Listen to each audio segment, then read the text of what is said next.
A very good afternoon. Myself, Dr. Lipsa Nayak. Myself, Dr. Sitanshu Shekhar Pradhan, second year medicine resident. Welcome you all to Apicon 42nd chapter Odisha. Odisha is well known to be a great host for its heritage sites and enthralling views, and I am very sure you will enjoy the great hospitality of our organizing committee and will have a great time here in Odisha.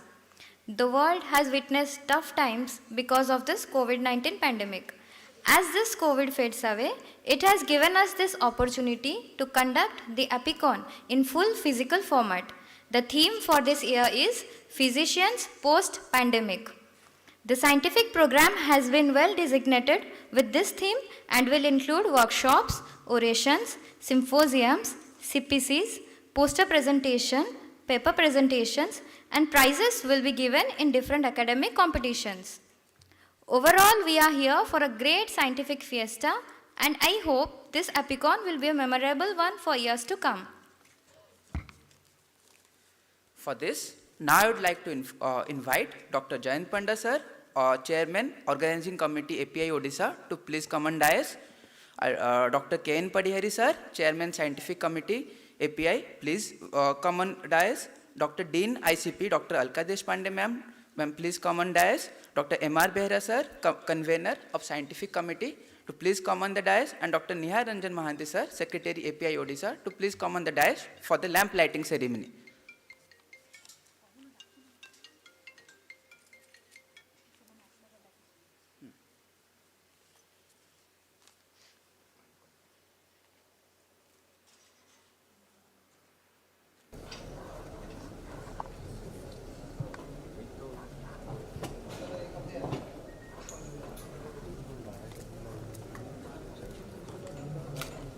आगे दिपोटा एपोटा नहीं होगी better हम एपोट के एपोट की नहीं है एपोट गेले सेठी लोक रही जिवे सेठी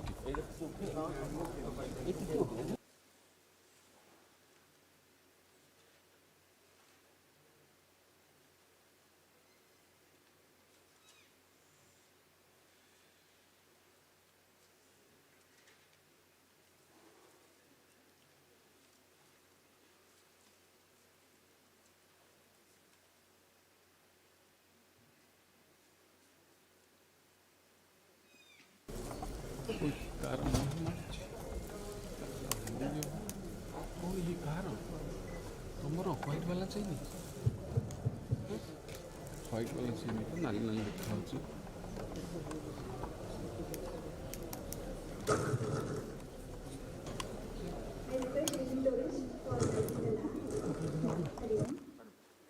मुदाकरात् मोदकं सदा विमुक्तिसाधकं कलाकरावतंसकं विलासिलोकरक्षकम् अनायकैकनायकं विनाशिदेवदैत्यकं नतासुभासनासकं नमामि तं विनायकं नतीतरातिभीकरं नवोदितार्कभास्वरं नमस्काराधिकापदुद्धरं सुरेश्वरं गिरीश्वरं गजेश्वरं गणेश्वरं महेश्वरं तमाश्वरी परात्परं निरन्तरं नमामि तं गणाधिपम् समस्तलोकशङ्करं निरस्तदैत्यकुञ्जरं दरिद्रोदरं वरं वरैभवक्त्रमक्षरं कृपाकरं क्षमाकरं मुदाकरं यशस्करं मनस्करं नमस्कृता नमस्करोमि भास्वरम् अकिञ्चनाक्तिमार्जनं चिरन्तनोक्तिभाजनं पुरारिपुरवनन्दनं सुरारिगर्वजर्वनं सर ओटे फोटो न सर सर धनञ्जयादिभूषणं कपोलदानवारणं सर सर पुराणवारणं ये पुड़ पड़े गणाधिपम् नितान्तकान्तदन्तकान्तिमन्तकान्तकात्मजम् अचिन्त्यरूपमन्तहीनमन्तराय हृदन्तरे निरन्तरं वसन्तमेव तमेकदन्तमेव तं विचिन्तयामि सन्ततं महागणेश पञ्चरत्नमादरेण योन्वहं प्रजल्पति प्रभातके हृदि स्मरन् गणेश्वरम् अरोगतामदो सतांश साहितिं सुपुत्रतां समाहितायुरष्टभूतिमभ्युपेति सोचिरात् नमामि तं गणाधिपम् हरि ओम्।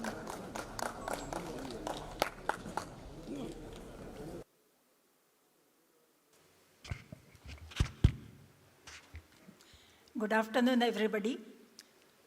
I feel privileged to be a part of 42nd Apicon of Odisha. I'm really honored to inaugurate the scientific function here. Being a state president myself of Maharashtra chapter, I know the state level conferences have a very unique charm because we meet our old friends, old colleagues, we make new friends, and we see a very enthusiastic young talent moving around us. We have a wonderful fellowship, cultural program, and on top of that, an excellent, rejuvenating, refreshing scientific program. Organizing chairman Dr. Jayant Panda and his team has a wonderful mixture of national and the local faculty who will be sharing their expertise with you. I personally know Dr. Panda for last about 20-25 years. I have seen him as a young consultant, young physician, participating in the API activities, and he has continued year after year, continued his academic interest and these activities, which actually I feel the postgraduates here should feel proud and feel privileged to have a role model like Dr. Jayant Panda.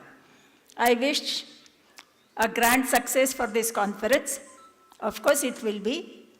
And I also expect many more scientific programs from API of Odisha. Consistently having this activity for 42 years is really creditable, and the credit goes to all the physicians of Odisha. Once again, my heartiest congratulations to all the physicians, organizing chairman, organizing committee, to giving me this invitation and allowing me to participate and meet you all. Thank you very much. Thank you.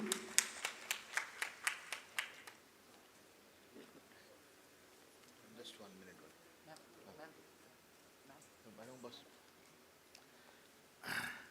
Thank you, ma'am. It's a privilege that we have Dean ICP with us. We have many invited faculties, as you can see, Dr. Bhirmani here, Dr. Khaitan here, Dr. Arul Raj and Professor Ashok Das has raised, and the whole team, Dr. Arul Raj has also raised. So it's a, as ma'am told, it's a combination of national and the state faculties, and we have registered more than 600 physicians for the program. We had very interesting workshop in the morning on critical care, on electrocardiography, echocardiography, on insulin, and on radiography. And the program was rolled from 10, and many workshops just completed. So around 200 doctors were absorbed in the workshops, 50 each workshop, and they are just joining us after the lunch. So it's a pride that Odisha has completed 42 years of API formation and activities. Every year we come together. Even during COVID, we had virtual programs and our proceedings which was on, and the postgraduates, the people around, the sister departments, they learn from here. So I thank all the invited faculties who have taken the pain and who have come here, and I thank all my delegates who have taken the pain and come here, and I thank our scientific team, Professor Padhiyari, Professor Manoranjan Behra, Dr. Aradhana, and the whole team who has formulated a very relevant scientific program with the theme Physician Post-Pandemic. So with this, I invite you all and request our Chairman Scientific, Professor Padhiyari, to share about the scientific layout. Professor Padhiyari.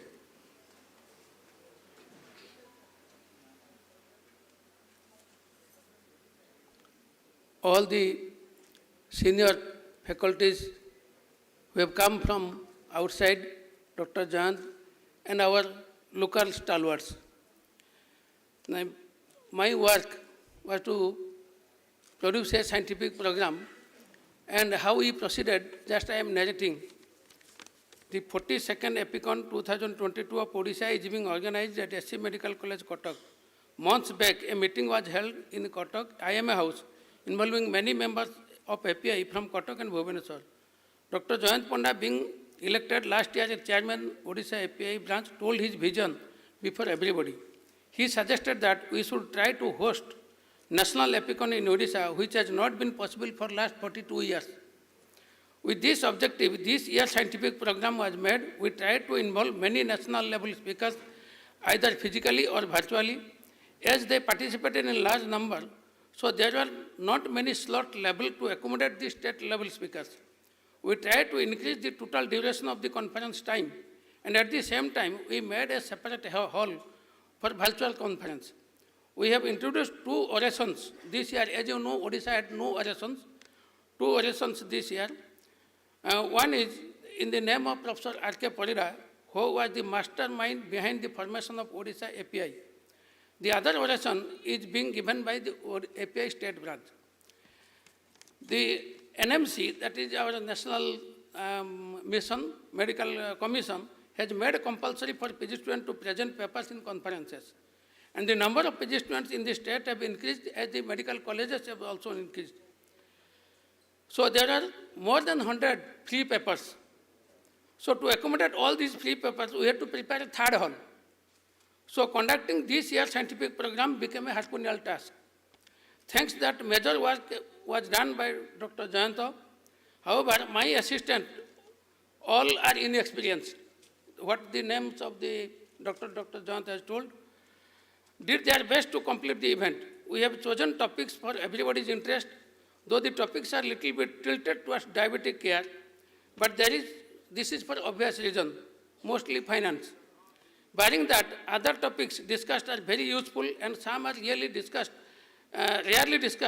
like neurological blindness, involuntary movements, anoxic encephalopathy, which includes hanging and drowning.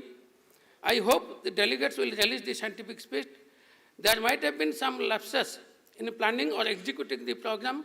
I hope all the delegates and faculties will pardon the organizers. I sincerely thank all the delegates, all the faculties in or out, and all the members of organizing committee in general, scientific committee in particular. Thank you all.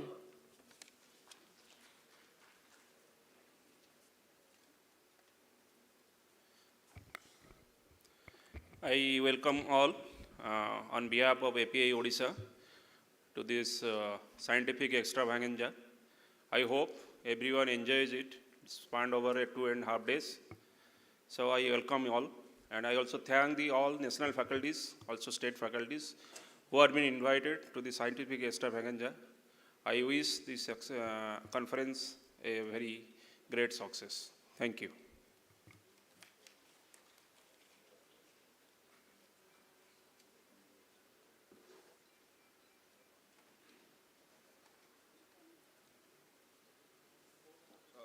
Immediately following the scientific committee program of inauguration, we'll go for the scientific program. So we are rolling with the first session. I request the anchor to invite the chairpersons.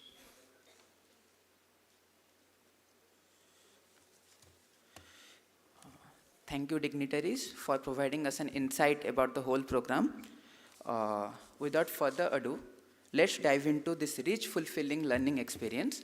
For the first session, the session on metabolic session, I would like to invite Dr. M.K. Chotrai sir, Senior Consultant of Medicine, Apollo Hospital, Dr. Jagannath Hathi sir, Assistant Professor of Medicine, Vimsar Burla, Dr. R.K. Dalai sir, Professor Medicine, Dean and Principal, High Tech Medical College, to please come on the dais and chair this session. Sirs, please.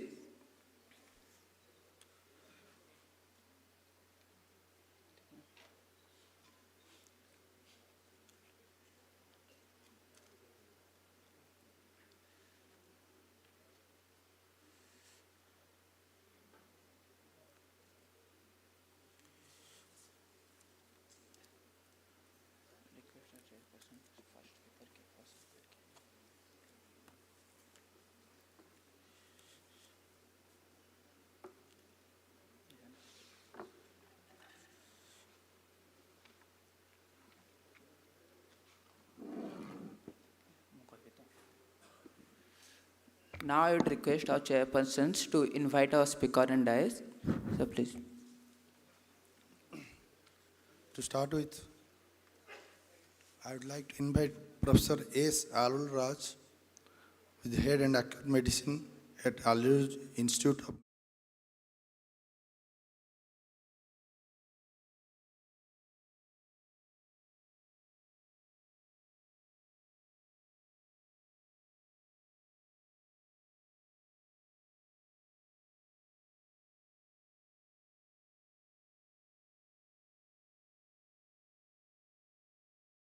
Dio.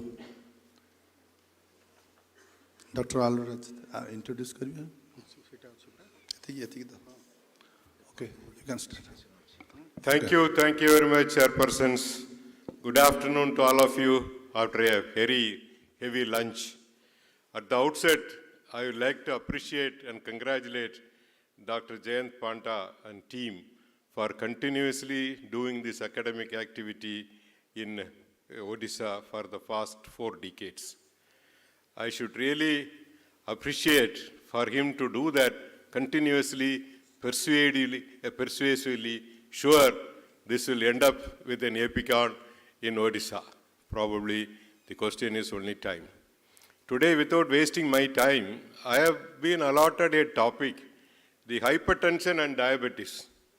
Together, we have been talking about diabetes, we have been talking about hypertension, we know its etiology, pathophysiology, complications, and then mortality and morbidity. Now this combination is becoming a deadly duo that all of us know who are practicing medicine. I would like to share some of my thought process on this duo and see that I like to have inputs from the learner audience here. This is the system or the framework I will be going through, that is on what is diabetes, hypertension, prevalence, etiology, pathophysiology, risk, complications, treatment guidelines, and prevention, and with the message.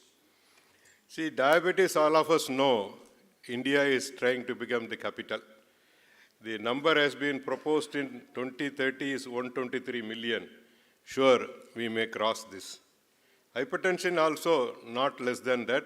Nearly there are about 1 billion hypertension globally. The Indian number is about 140 million. And the incidence in male and female is almost same, around 32-33%. Most important thing here is nearly 50% of diabetes are not detected. Of the detected hypertension, 25% are treated. In the 25%, only 25% are under control. The key, the message that I would like to give at the end is about this.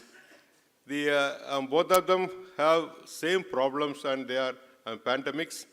And there are many common features in between them, common risk factors also. We'll just fastly go through that. They have vascular complications, either cardiovascular or cerebrovascular or renovascular or peripheral vascular. And neuropathy, nephropathy, retinopathy, and both of them have lot of complications which are preventable by early measures. That's again another important message. These are the vascular complications of both the pathological process. This is the line of demarcation for diabetes. HbA1c is the gold standard. We have a normal individual, pre-diabetic individual, and a diabetic individual based on the blood sugar levels, which all of us know that. And JNC 8 classification says that blood pressure 120/80 is a normal. Anything above 120 or 80 diastolic is abnormal. Based on that, we have a pre-hypertension, stage 1 and stage 2. Above 160 or diastolic 100 is considered very risk. In the hypertension in diabetes is twice common as compared to the normotensive, and diabetes is around 2.5 times common in hypertensive patients. And when diabetes and hypertension coexist, the vascular complication, the morbidity and mortality are really very high. There is a study which shows that between people between 51 to 60 years of age, the prevalence of hypertension and diabetes mellitus is very high, very high. And in hypertensive patients, the diabetes also more common when the people are around 60 to 70 years, and that is also known to all of us. And by the diabetic status, whether it is diagnosed or pre-diabetes, or diabetes, or undiagnosed. Depending on that, the status of hypertension is also changing, and in people above 60, 65, whichever the level of the diabetes be, the incidence of hypertension is high. There is state-wise analysis of tribal men and women more than aged 20 years in 9 states of India. A study had been done, and it shows that the highest number is there, 1 in Kerala, 2nd in Odisha, where we are now standing today. Actually, the number in Odisha is really very high. And as I said earlier, about 80% of the diabetics are normotensive. 80% of the citizens, 20% are hypertensive. Of them, 30% are diagnosed, 30% are treated, 30% are under control. Only 15.4% of total hypertension group have blood pressures under control. The etiology of hypertension in diabetes, though we know the primary hypertension and then secondary hypertension, in diabetes it has got certain specific features or specific hallmarks. In patients with T1 diabetes, a chronic renal disease is always precipitating hypertension. In T2DM, the serum sodium level is supposed to be very high. We will see that. And the diabetes-related hypertension, there are 3 mechanisms which contribute to that. One is hyperinsulinemia or an insulin resistant, an expanded blood volume, an increased arterial stiffness. And there are risks associated with the coexistence of hypertension and diabetes increased incidence of cerebrovascular disease, retinopathy or sexual dysfunction in pregnant women. The risk of preeclampsia is very high when hypertension and diabetes coexist. As we know, the complications on the vascular side, due to an accelerated atherosclerosis, we have a coronary or a left ventricular hypertrophy or a cerebral ischemic, either hemorrhagic or ischemic, a peripheral vascular disease, a retinopathy, a nephropathy. They are all seen in increased incidences. What is the link between diabetes and hypertension? When there is a hyperglycemia, there is increased renin and increased angiotensin, which leads on to increased ROS or decreased NO, and then all the vascular inflammations are promoted, which lead to an endothelial dysfunction, and that leads to a high blood pressure. This is the link between hypertension and diabetes. And what is the link between hypertension and diabetes and vascular? Again, the same thing. There are microvascular and macrovascular inflammations and endothelial changes which lead on to these vascular events.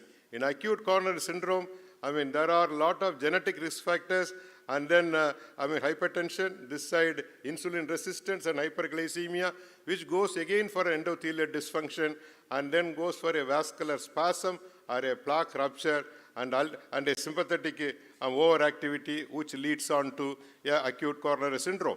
In CVA, one side is hypertension with all its microvascular lipid abnormalities and macrovascular and cardiac involvement. Diabetes side, there is systemic inflammation, arterial stiffness, endothelial dysfunction, enhanced atherosclerosis, and ends up in stroke.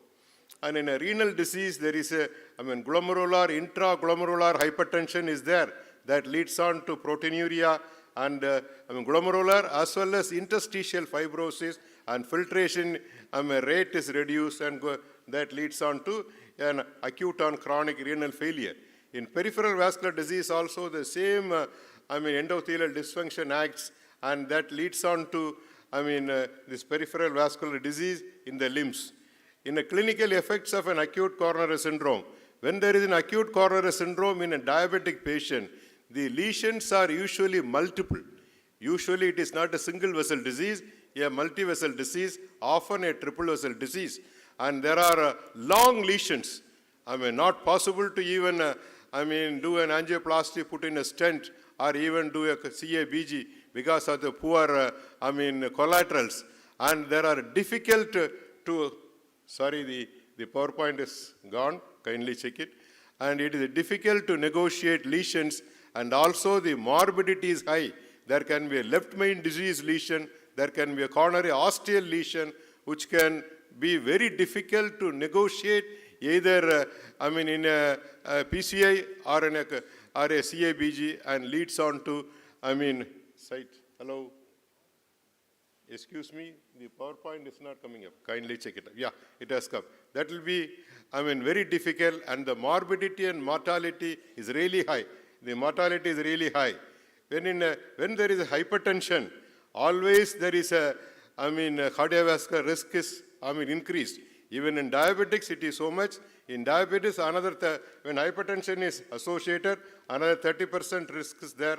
And in cases of diabetes, when there is a hypoglycemia, we all of us know there is a dysrhythmia. We know that hypoglycemia leads on to ventricular dysrhythmia and then leads to a death in bed syndrome is occurring. And in cerebrovascular, as I said, there are nearly the incidence of stroke compared to non-hypertensive, non-diabetic people, it is about 44%. And it is often, when there is a hypertension, it is often a hemorrhagic stroke. Hemorrhagic stroke. When there is a patient has hypertension and a stroke, always consider, that it is a hemorrhagic stroke. And before starting any antiplatelets, we need to do a CT scan to rule out hemorrhage. In case of renal disease, hypertension accelerates the progression of diabetes, nephropathy. When the blood pressure level is below, 140, the incidence is around twofold. When it is between 140 to 160, it is around threefold. When it is raised further, it is about 11%, depending on the level of hypertension. The incidence of renal failure also, increases. On the macrovascular side, compared to normotensive and non-diabetics, a cardiovascular disease is around 5 to 7 times common in diabetic patients with hypertension. And there is an entity called as a salt-sensitive, hypertension. Diabetic patients are believed to have a salt-sensitive hypertension. Hyperinsulinemia caused by insulin resistance is also involved in, reabsorption sodium from the renal tubule. Excessive salt intake also inhibits normal blood pressure reduction. The peculiarity of this salt-sensitive hypertension is difficult to control, especially in nocturnal hypertension. And these are the various treatment guidelines available for this DO. First is a lifestyle, then pharmacological, then can be specific combinations of drug therapy. Sometimes interventions are needed, especially in cardiovascular, in renal, cerebral, and peripheral. As all of us know, in the lifestyle intervention, in cases of hypertension, salt intake has to be reduced. And in cases of diabetics, the blood sugar, the foods with a low glycemic index has to be taken. Second most important thing is weight loss has to be there. Third important thing is physical activity. We don't nowadays call it as a exercise, physical activity. And the treatment goals of the blood pressure, normally we are believing that it should be 140 by 90, but today as per JNC 8, it should be 130 by 80. In pregnant women, it has to be below 120 by 80 so that we don't get into pregnancy-induced complications. And hyperinsulinemia increases the sympathetic activity and it again promotes the sodium retention. Therefore, in these cases, an AC inhibitors or ARB, and a beta blockers may be of use in blocking the increased sympathetic activity. Sodium restrictions and diuretics are very, very useful when we come to the therapeutic algorithm. We'll discuss about it. The challenge of BP control in cases of diabetics, it is often systolic. An autonomic neuropathy is there, heart rate is very high. Therefore, we may have a nocturnal BP control, as I said, is also difficult to achieve.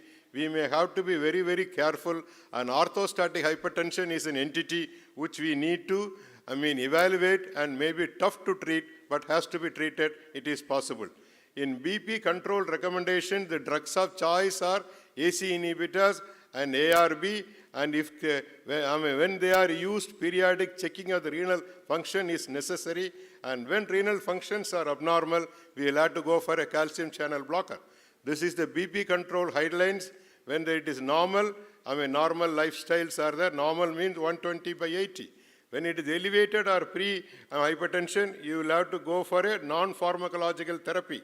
And still not control, BP reducing drugs have to be used.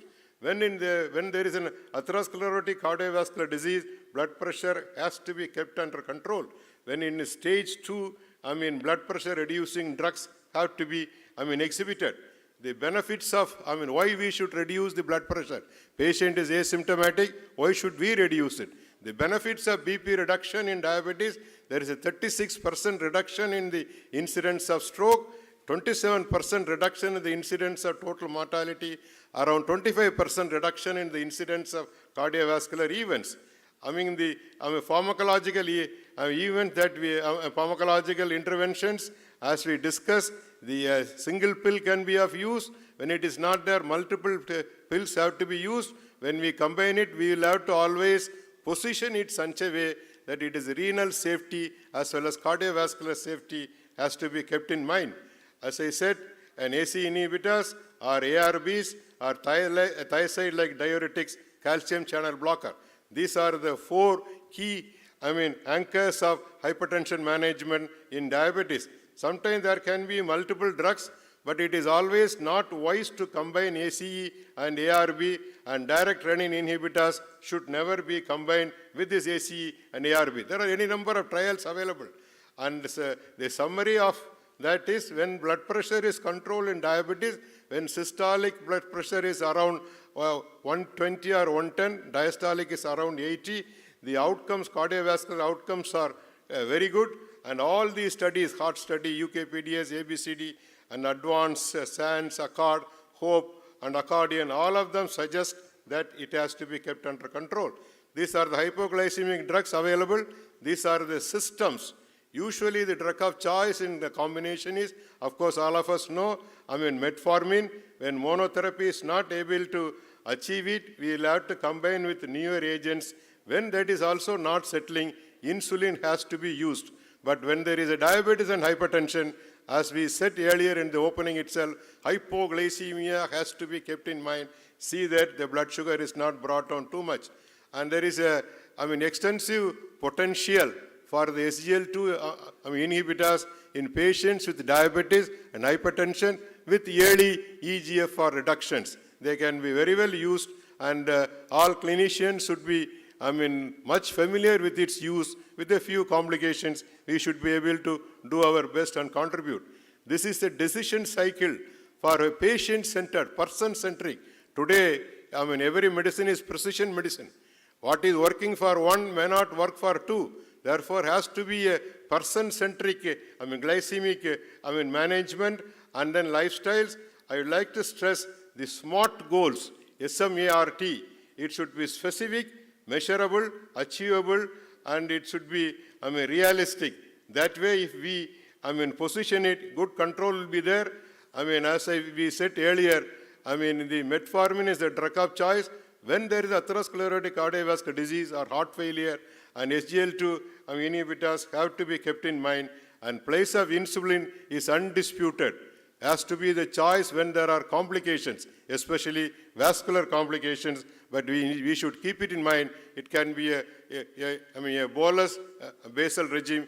We should be very clear that hypoglycemia doesn't occur. These are the recommendations of AHA and ACC. This is about the lifestyle as well as the drug therapy. These Sir, are the 1 minute, drug, please. Yeah, I am coming to closure. These are the drug therapy, as I said.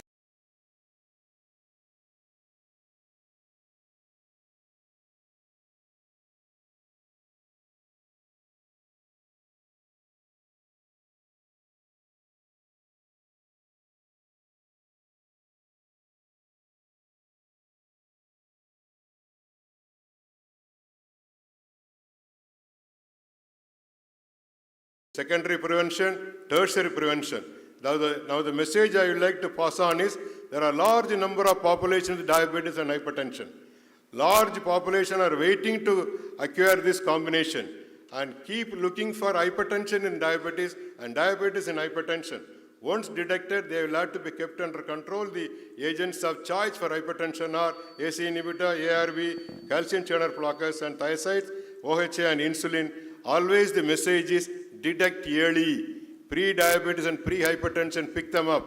If you ask me, in diabetes and hypertension, which has to be controlled aggressively, I will vote for hypertension. Thank you, ladies and gentlemen. Thank you very much, sir, to complete and have an illustrative talk on diabetes and hypertension, a deadly disease. Any questions from the audience?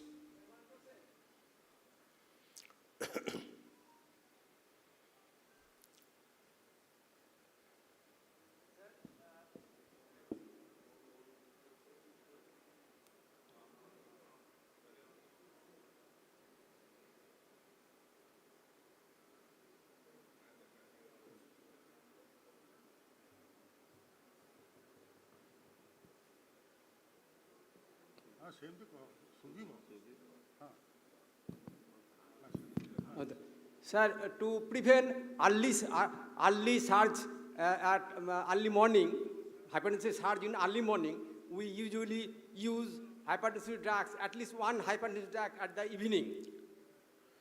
But some cardiologists said this year it is not recommended. You can give any time. What is your opinion, sir? You feel calcium channel blocker can be given by any time. Cardiologists say they have to, use it only in the night. Am I right? Have you got the question rightly? They said you can use any time. They are not recommended only in evening. Sure, they are right. Calcium channel blocker can be given single dose or twice depending on the blood pressure. It is about 18 hours acting drug. Usually we prefer in night when blood pressure is not controlled, we can use it as a twin dose, one in the morning, one in the night, either 5 milligram or 10 milligram depending on the intensity of the hypertension. Sir, other drugs, the ACE, ARB. ARB and ACI inhibitors also can be used as a twice dosage or single dosage. You are the judge. Based on the renal clearance and eGFR, we can use it. But I, for the one who will recommend, either use ARB or ACE inhibitor. Don't try to combine both. Thank you, sir. Thank you so much. Thank you. Sir, please.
Now I would like to request Professor Dr. Sambit Das. He'll be talking about the topic switching of oral antidiabetics, OAD switching. Professor Dr. Sambit.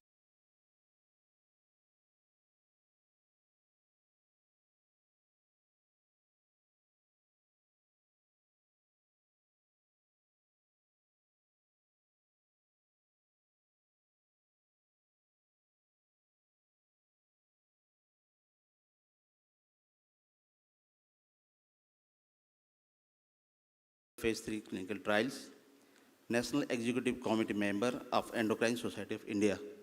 Now, I hand over the podium to Dr. Sambit Das. Please, sir. Thank you, sir, for those kind words. Respected chairperson, sir, the distinguished doctors present here. A very good afternoon to all of you.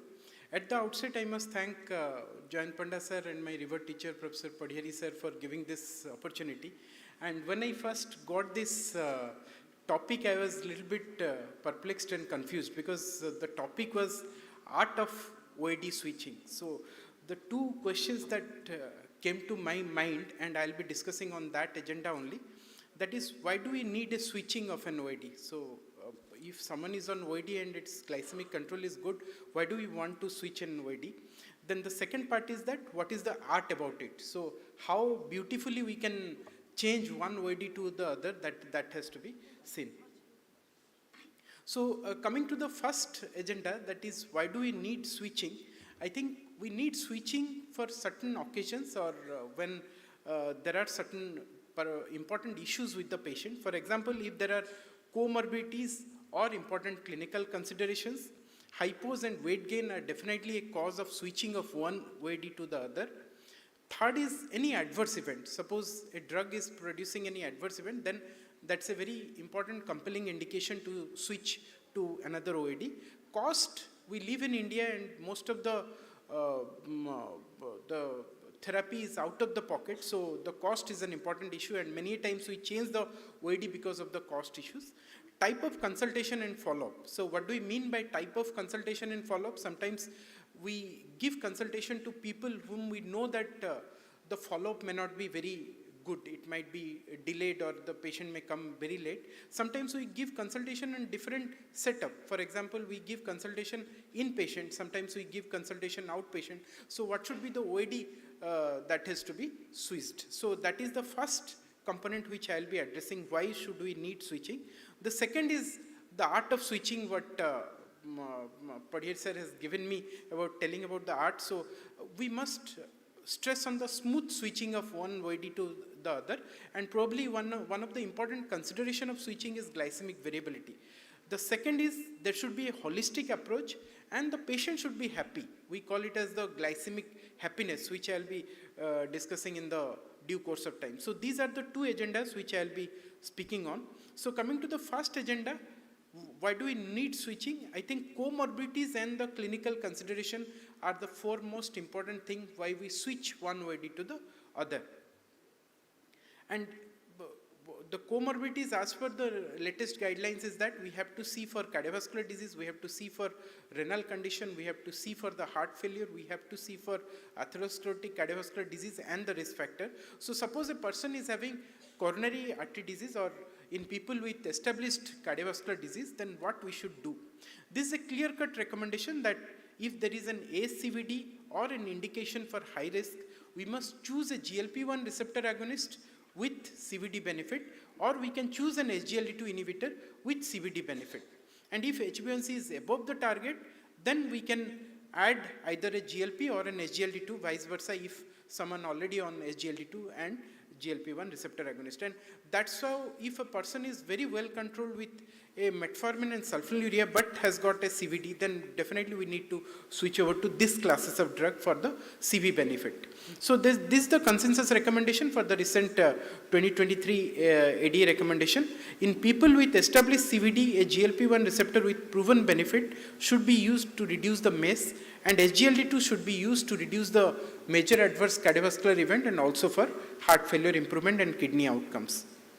And in people with established CVD but without established CVD but with multiple cardiovascular risk factor, and the multiple cardiovascular risk factor they have given us patients who are more than 55 years, obese, hypertension, smoking, dyslipidemia or albuminuria, there also we should choose a GLP-1 receptor agonist or an SGLT2 inhibitors which have shown beneficial effect in reducing the cardiovascular outcomes. So that was about patients with CVD or with CVD risk factor.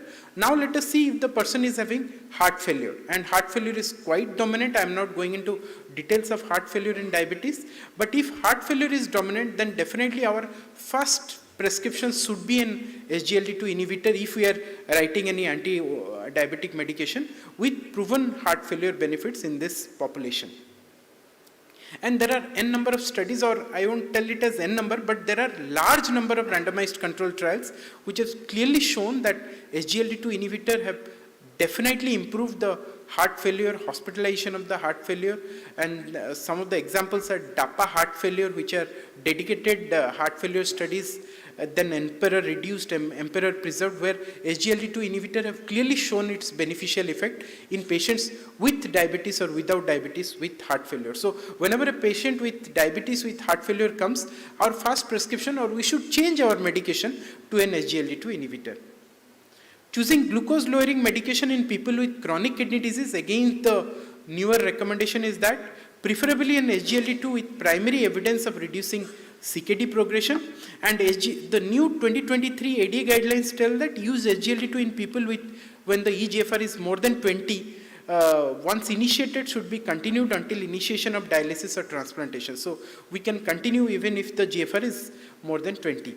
Or GLP-1 receptor agonist with proven CVD benefit if SGLT2 is not tolerated or contraindicated. So again, SGLT2 and GLP-1, we should choose among either of them. But SGLT2 is definitely better because these are the trials, the dedicated renal trials. For example, the Credence trial, the DAPA-CKD trial, and the EMPA-Kidney trial, where they have taken patients with diabetes, with albuminuria, with CKD, and there are also trials like DAPA-CKD where they have taken patient with or without diabetes, with albuminuria, and then there are EMPA-Kidney trial where they have taken patients with diabetes or non-diabetic with non-albuminuria. And in all this spectrum, I am not going into details of these trials, all this spectrum it has shown to reduce the renal outcome in this group of patients. So whenever a patient with CKD again comes with the eGFR of more than 20 or 25, then again we should use an SGLT2 inhibitor. If we are using any other drug, we can replace that with this classes of drug. So the conclusion recommendation is that in people with CKD and eGFR of more than 20, an SGLT2 with proven benefit should be initiated to reduce the risk of MACE, heart failure, and the kidney outcome. If such treatment is not tolerated or is contraindicated, then we can use a GLP-1 receptor agonist. So I think the cardiologists are quite far-sighted in that sense. In 2018 itself or 2019 itself, they have postulated that if ASCVD or the risk factor is present, then even before metformin, we can use an SGLT2 inhibitor. Later, the AD has also come out with the 2023 guidelines that in people with heart failure, CKD, established cardiovascular disease, or multiple risk factor for CVD, the decision to use a GLP-1 RA or an SGLT2 inhibitor with proven benefit should be independent of background use of metformin or baseline A1C. So whether you are using a metformin or not, whether HbA1c is high or low, you have to use, or we should be using an SGLT2 inhibitor or GLP-1 receptor agonist. And the spectrum is quite huge. Established CVD, multiple risk factor, or any kind of ASCVD. So there we can use. Now the guidelines and the scenario have also changed in terms of obesity and weight related comorbidities, because previously, if you remember, the guidelines were that comorbidities, then hypos, weight gain, and the cost, but now they have given another scenario, that is the obesity and weight related comorbidities, which should be addressed in all patients with type 2 diabetes. And it was recently suggested by many guidelines that a weight loss of 5 to 15% should be the primary target in management of many people living with type 2 diabetes. A higher magnitude of weight loss confers better outcomes, and they tell that if someone is losing 5 to 10% of body weight, then metabolic improvement will occur. If 10 to 15% of the weight loss is there, then probably it has got a disease modifying effects, which will be discussed in the subsequent talks. Weight loss may exert benefits that extend beyond the glycemic control, and it reduces various risk factors. So what do the guidelines currently tell? That achievement and maintenance of weight is very important. We should give a generalized lifestyle advice, medical nutrition, and weight losing therapy. But if we are not giving weight losing therapy also, suppose we are using a oral anti-diabetic drug, if that is losing weight or that has got weight losing property, then that is also a very important welcome step. So again, SGLT2 and GLP-1 is a welcome step. So this is how the guidelines about the obesity has changed recently. Now the other associated factors where we must think of choosing or changing the drug is age. Type 2 diabetes and older age, we must plan to reduce hypoglycemia, and especially the nocturnal hypoglycemia, and we can keep the blood glucose at a little bit less controlled manner. And medication choice for people who are frail or who have multiple comorbidities may require modification and change of the drugs. This is one of the trials where they have clearly shown that the GLP-1 receptor agonist or the SGLT2 effect in patients who are less than 65 years or more than 65 years are almost similar. They are almost similar in terms of reduction of the outcomes. Now, we live in a race or ethnicity which is also different from the Western population. Indians have more abdominal fat, more insulin resistance, high level of CRP, low levels of adiponectin and characteristic dyslipidemia and increased susceptibility to coronary artery disease. So for that reason, probably if someone is using a drug, then probably we can think of oral anti-diabetic drugs that has got specific action of this type of issues. For example, an SGLT2 inhibitor or a metformin or a GLP-1, we can choose from that. So this is about the thing. Now, if we are reducing the hypo and the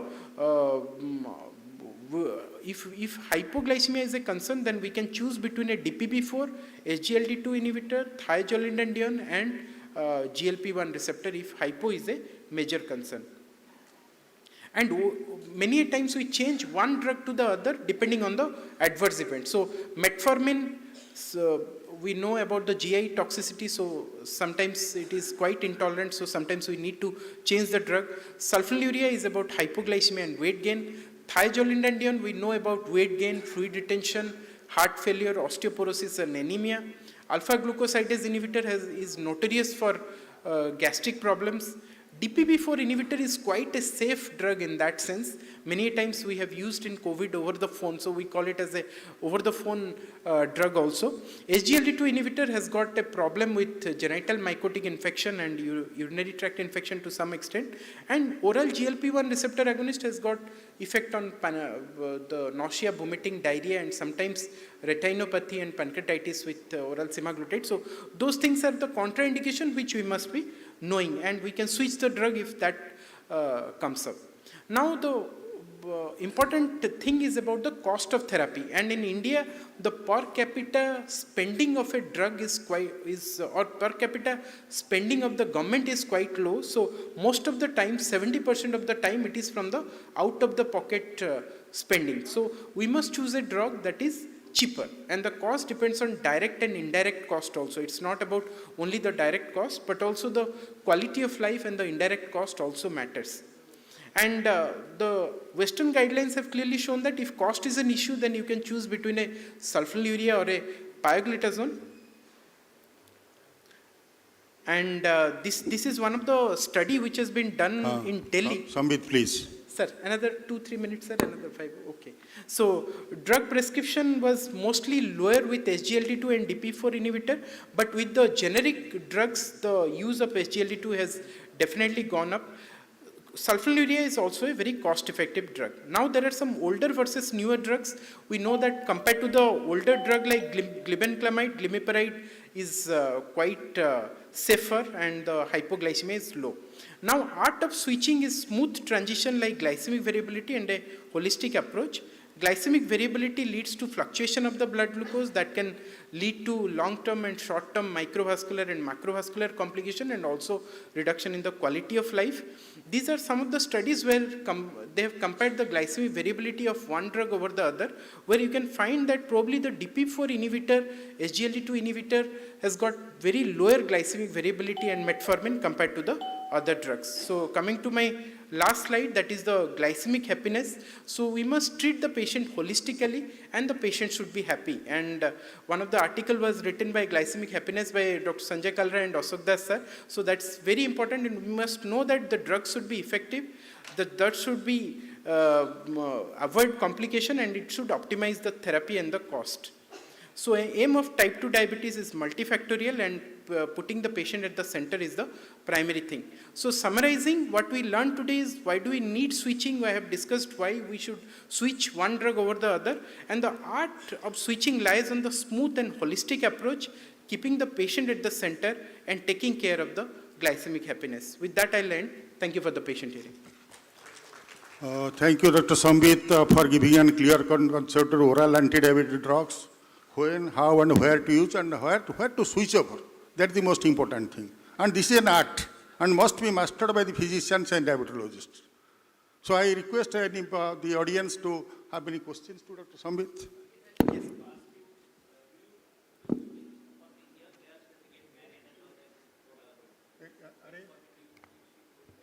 Yes, sir. Yes, sir. So, in the reproductive age group, when they are keen on marriage, so probably we will try to and keen on marriage and for childbearing, then probably we should change over to metformin because that's the safest drug.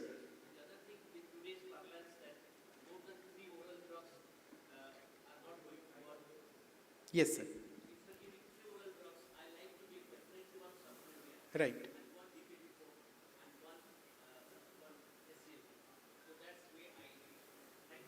Thank you, sir.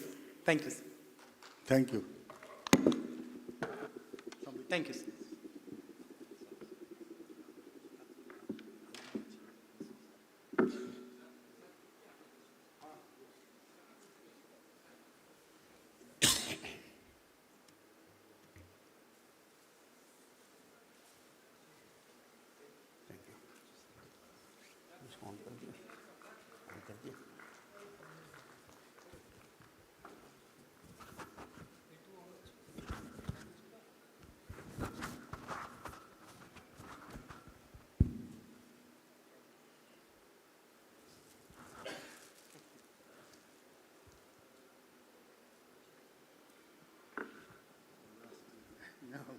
This is an interesting session, so to say, that about the can we prevent type 2 diabetes.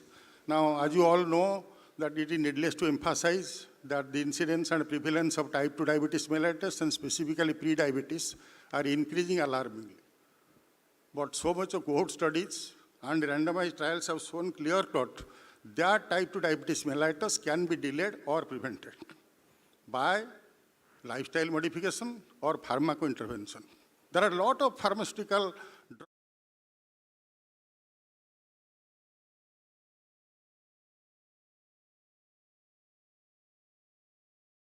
drugs or some lipid modifiers that can be used judiciously to prevent the type 2 diabetes mellitus. But the cost effectiveness has to be studied before giving a clear-cut idea which drugs are to be used. And, but in my opinion, type 2 diabetes mellitus can be prevented. It is feasible and possible. Now I request Dr. Anil Virmani to give a talk on this. Can this type 2 diabetes mellitus can be prevented? Dr. Virmani is a consultant physician and cardiodiabetes in Jamshedpur. He is the president, Clinical Cardiodiabetes Society of India, Chairman, Indian Association of Clinical Medicine, Jharkhand chapter, Advisory Council member, SCP East Zone, Executive Council member of East Zone, RSSDI. Thank you, Dr. Virmani. You are now requested to give a clear-cut concept whether the type 2 diabetes mellitus can be prevented.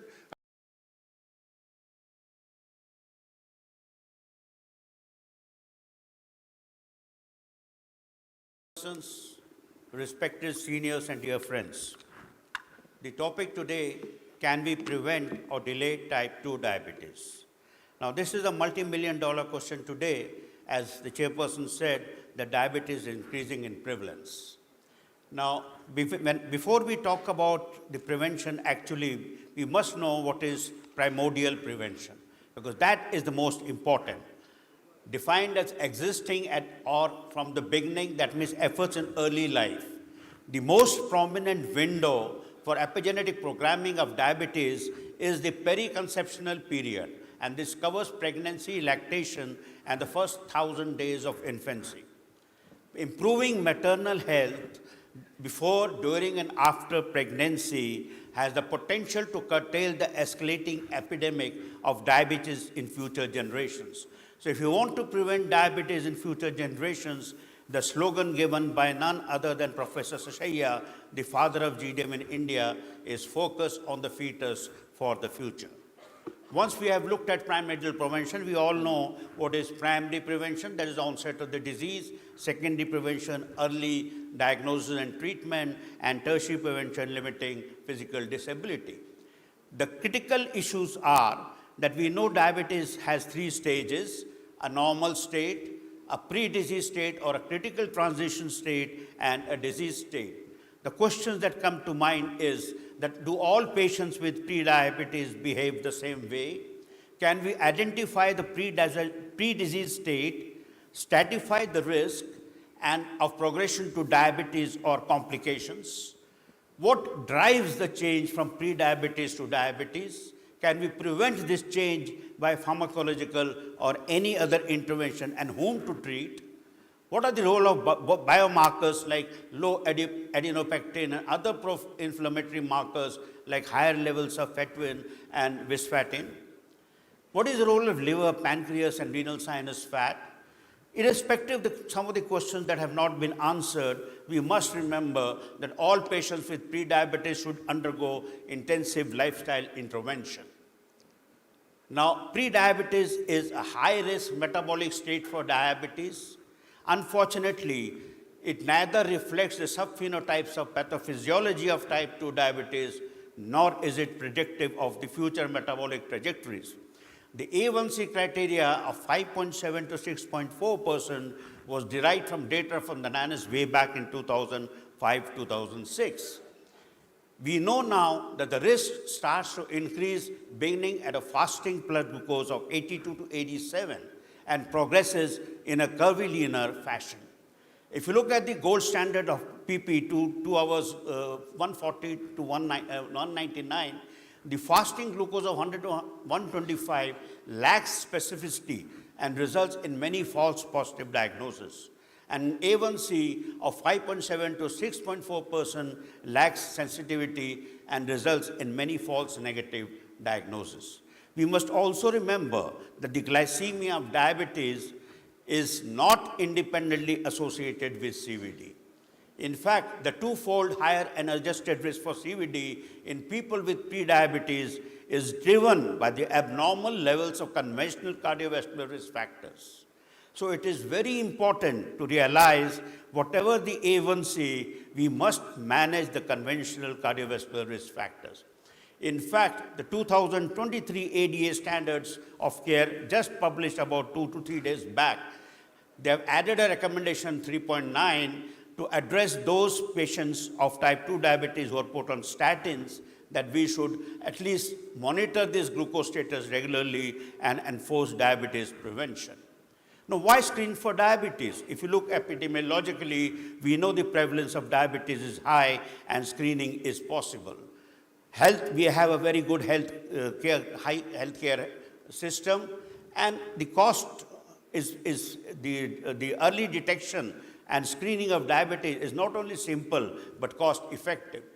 Now, whom to screen? We must have a definite program of whom to screen. But one of the best ways to do is what is called opportunistic screening for undiagnosed patients. And these are individuals presenting in the healthcare settings for an unrelated illness, family members of patients with diabetes, antenatal care, dental care, overweight children, no matter who a patient comes to you with whatever complaint, screening for blood sugar. And wherever possible, we do go for community screening programs. Now, these detection programs are based on 2 steps. One, to identify the high-risk patients, and second, to measure the blood glucose. In fact, as far as GDM is concerned, universal screening is a must. And once you screen and you have a suspicion, these patients must undergo further testing. And if they are normal, the testing can be repeated after 3 years. It's important to involve the paramedical personnel, such as the nurses and other trained workers, in screening for diabetes because of the huge burden that we have. Now, we all know about the diabetes prevention study. We showed that even though the risk reduction was 31% with metformin, by lifestyle it was 58%. Now, these 86% of these patients went into what is known as the Diabetes Prevention Program outcome study, where metformin 850 milligram twice a day was continued. And this was a modified program with 3 arms. I will not go into the details.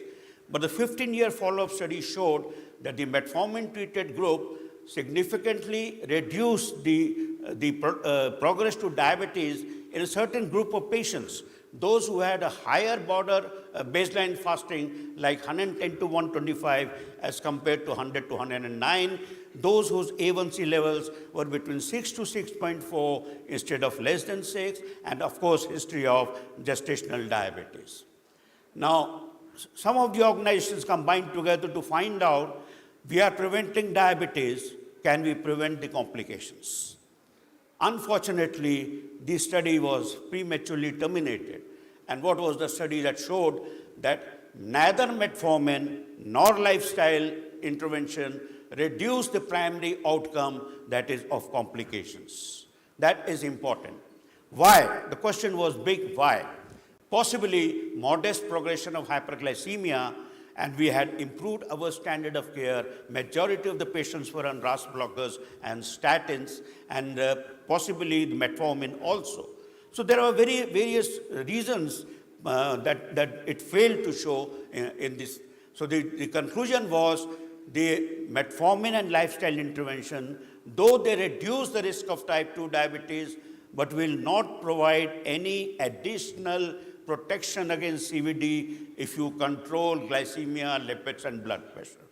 So again, the importance of controlling the conventional risk factors. And this was another study published in Diabetes Care in this year, in November itself, which concluded the same thing. Now, we had the Indian Diabetes Prevention Program, which was slightly different. This was in Asians who are more insulin resistant, leaner. And what did we see?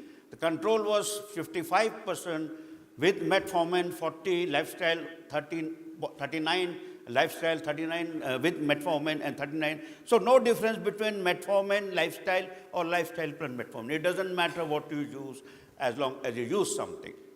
When we look at the various lifestyle medications that have been used in the various studies, I will not go into details of these studies, but even at the end of 20 years, we know lifestyle works. There is no doubt about it. And if you look at pharmacological intervention, again, we have impressive risk reduction, but unfortunately, there are some adverse effects with some drugs.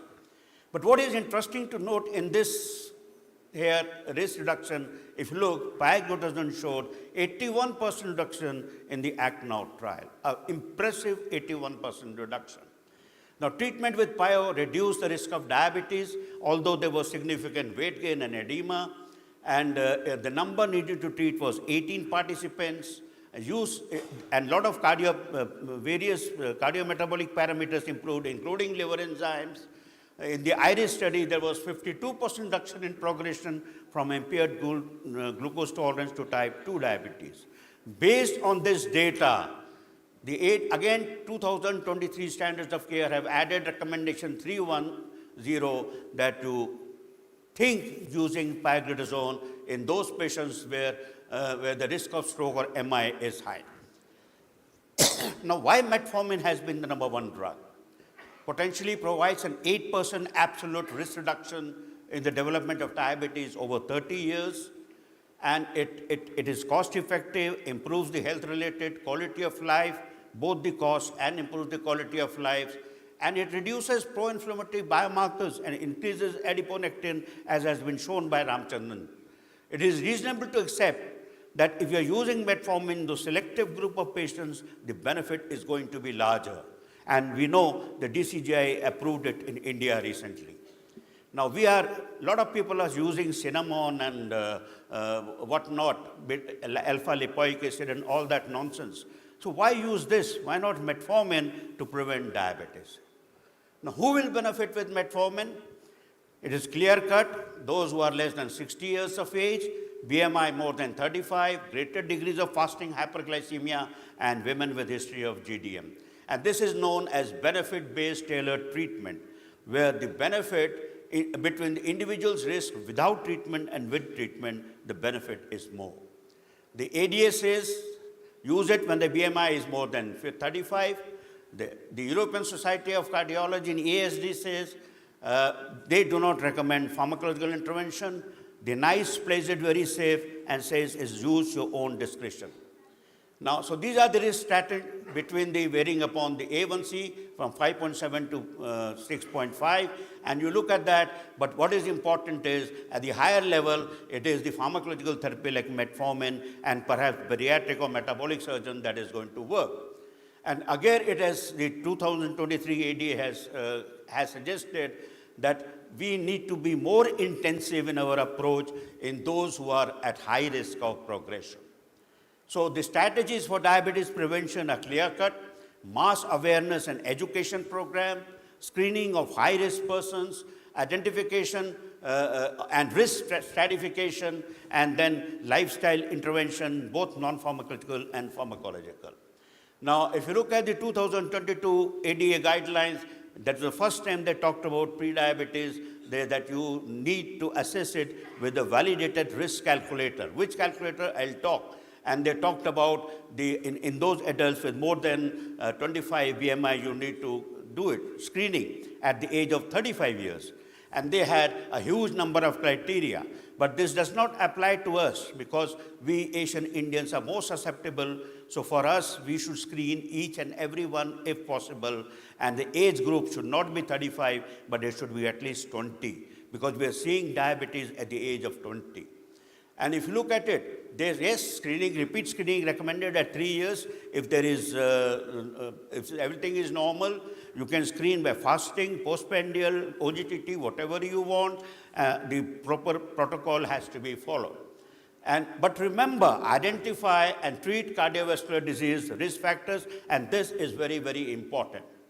Now, in the young and adolescent, this is after 10 years. If the child is overweight more than 85th percentile, or obese more than 95th percentile, and those who have more than one or more risk factors.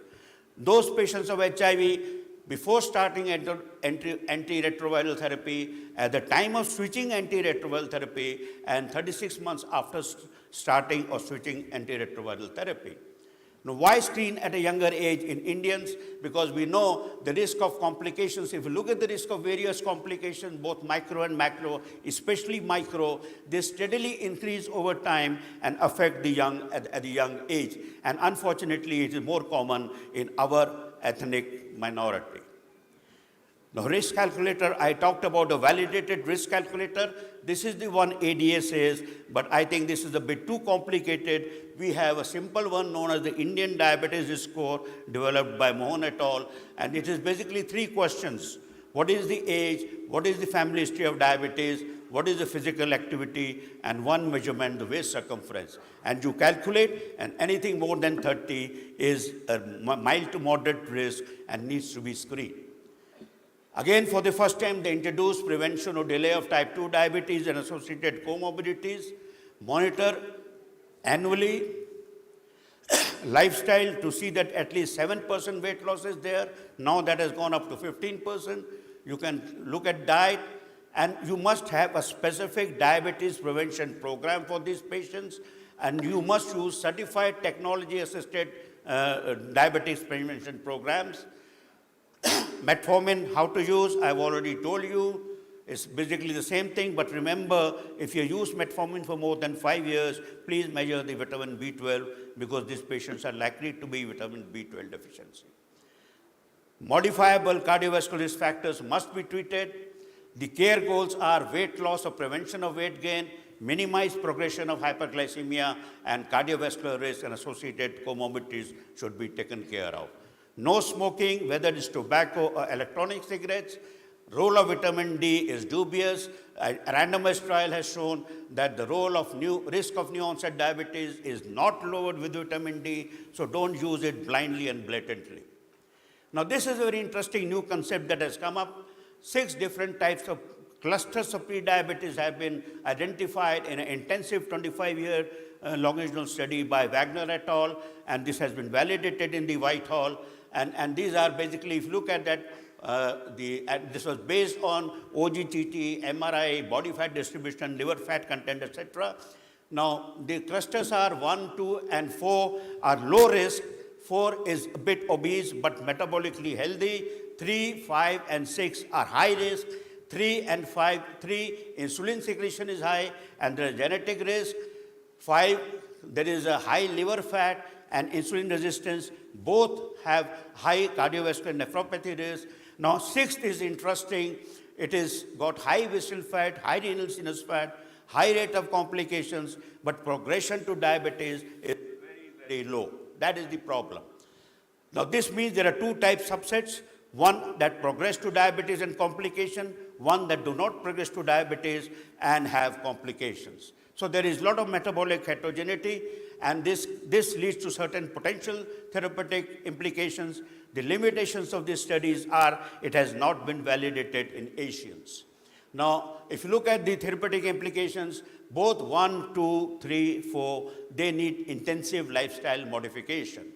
Now, 3 and 5 have elevated genetic risk, so they need to be taken care of with drugs. Cluster 6 has a genetic protection because it is not progressing to diabetes. Even then, it is progressing to complications, so we must treat it accordingly.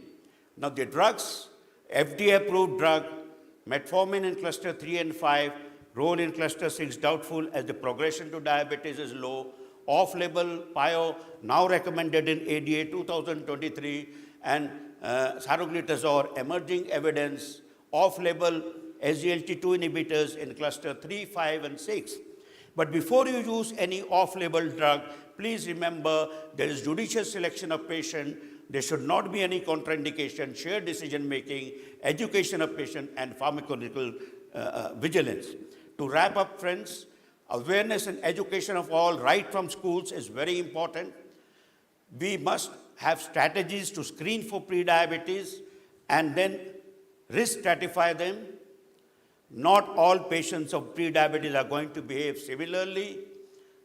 All patients should be counseled for intensive lifestyle modification, and the clustering is a novel and emerging concept. Metformin therapy in younger, more obese, more hyperglycemic, history of GDM and cluster 3 and 5, and looking beyond guidelines, we must think of using pioglitazone and SGLT2. Recently, there has been a huge breakthrough in delaying type 1 diabetes. I was talking about type 2 by teplizumab. I don't know how it is a big breakthrough. You know, the cost of injection for 14 days infusion course is a whopping $200,000, and it is going to delay type 1 diabetes only by 2 years. So I don't know whether it's really worth it or not.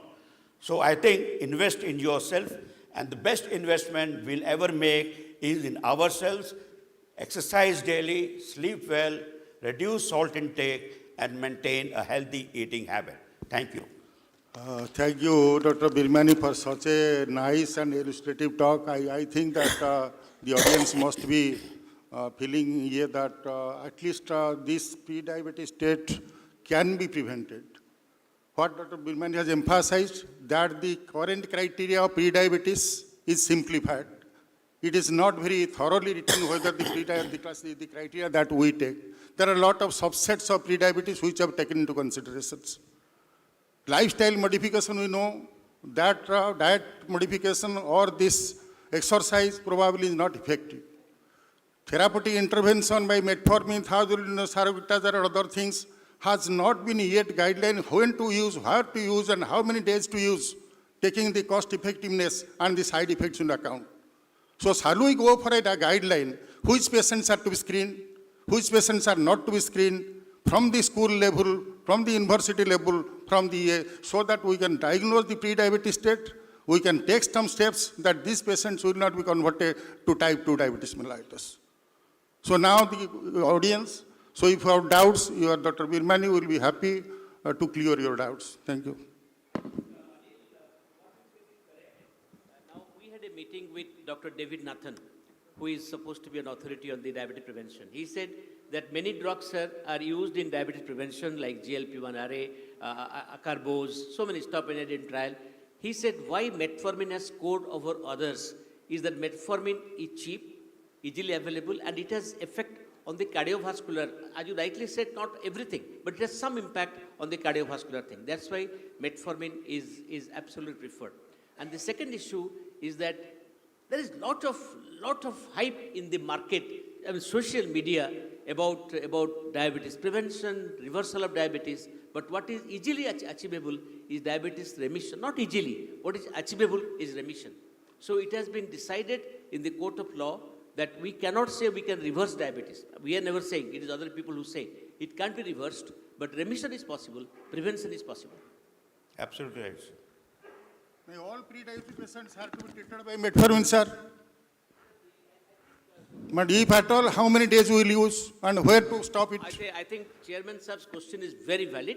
From the Ramchandran study, it has been shown that if you stop metformin for a length of time, He was given for Indian patients less dose, not 850 BD. We use a less dose, 250 or 500 BD. When you stop the drug for a substantial number of days, sugar begins to rise. Sir, I will tell you, diabetes, hypertension, dyslipidemia. Once we stop the drug, they will keep on rising. So therefore, it has been advocated you have to give for a very long time. But you are correct, how long, not decided. And that too, all the doses that are being used in so many higher cities, they have not proved that cardiovascular safety or cardiovascular prevention in all these cases. Yeah. So are we going to do this? No, sir. Even if you know that the cardiovascular events will not be prevented by using these drugs. I think the issue is like this, sir. We are guided by whatever available in our armamentarium, which is cheap, 4 A's, affordable, appropriate, accessible, and available. Compared to other drugs, metformin stands out, to my mind, tall, because it is very easily available, affordable, appropriate, and accessible. Number two, it is not a metabolic drug. It is a metabolic cum vascular. Metabolic cum, vascular jada. So it has some effect on the vascular. Therefore, we use it, sir. Sir, you are a leading diabetologist of India, so I request you, sir, so please have a guideline for use of this pre-diabetes and newly diagnosed type 2 diabetes mellitus. Thank you, sir. At the moment, I'd just like to say that only metformin has been approved. Now, in 2023, they have added pioglitazone, and I'm very, very sure in the coming guidelines, SGLT2 inhibitors will also take their place, especially in those clusters where there's a lot of liver fat and renal sinus fat. So if those pre-diabetics where you are getting a lot of renal fat and liver fat, perhaps SGLT2 inhibitors or saroglitazone even would be a recommended drug. Mr. Chairman, sir, I want to suggest something. It is not a question, it is not a drug, nothing that. My suggestion is, if you want to prevent, to whom you will prevent? Who has not yet suffered from diabetes. So who are the people? They are mostly school-going children, late, 10th, 9th, 10th, or college-going students. So our knowledge must reach those people. That is to be focused, those who have not yet suffered from diabetes. So there is no question of screening, just aimlessly you go to the schools, if individually or in groups or all the associations, so that increase the awareness among the students, because they are the people who are going to suffer in future. So if you can increase awareness among those, I think that will be the best step without spending anything. Now, in the relation to this, RSDI, Odisha State Branch, last for 2 years, we have taken to Ravenshaw College, and this year we took it to Utkal University. And we had an interactive session with the students. Our objective was to prevent diabetes. Let the students know, common people.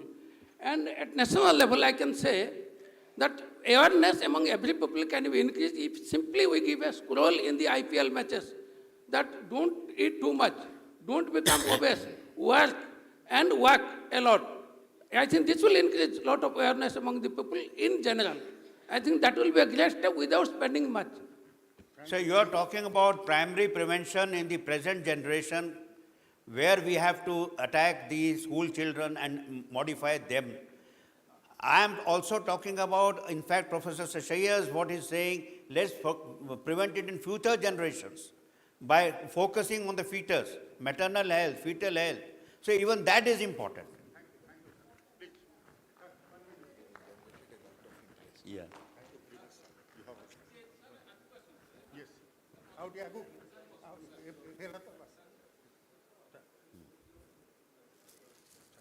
Thank you.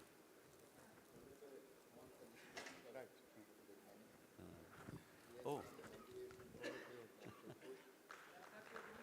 Thank you, thank you. Thank you. Thank you.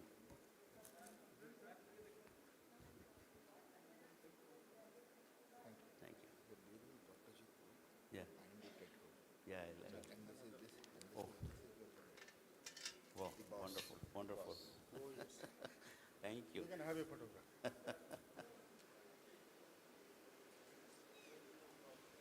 Thank you, sir.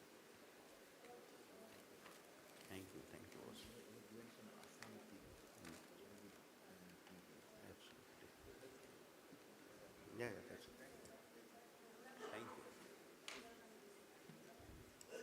Yes, go. Collar mic.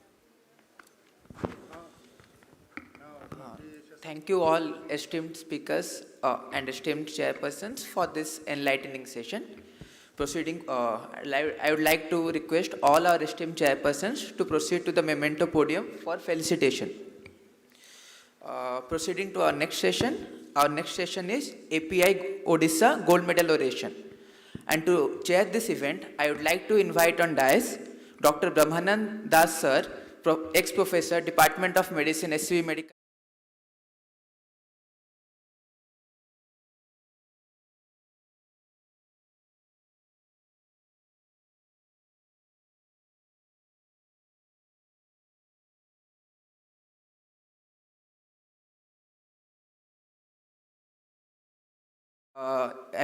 Chairman of Organizing Committee Apicon to please share his opinion.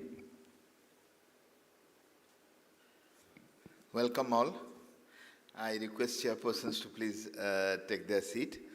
API in its long journey of 42 years had no oration because the standard of academics which were discussed were very high, and we all have been groomed by API only in the state. And the concept of oration had not penetrated into the state API. So long after, 2 years before pre-COVID, we proposed in EC to bring out a API Odisha oration. And that was ultimately ratified in the general body. But unfortunately, because of the COVID situation, things went online. Nobody wanted to come travel, and then it happened like this. This year, after 2 long years, a physical conference, rather hybrid conference is taking place. We have a parallel set of faculties in different hall. We have parallel set of faculties in the hall C, in the free paper, and here we thought that we'll roll the orations for the first time. So we have this API Odisha Gold Medal Oration, which every year will invite a renowned faculty who has original work in their field and will felicitate, and he will deliver his presentation. And of course you can interact with him. This year we have Professor Ashok Das. He has already put his opinion in a Dr. Bhirmani's remission and reversal presentation.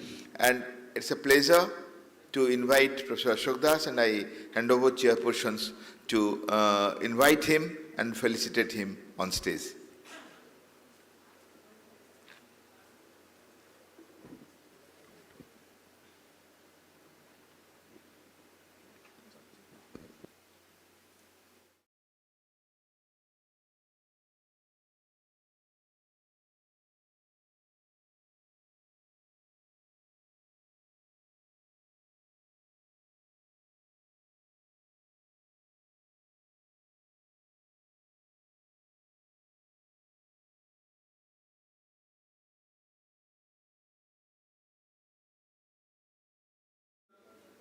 Morrison Award, and we are having a topic, type 2 diabetes in India, lessons for our nation, a compendium from largest mega studies. So we are having a very big mega study in India on behalf of ICMR, that is the ICMR INDAP study, and this is an ongoing study which is involving most of the states. This study has involved 3 phases. In the first phase they have taken 4 states, then 8 states, then all the states have been involved, and the great diabetologists from different parts like Professor Ashok Das from Pondicherry and Dr. Joshi from Mumbai, then Dr. Kalra and V. Mohan, they are the great diabetologists, plus various other renowned the endocrinologists and diabetes specialists. They have taken part in this study, and this study involves the incidence of diabetes, which is found to be 7.3%, and also they have seen the various complications of diabetes like hypertension, obesity, then the cardiovascular morbidity. All these things have been found out in their study. They have also compared the rural and urban discrepancy in the development of diabetes. And today we are having Professor Ashok Das, a renowned diabetologist of India and abroad, and he will be speaking on the topic. And now I hand over my mic to my co-chairperson, Dr. Devan, to introduce Professor Das. So it's an extremely honor and privilege to invite Professor Ashok Kumar Das. Fortunately, I was with Dr. Das for 2 years in Pondicherry when I was working there. And indeed, he is an international figure, not only national, international, and son of the soil also. He is presently working as Professor of Endocrinology and Medicine, Pondicherry Institute of Medical Science, current Physicians Research Forum API member, Executive Patron RSSDI, former National President RSSDI and API, and former Director, Professor, and Head of the Endocrinology Department and Medicine Department, and Dean Jipmer University. Welcome, sir. Please. I request the chairpersons for a formal oration felicitation before the presentation, and request the volunteers to give the medallion.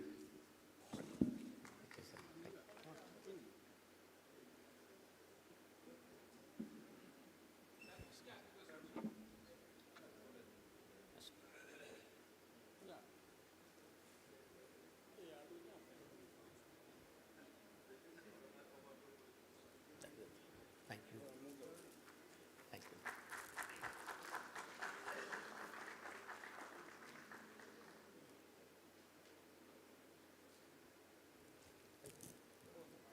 Oh, so nice of you.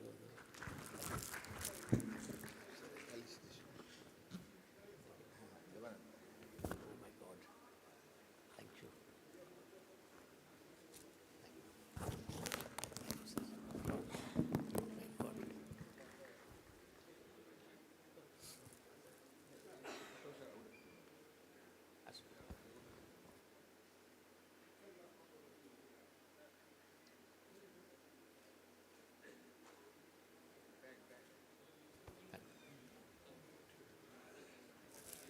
So nice of you, so nice. Can I start, sir? Yes. My dear and esteemed colleagues, आरंभरे मु ओडिशार समस्त को मोर नमन करुची. I can see Karthik Babu and many seniors here. I can see my classmate Brahmanand and Sham who are here in the audience. I can see a lot of juniors, my friends who are in the audience. And I'm extremely happy. Ette khushi laguchi. I'm in the land of Professor BBT, Professor R.K. Parida, Professor Akuranda Sadangi, and many other teachers who have contributed to what I am today. And you know, it's a great occasion that we are celebrating Apicon in this medical college, the prime medical college. I mean in Odisha, which is absolutely fabulous. And I'm speechless by the love and by the great honor that you have bestowed on me. I'm absolutely speechless. Dear friends, what I want to do, I have been given 25 minutes. I will not take 1 minute extra. I'm going to bring for you a very simple proposition. This simple proposition is what Gandhar Babu said. The 3 mega studies, we call it big data study. I'll show you why we call it big data study and what is the lesson for the nation and how does it define I can say Vaikuntha over here, who have been co-examiners recently. You know, I must tell you that it defines the state of the nation of type 2 diabetes. If you want to say, you don't have to go to, you know, people said that UKPDS is the ultimate on type 2 diabetes that came from UK. But I'll show you that how we have surpassed the UKPDS and many other in showing that how we can study type 2 diabetes in the most plausible manner. Dear friends, there's a big survey data from India. Why we are presenting this? Why we are going to describe how this study was done and so what? What does it contribute? It has cost nation, can you imagine how much? It has cost whopping 24 crores. But you know, but still, and you know, I have been fortunate to be the co-chair of the study from the very beginning, 2008. The study is still ongoing. The other co-chair with me is the head of the All India Institute of Medical Sciences, that it was Shatrugna Nath. Now you know the head of the department, head of the institute has changed from the Hyderabad doctor who was joined recently. So it is very fortunate on my part to observe the study from 2008 and we associate with every publication. I will also allude to two other mega studies which are also compendium on the type 2 diabetes. One of them, the landmark study, which is a real world study, which showed us prospectively by observing type 2 diabetes for 3 years, what exactly happens in them. How does the complications set in and how does the treatment adaptation happens. And the third study, I also the chair the landmark study, it is God's grace. The third study is the Impact India study, of which I was also the chairman, which had showed us the way that what are the nuts and bolts, what are the difficulties in establishing the glycemic control, even bringing down the H1C very minimal level. Dear friends, I mean, I would like to mention, will it change here? I have to, it's working. Dear friends, we call that the ICMR in-depth study is a compendium on type 2 diabetes. We have written an article which I show you in Lancet. The landmark study is India's first real-world longitudinal prospective study, world's first longitudinal prospective study in about 6,636 patients, and we have completed 2 years, showing their complications and treatment adaptation. The Impact India study, the third mega study, is the way to achieve H1C goal in type 2 diabetes mellitus. And since I'm associated from the very inception till date and all our ongoing studies, I'll allude to few aspects of the particular study. This is the line I was referring to, as Randrababu described, Professor Vishwanathan Mohan and Ranjit and Anjana and many people all over the country, all are involved in this study. This article we wrote in Lancet, the ICMR in-depth study, the lesson learned for the nation. Dear friend, it's why we call it mega study. It is ongoing from 2008 when Dr. Nirmalda was the ICMR DG. Today Ravi the ICMR DG. There are 6 ICMR DG which have changed, including Soumya Swaminathan, including Balram Bhargav. So it's a very mega study going on for so many years. Number 2 is a big data survey. I'll say why. It is entirely funded by the Department of Health Research, and this money was not spent. It was lying idle. It was earmarked for diabetes epidemiology study, which we got. Number 3 is the largest epidemiology study on diabetes in our country and possibly in the world. I'll tell you why I'm saying so. Dear friends, the objectives I will not describe in detail. The objective was to find out the national prevalence of type 2 diabetes and the national prevalence of pre-diabetes. Number 2, we wanted to have the data state-wise, not as a nation, but every state-wise. And number 2, we had the additional objective of finding out, as rightly he said, 3 things. The state of the nation, as far as hypertension is concerned, very important for us, as far as the dyslipidemia is concerned, and obesity is concerned. So very important. These 3 things we wanted to see, and also describe how the coronary disease occurs in them. And we wanted to see the difference, the quantum of self-reported diabetics and the new diabetics we discovered during this mega study. And dear friends, it's a cross-sectional study and door-to-door study. I have the unique distinction of visiting from Cuttack, Odisha to Ladakh, from Kerala to Bombay. It is door-to-door study. We door-to-door study. If somebody is absent, we go there thrice. Then we applied the KISS method and select the next. It is absolutely foolproof quality study, and we took everybody above 20 years of age. Dear friends, you see the entire study was aimed at 1,20,000 people. We have completed 1,13,000 people. The response of the study was 94%. That means people liked the study, the way it was done. I'm not going to details of it. It was, we decided from urban only 1,200, rural 2,800, depending upon the statistics of the Indian population. In addition to finding out, we also wanted to see demography, socioeconomic status. I'll show the data. Socioeconomic status, medical history, family history, smoking, alcohol, very important physical activity. Anil has disappeared. Anil, physical activity. What is state physical activity? And what exactly can prevent diabetes? the details of diet. I'll allude to one particular aspect. You may not agree, but there is some truth in it. Number two, we screen for the diabetes, height, weight, waist circumference, blood pressure. And in every fifth individual, we did HbA1c. We do a central laboratory where we transfer the sample for the lipids and creatinine.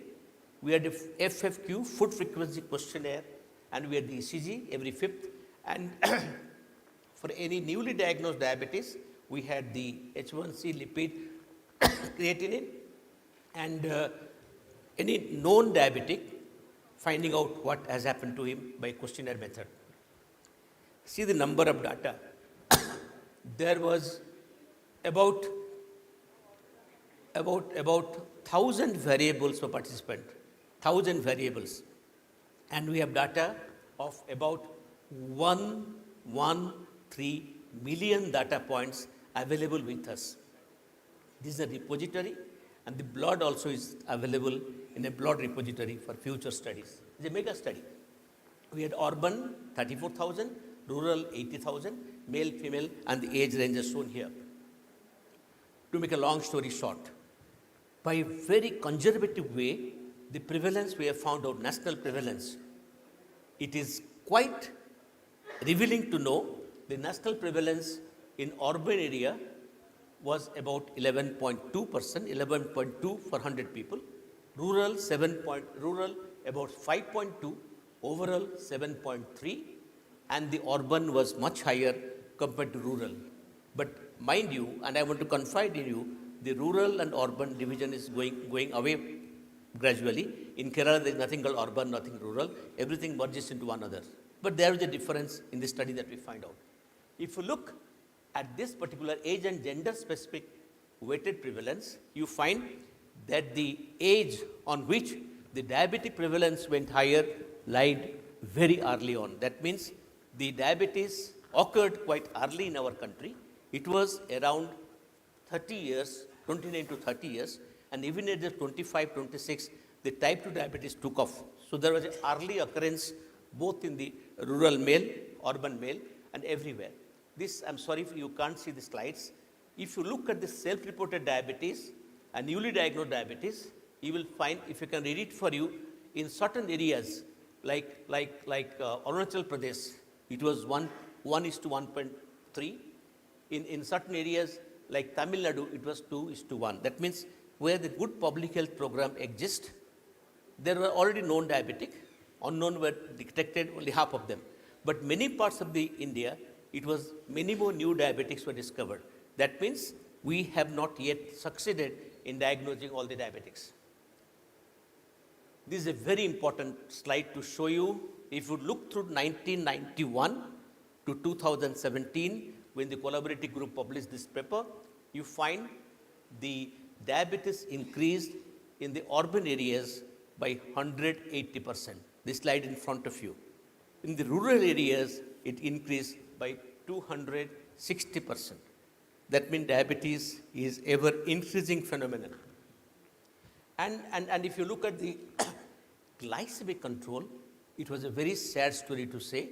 We found that the prevalence of people who had HbA1c below 7 to 8 or more than 8, we found almost 50% of the people, urban rural area, had HbA1c above 8.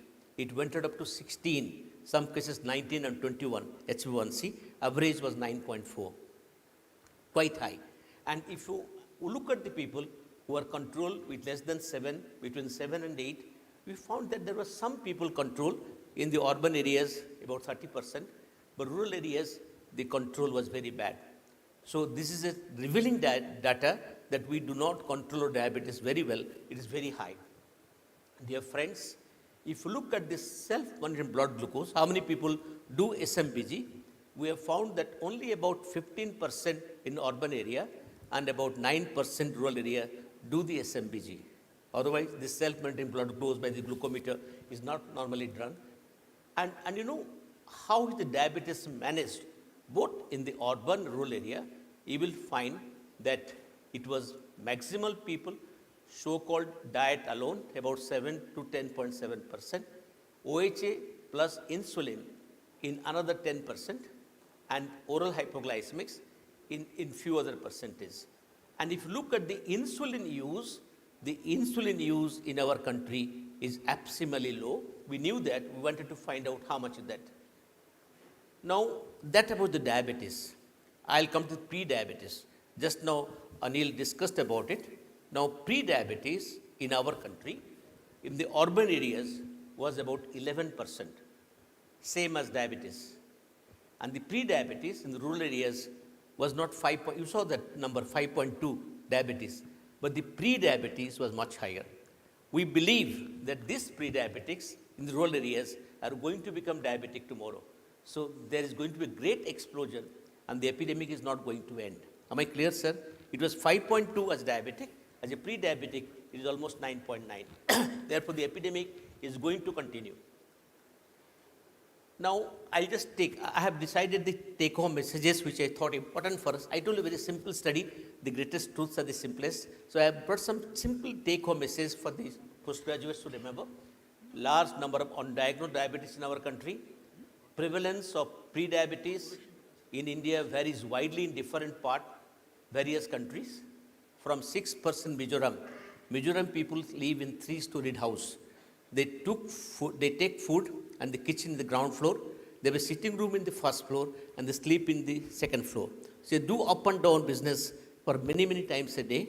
Mizoram, we found only 6%.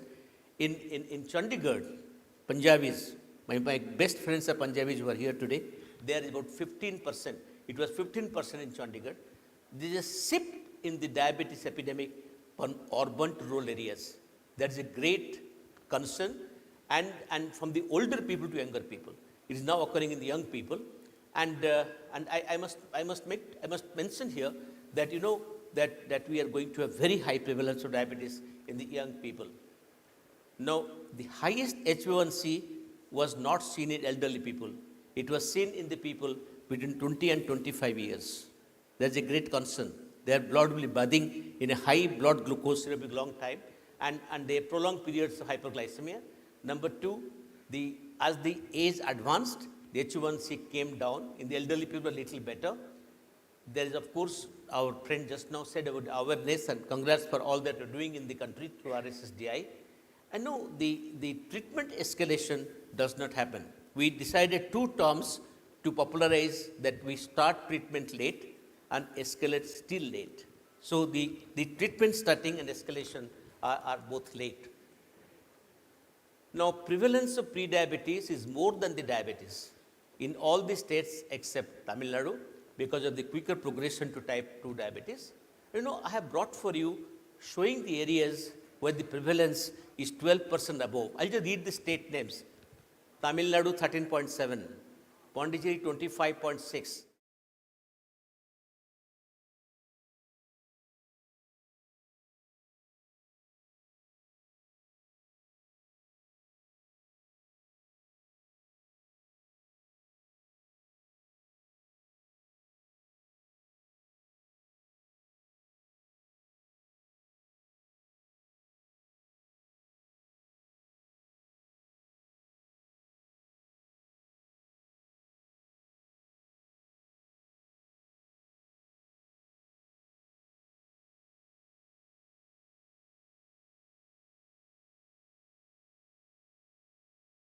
Less than the urban. Pondicherry 19.2, Kerala 23, almost equal to diabetes. This graph shows the prevalence, and such type of data is not available for any other country in the globally. We have for the first time globally the data from all the states. What is the diabetes urban and rural? And as I showed you, it picks up very early. So therefore, the young age at onset, I must tell you that we knew that type 1 diabetes occurs in the young. Today we know for certainty type 2 diabetes occurs in the adolescents and young adults. And this we have termed malignant diabetes because the blood sugars are high, complications are high. We have a registry in which Kotak calls is a participant, Jayant is here, and in this registry we have called DIY, not do it yourself, diabetes in the young, and I also chair that particular registry, and we have found that the type 2 diabetes in the adolescent is very high. We have tried to harmonize our data with the Western data and the European data. By the harmonization also we found that our rates of type 2 diabetes in the adolescents very higher, and they have malignant type of diabetes which has to be addressed. Dear friends, I must tell you that this is about the 15 state data, but this I am showing you to show you that there is a clear correlation with the GDP. The higher the income, the more is, I'm just joking, I mean, Padam Shri, madam is here, I'll get responded, the more the income, madam, the more diabetes. It has been shown today. Coming to socioeconomic status, you can see in the low socioeconomic status is slightly less, high socioeconomic status is slightly higher, and we have found it out in all the states of the country, and it clearly shows, say for Chandigarh, it was also found that the disease can occur in the low socioeconomic status. So it has a relation with economic status, but can be contrary also. Now we have termed pre-diabetes as an entrance to diabetes. Now some people have said, don't call it pre-diabetes, pre-diabetes, pre-diabetes. They have given a new name to it, very simple name called early diabetes. You are giving a drug called metformin. People say, why am I taking this? So instead of calling pre-diabetes, call it early diabetes. But that is for you to decide. But pre-diabetes is an entrant to the diabetes.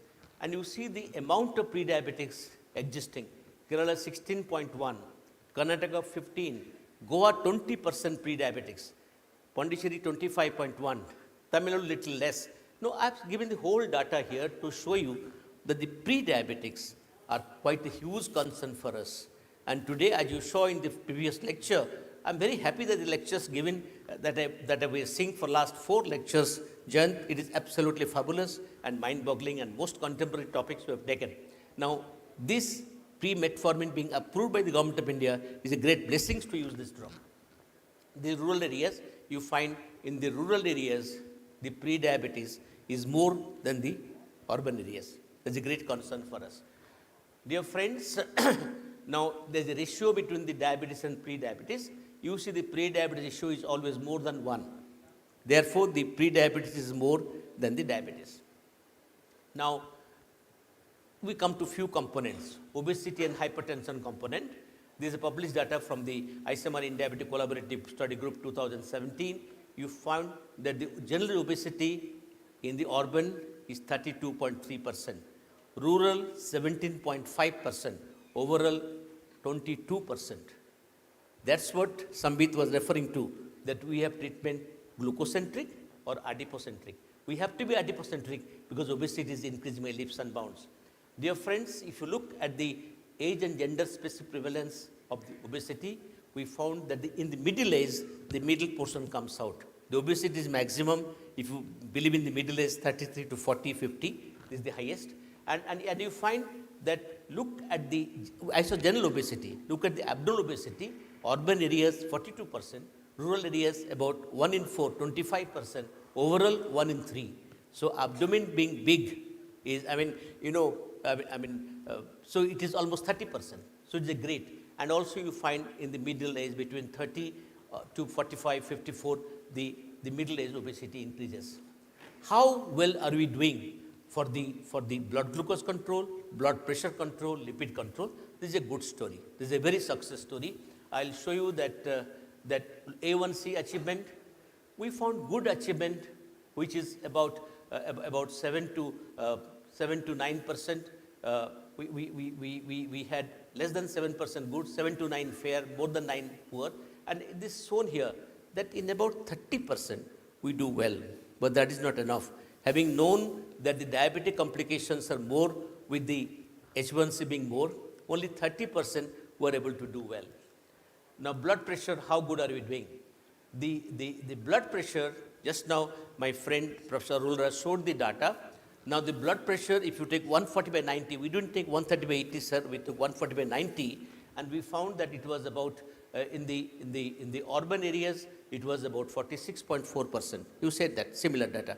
And it is in diabetic, and in the rural areas, almost 60%. So diabetic is quite prevalent, and how well are we doing? If you look at the stage 1, stage 2 data, you find that they're quite prevalent in the stage 1, fewer in the stage 2, and you look at the male and female population, males outnumber the females in the hyperpopulation. And overall, Key take homes, prevalence of both abdominal and general obesity are high in India, with the lowest rates of obesity in Jharkhand and highest rates in Punjab. Also showed the prevalence of hypertension is also high, from 22% in Meghalaya to 45% in Punjab. The rule of halves for hypertension is still valid. Half only you know, half we do not know, only half is treated. And number 3, we have a huge window of opportunity to prevent hypertension. About the lipids, I'm very passionate to show this data. This component, total cholesterol, you find more than 200 milligram percent, about 66%. Triglycerides is high. LDL cholesterol is 40%. We know from eternity that triglycerides is our major problem. We can have hypercholesterolemia. And if you look at the drugs, we found that the medication used in the urban rural areas are almost similar. On any glucose lowering agent, I have shown the data about 88 to 90%. On oral hypoglycemic agent is about 87 to 85%. That means the major drug that we use in diabetics are oral OAD, oral anti-diabetic drugs. Now, blood pressure lowering drugs we use in the urban area about 30 to 34%, rural areas about 29 to 25%, little less. And the lipid medications are very sad data. Lipid medications are much lower, between 16, 15, 14. That means we don't use the lipids very much, and there is need to be a awareness to use anti-lipid drugs because they have prevented heart attacks by 33%. Now, the prevalence of hypercholesterolemia I have shown here in the diabetic study, triglyceride shown in this study, but the treatment is not very, very proper.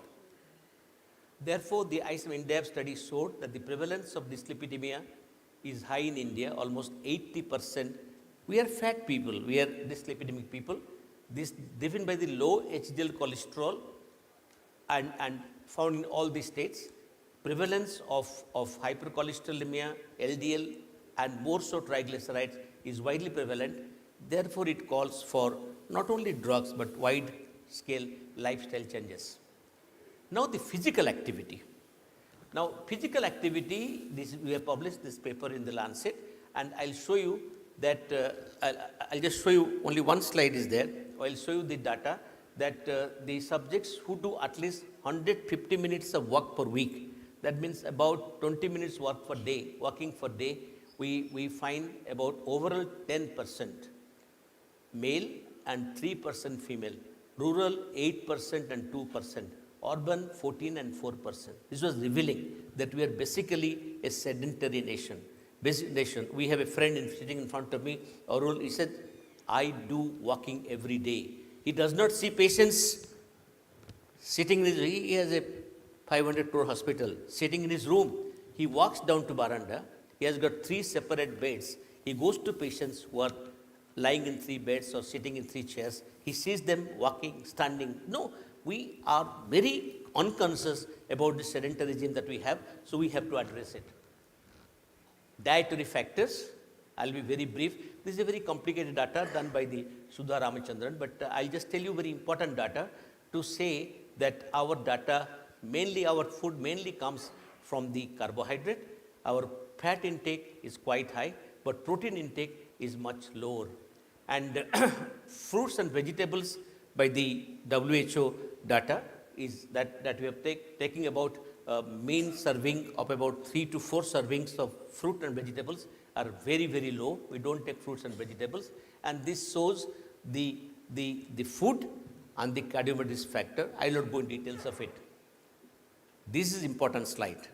Can we reverse diabetes? Only one slide I have brought from the whole lot. This is a study done by the Seshadri Sarvanan. You can see the second name, Seshadri Srinivasan.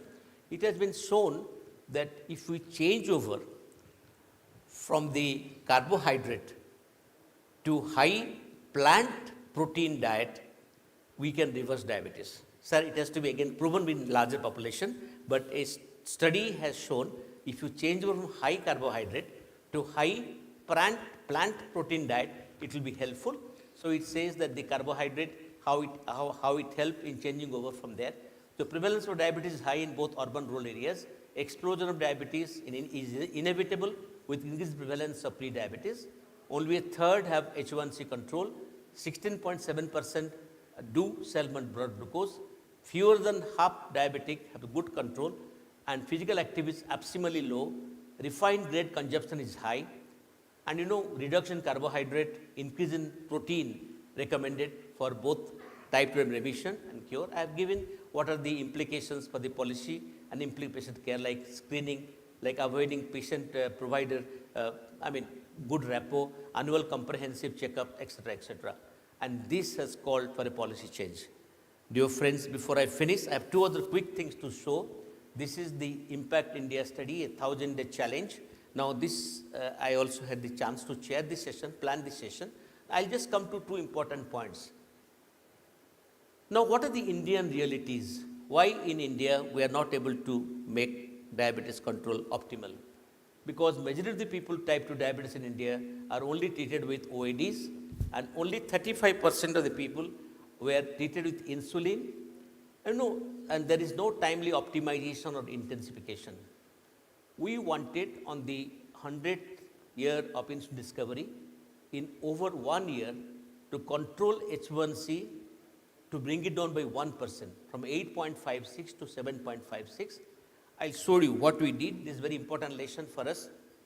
We did medical activities amongst the healthcare professional. All of you must have gone through that. We did societal activities by championing healthy lifestyle through SCP and media campaign. We did the people with diabetes. We studied education and strengthened the monitoring of diabetes. This is the number of activities we have done. 151 city camps, 5,000 healthcare providers, 3,000 clinics we have covered, 25,000 patients, and 25 media activities. But I want to show you that it did come down in a year from 8.56, not by 1%. It was very difficult on a countrywide. It only came down by 0.5. We brought it down to 8.48 in about 6 months' time. But once we let loose, we again went up to 8.61, 8.59. Why we are showing this slide? This slide says that if you want to bring down H1C very effectively, you have to have multiple components.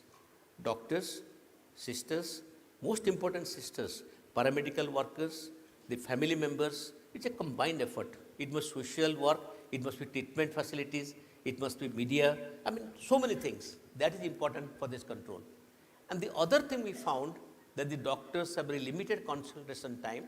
There's a high carbohydrate diet, high PPG, and multiple OADs, but still patients have high H1C. We do not do anything about it. A need for simple and convenient insulin regimen. And that the consultation time, it was revealing that it was found that we had the consultation time in many places about 2 to 3 minutes per patient. Therefore, we said that we have to have simple and easy to explain treatment options. We must leverage this from the paramedics like nurses, educators, etc., which could increase treatment capacity in the PSCs and make the secondary and tertiary center little free. And we must use technology. I'll come to that in leveraging this. Now, dear friends, high carbohydrate diet was found in the impact survey, and there was higher relative contribution of PPG. And in spite of multiple OADs, there were high H1C, and we gave the message, if 3 OADs are not working, it is better to change over to insulin. 4th and 5th OADs do not decrease the H1C, rather they increase. Dear friends, we need simple and convenient insulin regimens. The last part, the last big data which gave us the idea about type 2 diabetics was the landmark. And this is a study which was done, as I told you, 6,236 patients. Now it is a combined work. You can see all the great guys, so-called great guys. They are here, a part of this landmark study, and I again was the national coordinator and the chairperson. So we have a slide called Landmarks of the Landmark Study. We have completed 2.5 years. And you will find the study initiated 2017, recruitment completed, and details of it I will not go to save time. But I must tell you that this study has been widely publicized, both in India and abroad. I'll show the publications.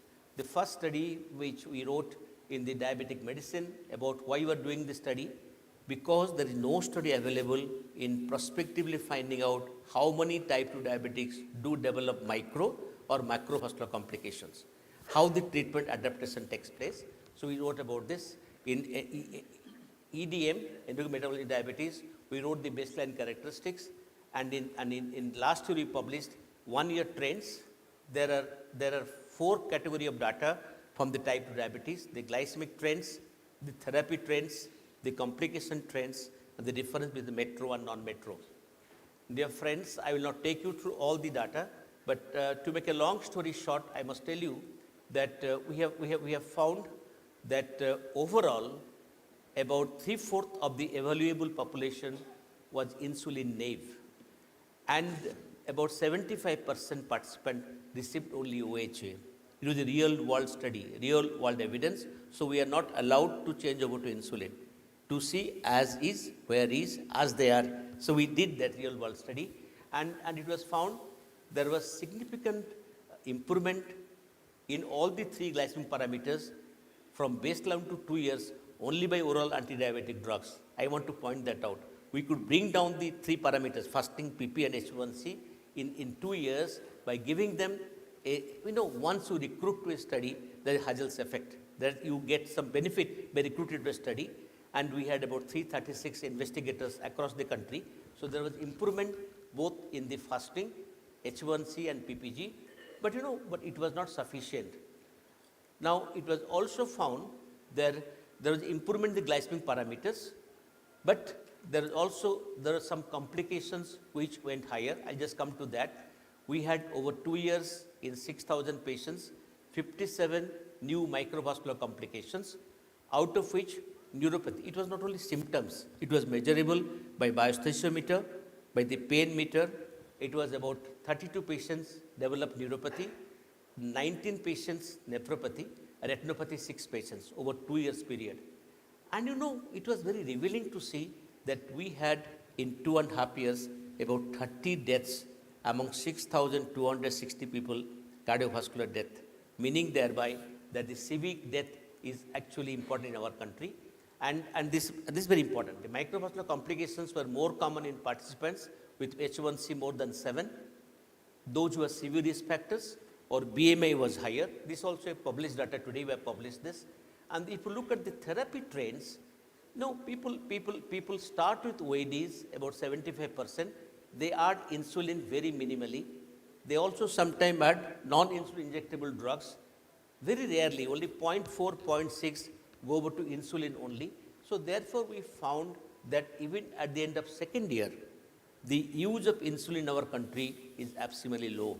We have to decide why it is so. It is a real world study. We did not intervene to change over. But it's a very important fact. Remember, type 2 diabetics, in the compendium we found that do not take insulin either with OAD or insulin alone. Now you see both the basal and the premix were used in equal percentage, and there was one case who had severe hypoglycemia, otherwise it was a safe drug. So the neuropathy, heart failure were the predominant macrovascular diabetic complications, 2-year treatment. More complications, those are overweight with suboptimal glycemic control. It provides insight into disease progression and emphasizes the need to control the risk factors and treatment adjustments. Dear friends, I'll stop here, but we had also some data to say that in the metros and non-metros, the complications are almost similar, but the microvascular complications slightly higher in the non-metros compared to metros. And even though there's minimal marked improvement in all the glycemic parameters, a large majority of the participants at the end of 2 years remain uncontrolled. And that is the message that I'd like to give. And I think I'll stop here. And I just wanted to bring to you that all these 3 mega studies are giving us lot of data, lot of learning points about the type 2 diabetes compendium, hypertension, dyslipidemia, obesity, about the status of their learning, what they occur, and that has given us a lot of points to work on to improve the status of type 2 diabetics in the country. Thank you very much for a patient hearing. Thank you, Professor Das. Thank you, sir. It is a really nice exposition of so many hidden facts. There is a saying in America, That is, children are behaving like adults, and adult and elderly are behaving like children. So type 2 diabetes mellitus is no more the prerogative of elderly people. It can occur in pediatric age and adolescent also. That's the point.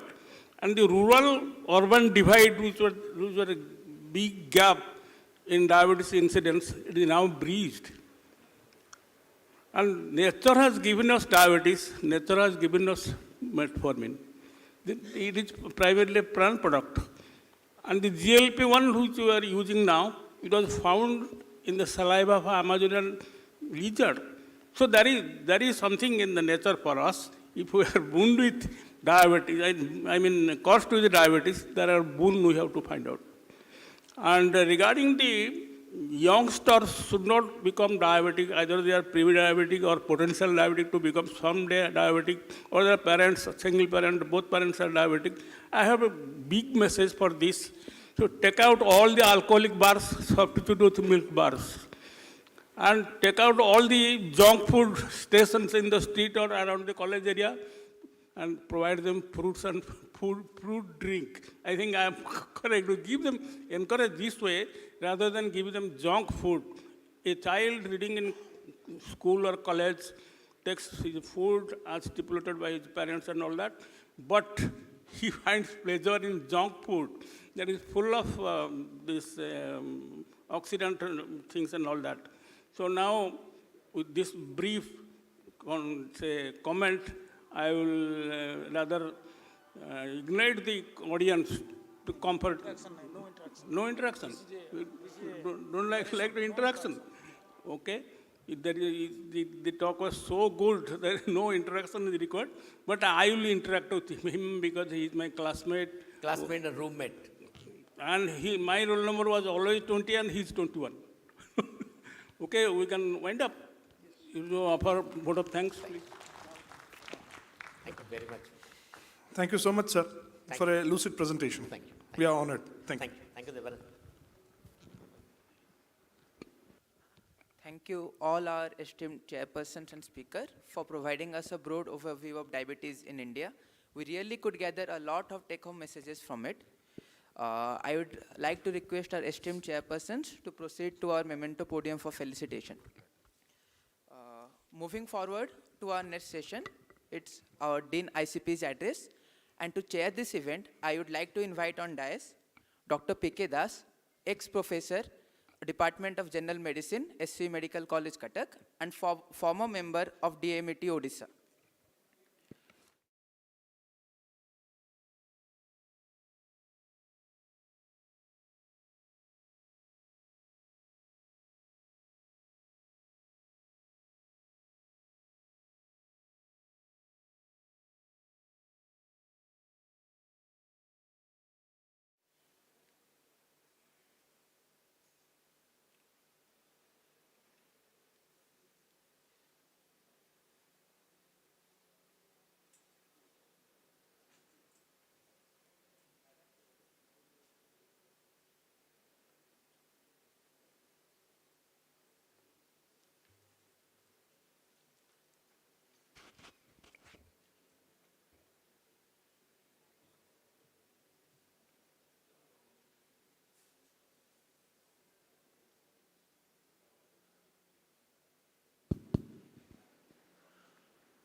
Good evening, all the delegates. Now, it's our privilege to invite to the dais Padma Shri Dr.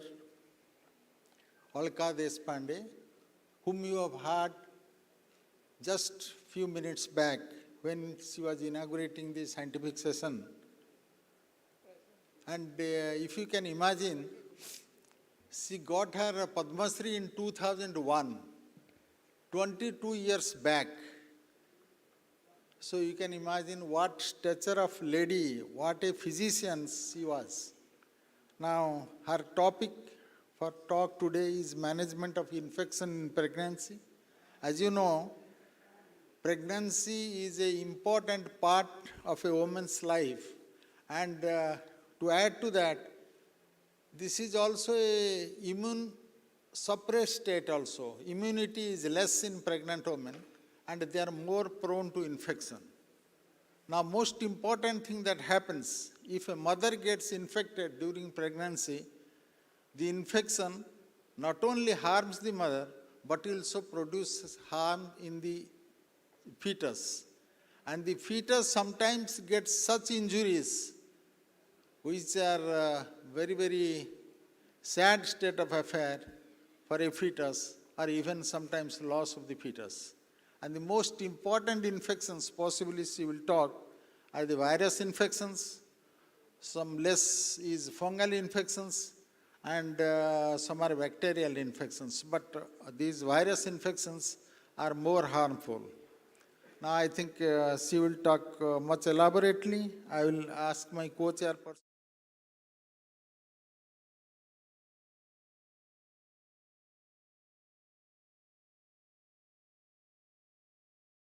Pandey. She is currently the Dean, Indian College of Physicians. She is basically a consultant physician, former professor at the Department of Medicine, Grant Medical College, Sir J.J. Hospital, Mumbai.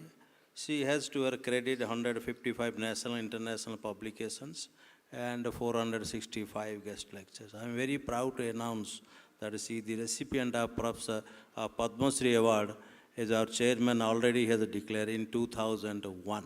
So over to you, madam. Honorable chairpersons and esteemed delegates.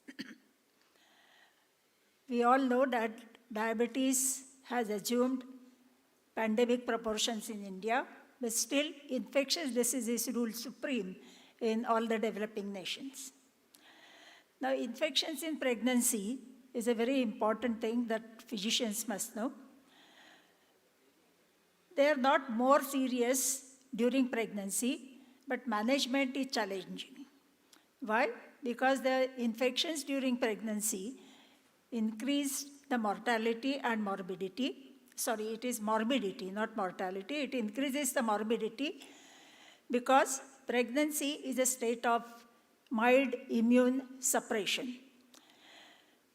The obstetric outcome is also affected because of the infection. There could be miscarriages, there could be preterm deliveries and other complications. Most important part is challenging therapy, because the therapy has to be treating the patient. We have to also see what will be the effects on the fetus and the obstetric outcome. In addition to this, management of infection during pregnancy poses ethical issues and many legal problems. Unfortunately, we have developed many subspecialties, but infectious diseases has yet to be developed in India as a subspecialty. And therefore, everyone who is having a medical qualification feels that he is competent enough to manage any infection. And therefore, I would just like to share with you 2 or 3 examples that I faced in city of Mumbai, which is supposed to be a mecca of medicine. This was a 26 years old primi gravida, 5 months pregnant, having fever with rigors, turned out to be P. vivax. Her obstetrician was in a dilemma regarding antimalarials, so she treated only with doxy. 3 days later, patient landed in JJ Hospital with altered sensorium seizures, and she had cerebral venous thrombosis as a complication.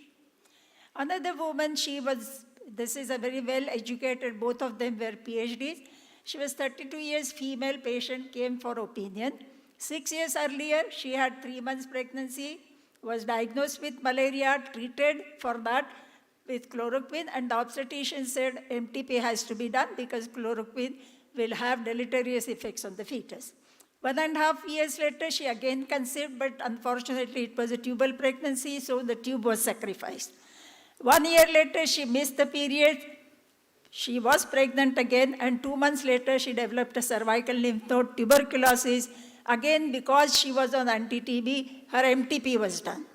And after that, poor lady was going from doctor to doctor, from obstetrician to obstetrician, because she was not conceiving. Finally, one obstetrician did her Mantoux test. Mantoux was positive, and therefore the obstetrician said, you have MDR TB. And this has happened in Mumbai. This lady came running to me because they knew me, and therefore the couple came. and MDR TB diagnosed on MANTU positivity in this patient. So just imagine what is happening. This was recently a 32 years lady, obese. She was attending with obstetrician. During this, when she was attending, she had done her blood sugar. Fasting blood sugar was 136. She was not advised or counseled anything about weight reduction. Then she conceived. Her TSH was 5.8, slightly more for her pregnancy. And the fasting blood sugar was 148 and post-lunch was 234. The obstetrician told her both will have deleterious effects on your fetus and therefore the MTP has to be done within 24 hours. Now this is really appalling knowledge of our fraternity. So what I'm coming to is that all of us must know about preconception counseling, and in a preconception counseling, the couple which wants to have a child, they must undergo CBC, X-ray blood group, HB, HCV, HIV, blood sugar, serum TSH. So all that can be corrected before conception. We have to counsel them about addiction, substance abuse, and risk reduction of inherited disorders. Now I'll go a little fast. Now, when we are talking about infections in the pregnancy, what are the factors that we have to consider? There will be vertical transmission of the infection and embryogenesis will be affected. Now in the first trimester, the organogenesis takes place between 4 to 12 weeks, hence maximum fetal malformations. So we have to be careful when we are using the drugs during the first trimester. However, maximum transmissibility occurs in the third trimester, but least malformations because the organs have already developed. These are the routes of transmission, you know, in utero, perinatal, postnatal, and also through breastfeeding. Now the drug safety, particularly the antibiotics, if you see, they have been classified as A, B, C, D, and X. A is controlled studies in pregnant women showed no risk. B is adequate human studies are not done. Animal studies showed some risk. So when we are using B category drugs, we are taking some risk. Category C risk cannot be ruled out. Category D positive evidence of risk. And category X contraindicated in pregnancy. I'm just talking about some antibiotics. Penicillin, macrolides, cephalosporins, and carbapenems are come under group B. Chloramphenicol, quinolones, fluoroquinolones are C. Tetracyclines contraindicated. Just taking a few common infections, pneumonia could be bacterial, streptopneumonia, influenza, Legionella, mycoplasma, could be viral, varicella influenza, fungal, PCP, cryptococcidiado, if the patient is immune suppressed or deficient, and aspiration pneumonia. You all know about this curve score, and based on the curve score, we have to decide about the treatment and hospitalization of the patient. Community-acquired pneumonia, clinical course is same, organisms are same. Drugs used are beta-lactams and macrolides. Quinolones not to be used. Beta-lactam plus, there is an inadequate safety data, but if required, it can be used. H1N1, oseltamivir, if it is only URTI, no pneumonia, then we can give oselta 75 milligram BD for 5 days. If the patient is symptomatic even after 5 days, then increase it to 10 days. If there is a pneumonia but no tachypnea, then the dose of oseltamivir is double, 150 milligram BD for 10 days. If there is a pneumonia, you know if the patient requires ventilator, oseltamivir, zanamivir. If there is a multi-organ dysfunction, titrate as per creatinine clearance, persistent chest X-ray shadow, more than 10 days, zanamivir continued for 21 days. But the best is today that we can offer them vaccination. Dengue is another common infection nowadays that we are seeing. Monitor hemoglobin and hematocrit platelet count. Adequate hydration, platelet transfusion during labor if the patient comes in labor, and we have to watch the neonate. The complications will be preeclampsia, eclampsia, premature birth, stillbirth, and fetal infection. Now, why I'm saying that the patient must be counseled and patient's family members must be counseled about the risk of the infection itself.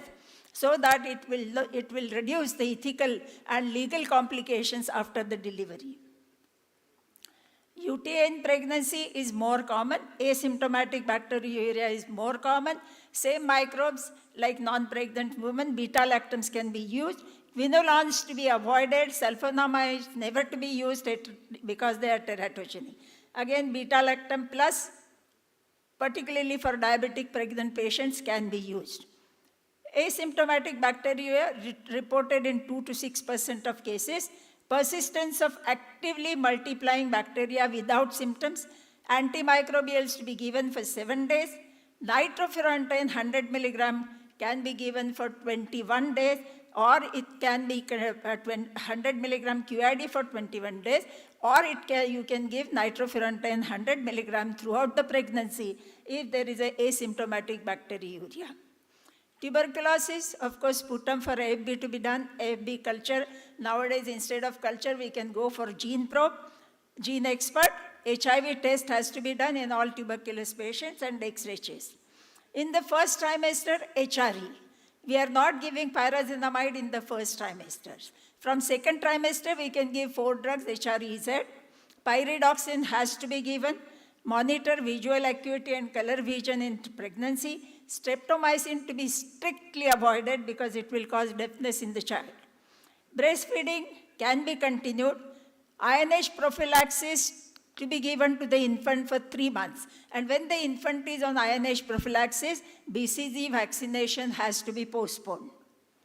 MDR-TB, we are nowadays using Gene Expert, so we can immediately find out if there is a rifampicin resistance, but again we should send the sample for culture and line probe, confirmed by culture, second line drugs with severe fetal toxicity. And therefore, we should do a counseling for therapeutic abortion if it is MDR-TB under treatment.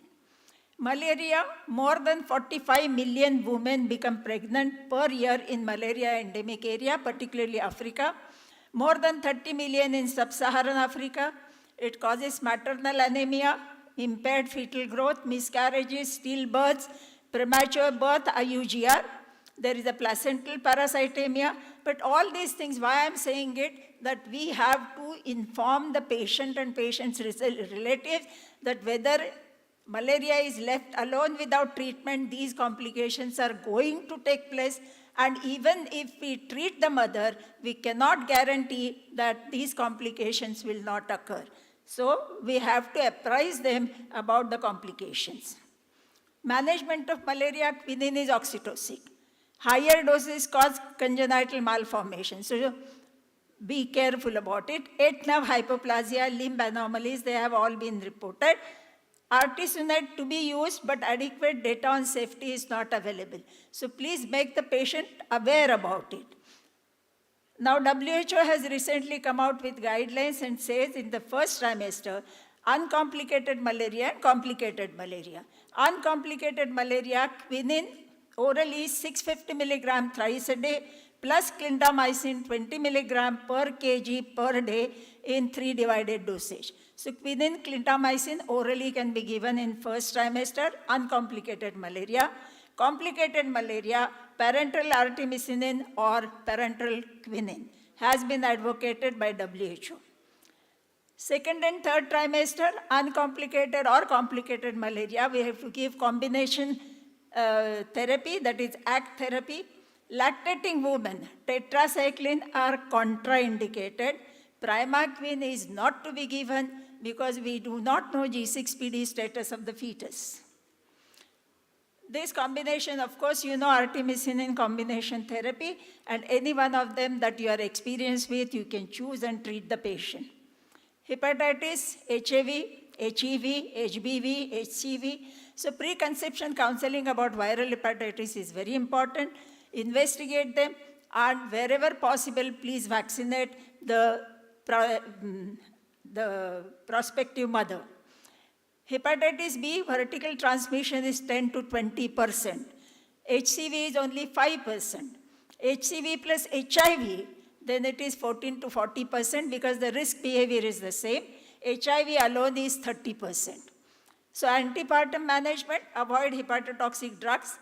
The medical, paramedical people have to observe biosafety measures, tell the patient to abstain from alcohol, counseling for vertical transmission, we have to tell them. We have to give hepatitis A vaccination. However, there is no indication for MTP. Non-invasive techniques to be used for amnio screening, avoid amniocentesis, avoid puncturing placenta. Age-based AG positive, perinatal transmission is 10 to 20%. If it is E positive, it is 90%. And therefore, immediately after the birth, the newborn has to be given hepatitis B immunoglobulins, 1 to 2 ml intramuscular and 0.5 ml intramuscular immediately after the birth in HIV positive patient. HIV negative, in first 24 hours, we can give 1 to 2 ml. HBV vaccine to be started within 12 hours to the newborn. HCV risk factors are intravenous drug users, history of transfusion. Nowadays, we are screening the blood, but if the patient has received transfusion earlier, we have to take the history. Abnormal liver enzymes, recipients of organ transplant, this is a risk factor for HCV. Anti-HCV antibodies to be measured, HCV RNA can be measured. Previously, we used to say it is negative if the RNA level was less than 10⁶ and low risk of transmission. But if it was more than 10⁶, then the MTP was advised. But now we have wonderful drugs for HCV, and therefore therapeutic abortions are not advocated to HCV. So with the HCV, again, we have to take universal test. It is advocated that many a times, most of the times, HCV is not detected because it remains asymptomatic. So we must screen all the mothers for HCV. That will improve the health outcome, preferably early, but you can do the test at any stage. Higher incidence of preterm births, IUFD and IUGR, so that we can counsel the patient. Premature rupture of the membranes, higher rates of intrahepatic cholestasis, and therefore HCV positive mother will require a multidisciplinary team. Now there are no large-scale studies. There is no safety and efficacy of data on HCV directly anti-viral acting drugs. But these drugs are very, very useful. And if you treat the chronic HCV patient for 3 to 6 months with DAA, it is almost cured. And therefore, during pregnancy, because these drugs are not advocated during pregnancy, not licensed for use in pregnancy, therefore, we do not treat a patient of HCV during pregnancy, but after the pregnancy, the patient can be offered this treatment. Breastfeeding is not contraindicated with HCV. HIV infection, all pregnant mothers to be offered HIV test after counseling. If seropositive, you send for CD4 count. But nowadays, with the latest guidelines, we start all the patients on the therapy. The therapy earlier given was tenofovir, lamivudine, efavirenz, but today we can also give TLD, dolutegravir. And after that, even the child, the newborn also has to be given the prophylaxis. But I would advise you that if there is a pregnant mother, HIV positive mother, we should refer the patient to the government ART centers where the mother is also looked after and the child, the newborn, the DNA PCR of the child is done in the first 48 hours, and if found positive, the child is also started on the treatment. Coming to SARS, recently we had this. Pregnancy COVID registry by IGMR shows 153, this is the reference. So they have reported 4,203 pregnancies, 3,213 live births. There were only 77 miscarriages and 834 were undelivered. That means SARS did not have any deleterious effects on these pregnancy outcomes. Pregnancy had no higher risk, no vertical transmission has been reported of SARS. 11,432 pregnancies, this is an analysis from 77 studies. 74% of the patients were asymptomatic. The preterm delivery was more common. That was the only thing. Only thing we had to train our resident staff to use the PPE kits and observe all the precautions. And that was initially a little difficult for them to be in the PPE kit for 8 hours and 16 hours, but then they got used to it, and therefore there was no mortality reported. We had the highest number in National Medical College, Topiwala National Medical College and KEM Hospital, and very successful deliveries in SARS-CoV-2. It was a scary pandemic, but there is no evidence of vertical transmission. Management remains the same. Working with PPE and conducting deliveries was initially difficult. Vaccination during pregnancy. And this is a part of preconception counseling. We should inquire about the vaccination. If they are not vaccinated, we should offer them. But what vaccines can be given during pregnancy? Hepatitis A produced from inactivated virus, so theoretical risk to the fetus is low. Therefore, it can be given. Hepatitis B, non-infectious HBsAg particle, no risk, so the mother can be given the immunization. MMR, not to be administered. Varicella, not to be administered because these are live attenuated viruses. BCG is not recommended during pregnancy. So I think this is all that I wanted to share with you.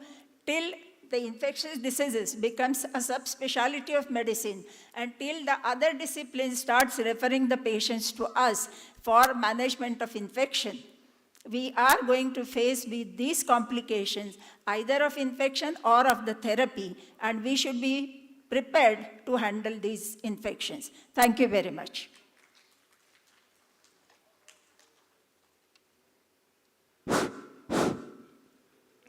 Thank you, madam, very much.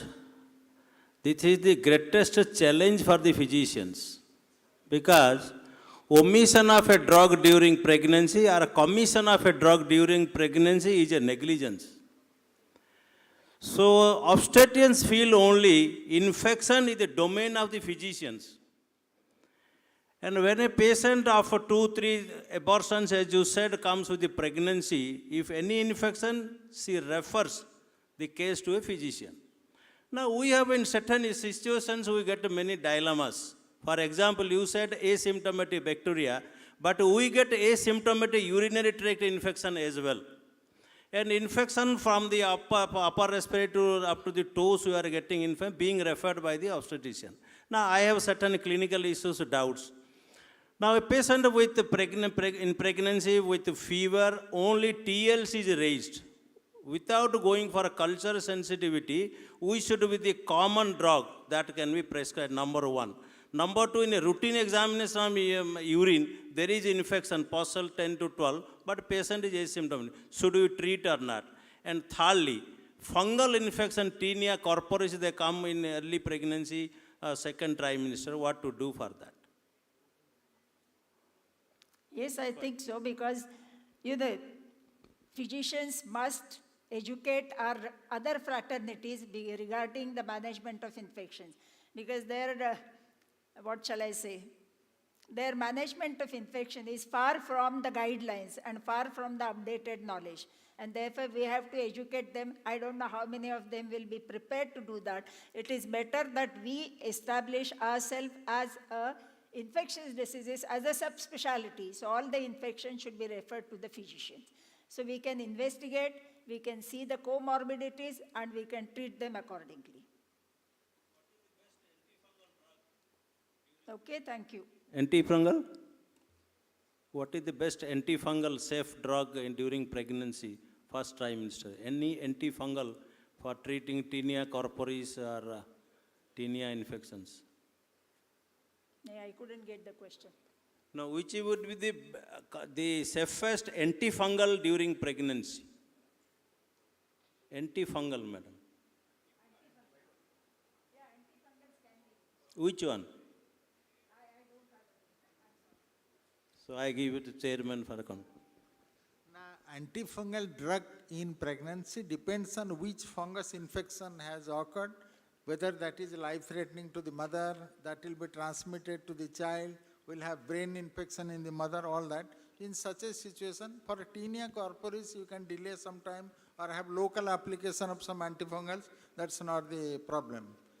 So I think we should focus more challenging fungal infections which can have systemic infections and affect the child.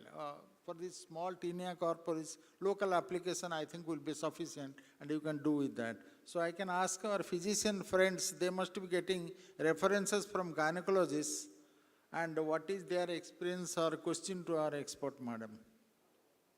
Fungal infections will be more common in immune suppressed or immune deficient patients. So if the mother is diabetic or if the mother is HIV positive with advanced disease, then we can treat the fungal infection. Yes, Otherwise, minor fungal infections are Infections, treated with topical applications. Yes. Yes, Dr. Padhari, please. I had a PG student. His wife was pregnant. She suffered from fever, first pregnancy, and he has already started treatment. Because the fever did not subside, then he brought his wife to me. I asked what antibiotic you have given.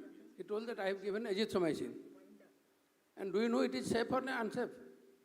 Then the PG student said, I do not know. Then why don't you refer the book before prescribing to your own wife? In fact, azithromycin is contraindicated in pregnancy. So it apparently appears to be, many drugs apparently appears to be safe, but they are not safe. My advice is, if you are not sure that whether it is safe or not safe, it is better to refer the books. There are alphabetically written book where which is safe, which is unsafe. Yes. The second part is, it is better to now that everybody has got a internet access to the laptop, to the mobile phone. So you please seek whether it is safe or unsafe before prescribing any drug to a pregnant woman. This is my... The madam was telling actually the pregnancy drugs A category, B category, C category. Now, if you refer to any SIMS or MIMS, the drug books that is available in the market, they have got a special chapter. Pregnancy drugs to be given in pregnancy, not to be given in pregnancy, about 10 pages, where it is written. So it's always better if you feel that you don't know exactly whether this is to be given or not to be given, better consult a book, or nowadays in internet everything available, so you give. Don't give a drug which may produce harm to the child or to the mother. Any other question from our friends? Madam, in pregnancy with malaria, you told it is quinine or artesunate. But why not chloroquine? If it is a Vivax malaria, you can use chloroquine safely. Asking about why not to give chloroquine. Madam, you can come here. Yes, please. You can come here. What was the question? Why chloroquine should not be given? Why In chloroquine COVID? should Why chloroquine is not given? You told quinine is to be given. No, see, we used to give chloroquine, but these are the latest guidelines which I showed you. And they have advocated oral quinine for, with, what is that? Yes, in the uncomplicated malaria in the first trimester.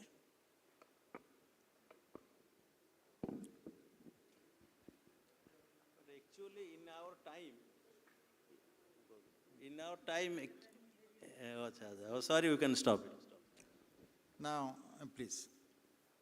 Now, we must thank Madam for her excellent talk and reviewing very extensively the diseases that occur in pregnancy, what investigations to be done, and what is the treatment protocol, and what can happen to the mother if they get infection during that period.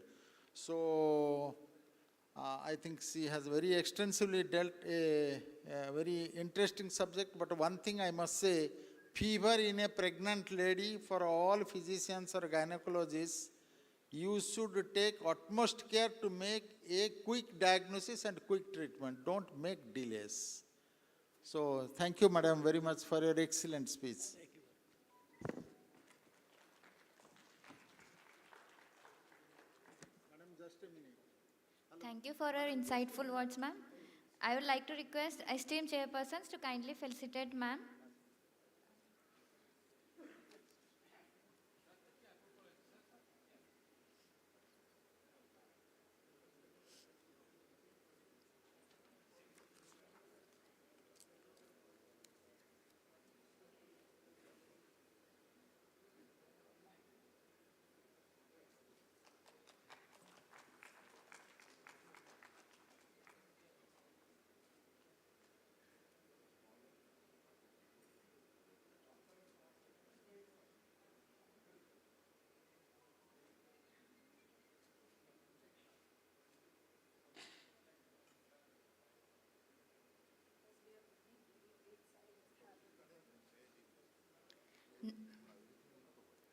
Now I request our esteemed chairpersons to kindly proceed towards our memento podium for felicitation.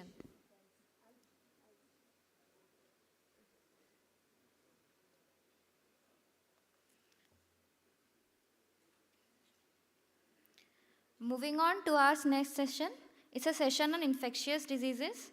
To chair this session, I would like to request Dr. Pradeep Kumar Behra.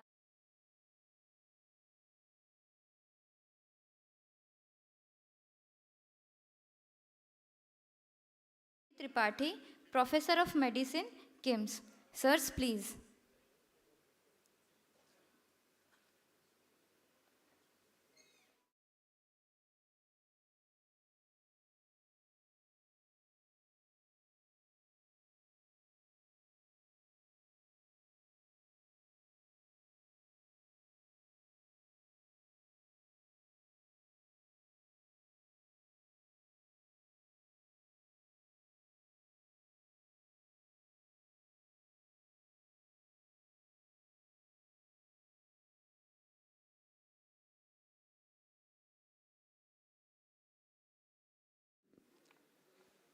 So, good evening, one and all present here. So, moving to the next session, after when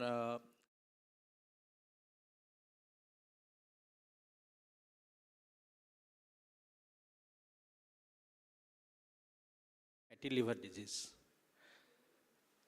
Fatty liver disease has a long history since 1865 when fatty liver was identified in alcoholics by Addison. Since then, it has a long history with coining of the term non-alcoholic fatty liver in 1980.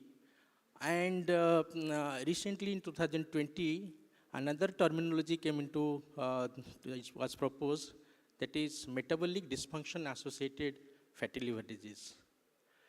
So it was observed that this fatty liver disease is associated with all the metabolic determinants like obesity, diabetes, and all other like dyslipidemia, hypertension and all. And in various studies, it was found there is mutual and bidirectional relation between these two entities. And to enlighten us on this topic, NFLD, a metabolic challenge, we have one of the distinguished speakers, Dr. Binod Mittal, sir. Dr. Binod Mittal is a senior diabetologist and head Center for Diabetes and Metabolic Disease, Delhi Heart and Lung Institute, New Delhi. And sir has a vast clinical experience for 33 years in the field of diabetes and received many honors and awards. Sir is a regular invited speaker in key national and international conference. Sir, I have the privilege to invite you, and so I hand over the mic to you to start the session. Sir.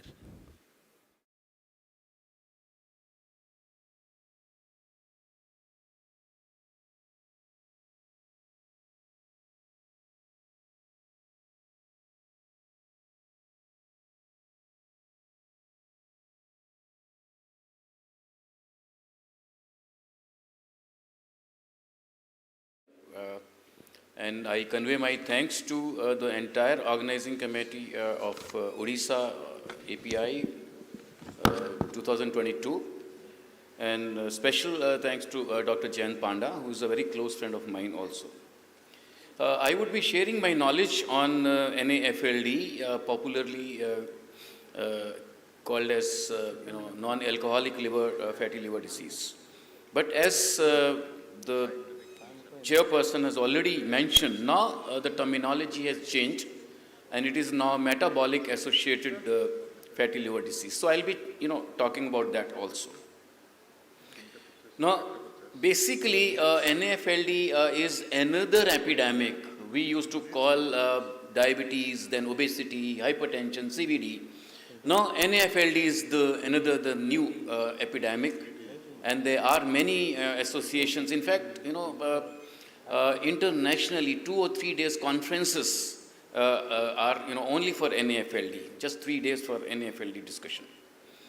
So it's a part of insulin resistance syndrome or a metabolic syndrome, and almost 60 to 70% of patients who are having diabetes or obesity or hypertension or dyslipidemia have fatty liver disease, non-alcoholic. Now, in general population also around one-third have NAFLD, while if patient has a metabolic feature, then it is much more. Now, important point is, which everybody must be knowing, that now the commonest cause for chronic liver disease or cirrhosis of liver is NAFLD, not alcohol. And other is NAFLD is more marker for CVD rather than chronic liver disease. In a way, if a patient comes to you with small, because they generally neglected fatty liver, small fatty liver on ultrasound, we should investigate this patient for CVD risk factors, other CVD risk factors, despite of the fact patient doesn't have anything else. So NAFLD is reversible. It is a marker for chronic liver disease, not only that, a cardiovascular disease. So that point is to be well understood. Now, there are many studies available in India also, and like it has been highlighted well, that almost say 50% to 70% of patients who have diabetes have NAFLD. And like as I mentioned again and again, it's something which is killing the patient, and ultimately future is having cardiovascular disease and chronic liver disease. 30% of adults have this disease. And there is an interplay between diabetes and NAFLD. It is a common soil. Insulin resistance is the common soil. And not only these two, but including CVD. So there is a link between three diseases: type 2 diabetes, NAFLD, and CVD. Now, hypertension also, again, if patient comes to you with hypertension, try to investigate the patient for NAFLD. Now, there are basically, pathophysiology involves, first, second, and third hit story. It is basically increased intake of high calorie, dense calorie, you can say, high carbs, diet, especially, increased intake of this fructose containing sweetened beverages. There is an increase in the consumption, especially by the adults and the younger adolescents, of the sweetened beverages, which contain more of fructose, artificial. So one hit story, so initially there is only, a small increase in insulin resistance, but if patient continues to have this increased dense diet, then there is increase in, liver enzymes, as well as then later on other features of insulin resistance and chronic liver disease.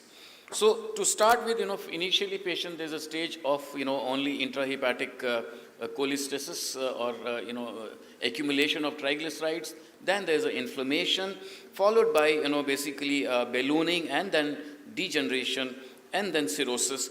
And other important point is number of these patients, they ultimately develop hepatocellular carcinoma. Now, pathogenesis again is a complex interaction between genetic and environmental. So genetic predisposition mainly for insulin resistance, and then environmental, as I told you, sedentary lifestyle, increased intake of dense, high calorie carbs, and basically, high fat. And it is not only the quantity of fat, it is abnormal fat also. More of free fatty acids and more of TGs, which get accumulated inside the liver. And there's a twin cycle, basically hypothesis. One side, whenever there is an increase in insulin resistance, more of increase there's a hyperglycemia, more glucose uptake by the liver, conversion of this glucose into triglycerides, and then these triglycerides gets released as free fatty acids in the blood. So there is then accumulation of these free fatty acids in the pancreas and in the adipose tissue. So there's a vicious cycle going on. Both the cycle means one hand the liver is getting affected, and other hand it is the pancreas. In pancreas, even 1 gram of fat deposition can lead to beta cell dysfunction. Just 1 gram, very, very small amount. So this fat uptake, which is accumulates in the liver as well as pancreas, this leads to a twin cycle, and ultimately there is dysglycemia, hypoglycemia, diabetes, and other complications. So there's a complex interplay between liver, adipose tissue, and muscles, and this continues. Now, this is a congested slide, so I won't be going into detail of this, but it is NAFLD is a continuum. Like we say, cardiovascular disease is a continuum, diabetes is a continuum. Similarly, NAFLD is also a continuum. It starts from a very mild stage and then goes on to malignant and cirrhosis. Now, basically, as we Indians, there is a decrease in adiponectin, and there is a decrease, even intermediate insulin receptor substrate, dysfunction adipose tissue. When in a normal person, when we gain weight, then also there is increase in adipose tissue, but the number of cells increase, not the size. When we take more of carbs, then what happens? There is increase in the size of the fat cells. That is more important, not only the number. And this increase in the fat cells, adipocyte, leads to inflammation and release of adipocytokines, which are inflammatory, PAI1, TNF-alpha. So basically, this insulin resistance, it starts from here, then endothelial dysfunction, altered lipid metabolism, dyslipidemia, systemic inflammation, a plaque instability, oxidative stress. Everything is going parallel.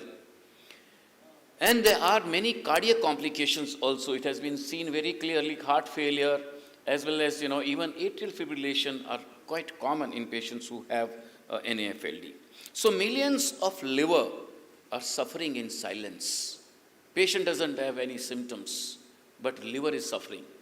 So we have to be having a high index of suspicion, try to investigate and try to tell them, to adopt lifestyle modifications. We don't have any pharmacological agent, I'll be telling you. Only some organizations have come out with some agents, otherwise overall. So it's basically lifestyle modifications, reduction in weight, and decreased fructose containing beverages.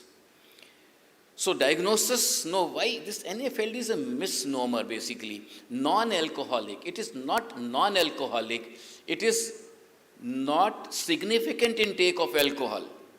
If patient is taking less than a significant amount, then it is not taken as a NAFLD. So what I want to say, that for alcoholic liver disease, there has to be significant amount of alcohol. So it's not that total no intake of alcohol is non-alcoholic liver disease. No significant amount of intake of alcohol. So that's one point against. The second is that all other causes like chronic hepatitis, viral hepatitis, they are also not included in this. So overall, basically, now the terminology in 2020 has been changed. It is now metabolic dysfunction associated liver disease, where basically we have a metabolic syndrome, central obesity, plus 2 of the NE4 features, which we already know. Fasting, plasma glucose more than 100, and this, hypertension 130/85, HDL less than 50 or 45 in, males, and less than 50 in ladies. So these are, features which, and triglycerides more than 150. Diagnosis is mainly on some scoring system. One is, you can do LFT, which has, liver enzymes may not be very high. Even upper borderline, upper normal values are significant. And other is FIB-4 score. FIB-4 score is the, the most common scoring system which is used, where we need only 4 parameters: age of the patient, it's not working, AST, so SGOT, SGPT, platelet count, and age of the patient, and there's a formula, and we calculate like this. And once, this scoring is done, then if it is less than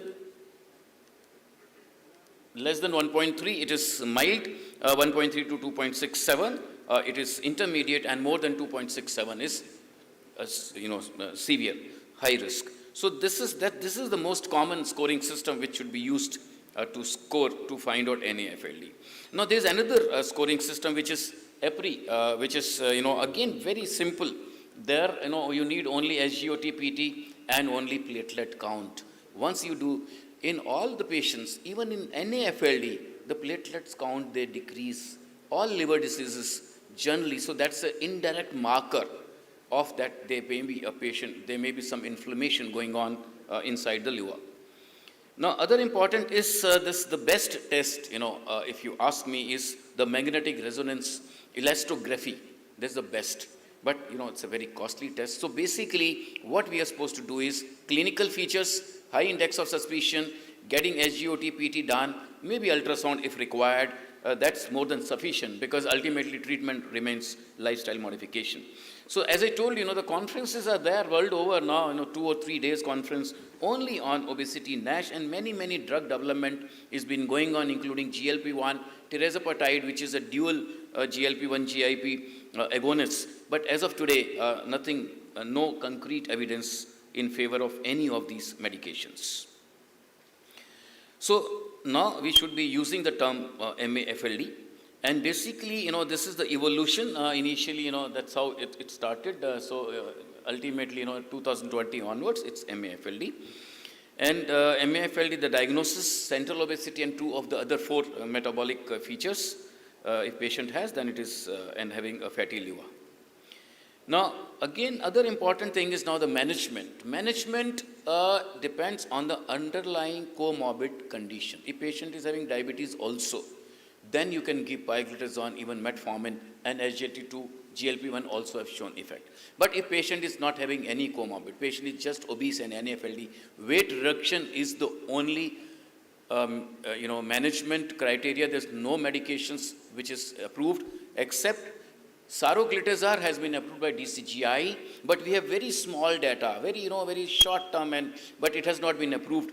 Trials are still undergoing on in US for saroglitazar as well as pioglitazone.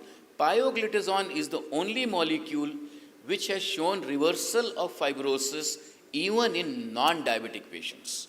So that is why some organizations, associations world over, they recommend pio, but it is again, there's no general consensus. I'll be showing you that data also. So potential therapeutic, anti-diabetic, I told you metformin, pioglitazone, then even DPP-4 inhibitors have shown SGLT2 and GLP-1 analogs. So basically, whenever we deal with NAFLD, we have to deal in 3 things. One is lipid metabolism, other is fibrosis and inflammation. 3, components are very, very important. Now, glitazones, pioglitazone, I've already told you. Lobeglitazone is another glitazone which has been launched even in India, and it is 0.5 milligram is almost equal to 30 milligram of pioglitazone in terms of efficacy. But the pedal edema is little more than pioglitazone. And other important thing is we don't have large studies as of today compared to pioglitazone. And then, even dual, as I told you, tirzepatide, again, a molecule which has been launched by Eli Lilly, it's available in US. It's for, basically diabetes and for obesity, although it has not been approved only for obesity like semaglutide. So this molecule is again now maybe, a promising agent for future, NAFLD.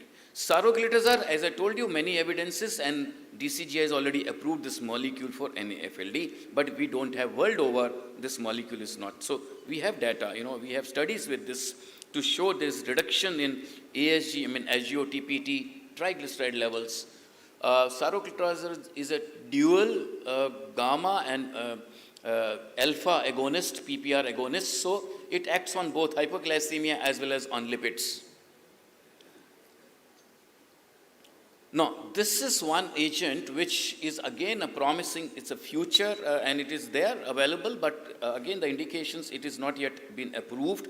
Obeticholic acid, it's a farnesoid X receptor agonist.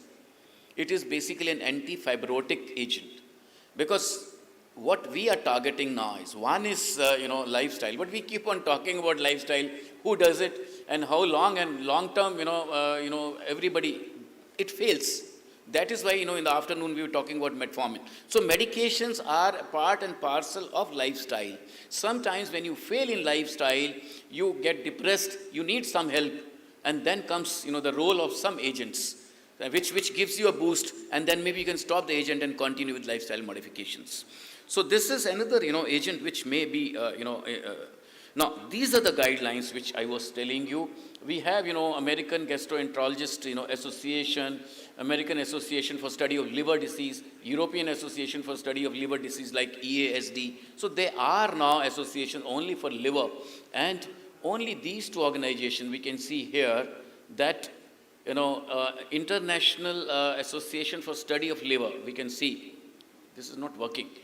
The pioglitazone and vitamin E, they're reserved for RCTs. We don't have any RCTs today. Although we have studies with both the agents, with pio as well as vitamin E, but we don't have randomized controlled trial. So take away message, this is my last slide, is that NAFLD is quite common. It's another epidemic. We should be aware of it. We should not neglect it. It is a kind of another silent killer. Patient may not be diabetic. Patient may not be hypertensive. Patient may not be having any other feature. It may be. And patient may be, thin with central obesity. So overall, even then, if there's an NAFLD, it means something. And, we should always try to investigate this patient and get other, markers done. So it is not only a, future risk for CLD. More than that, it is for coronary artery disease or CVD. So it's a silent killer, but reversible. Another important thing is reversible. So, and basically the treatment is weight reduction, decrease fructose in the diet, and basically intensive other lifestyle modifications like healthy dietary habits, and modification of cardiometabolic risk factors. This is not the norm, the holistic approach. It is not you treat, when patient comes with diabetes, only one anti-diabetic patient is taking. We have to see to it. Or if patient is having hypertension, patient is taking only one antihypertensive, nothing else. So, but problem is more than that. So we have to have a holistic approach. And as of today, no pharmacological agent has been approved only for NAFLD. If there is an underlying disease, then definitely. If obese, even then, we can even go for bariatric surgery, if it is beyond, a certain level. So with this, I conclude my talk and I convey my thanks to all of you. Thank you, sir, for the enlightening talk on this topic of NAFLD. NAFLD, by identifying that, we do not only identify a problem in the liver, but at the same time, it speaks a lot regarding the metabolic milieu, that the patient is having risk of cardiovascular death, some cancers and all. So thank you for this brilliant talk. And I invite in question from the audience on this topic.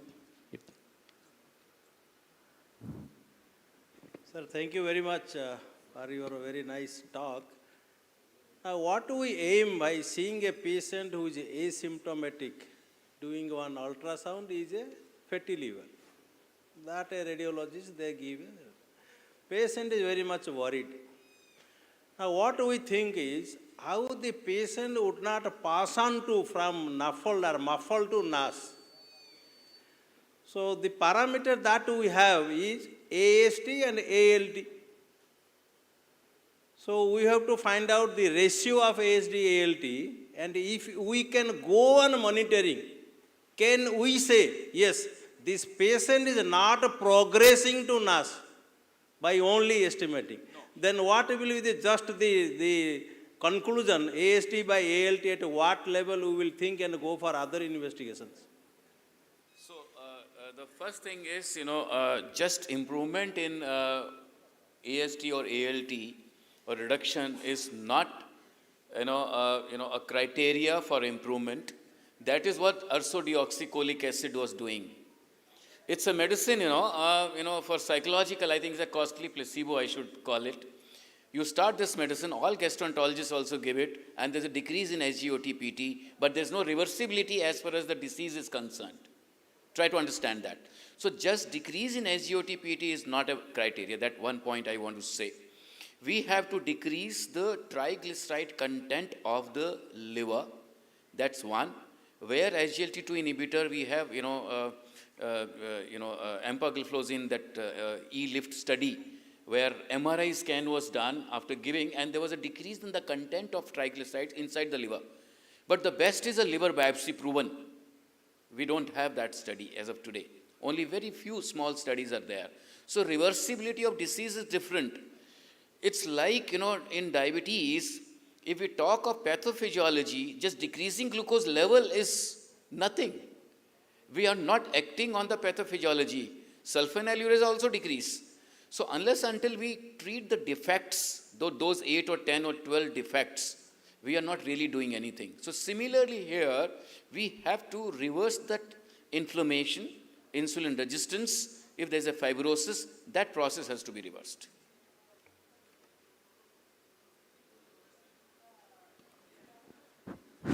Sir, I have only one doubt. So by changing this terminology from NFLD to MFLD, how it is going to help us from clinical point of view?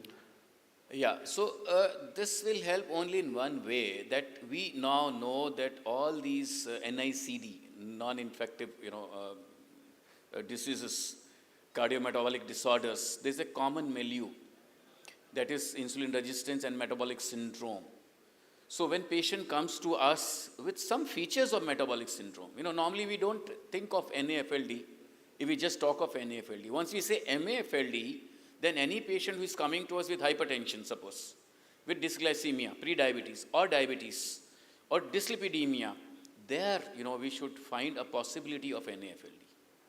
So any patient coming with any of the metabolic feature, we should try to investigate and find out other metabolic, because there are 4 or 5 things. It's not only NAFLD also.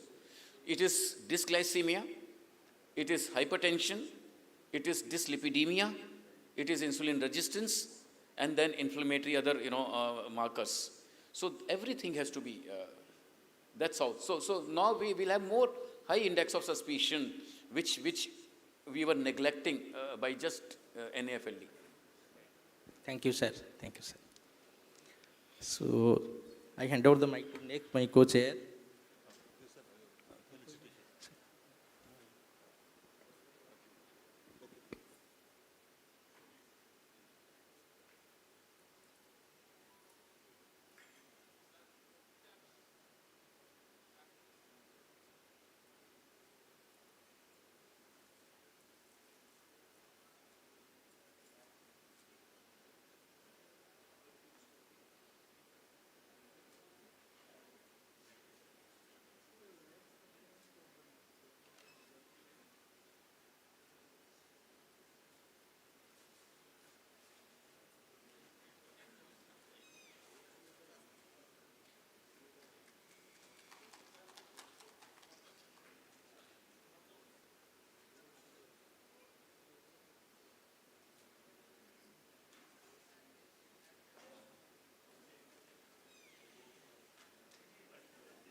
And we have got 2 topics more. Right now, let me invite Dr. B.B. Rivari to the stage.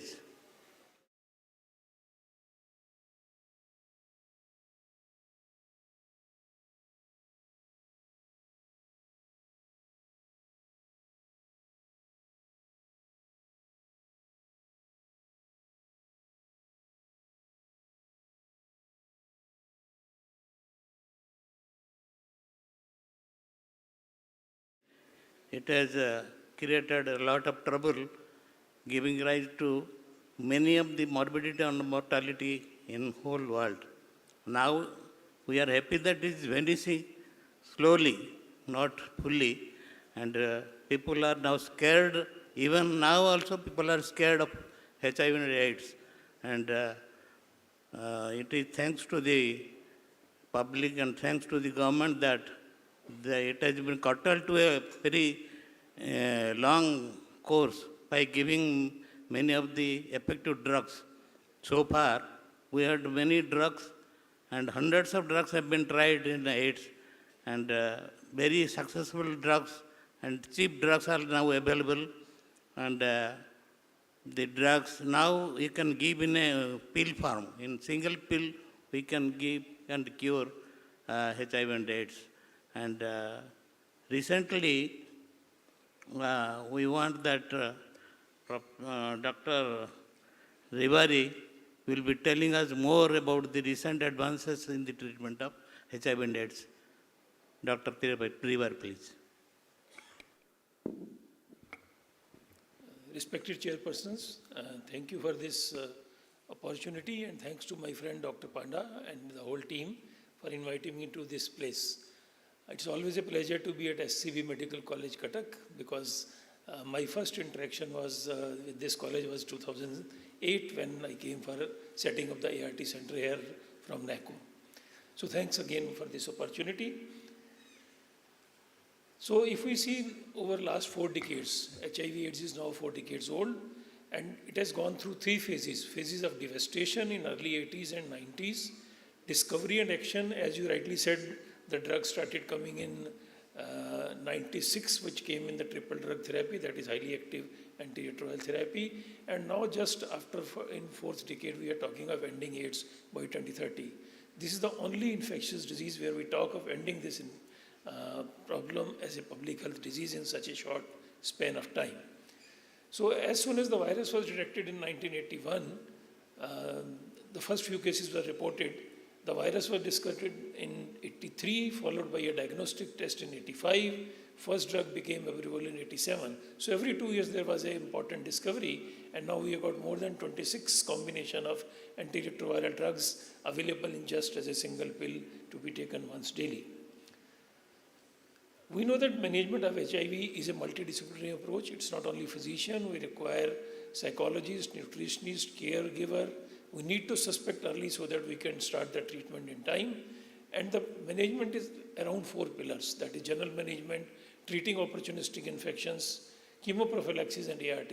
So my focus talk today is more on antiretroviral therapy, and I would like to start with what you already know. I know most physicians are aware of ART. We know that ART is to be provided to everyone with HIV infection.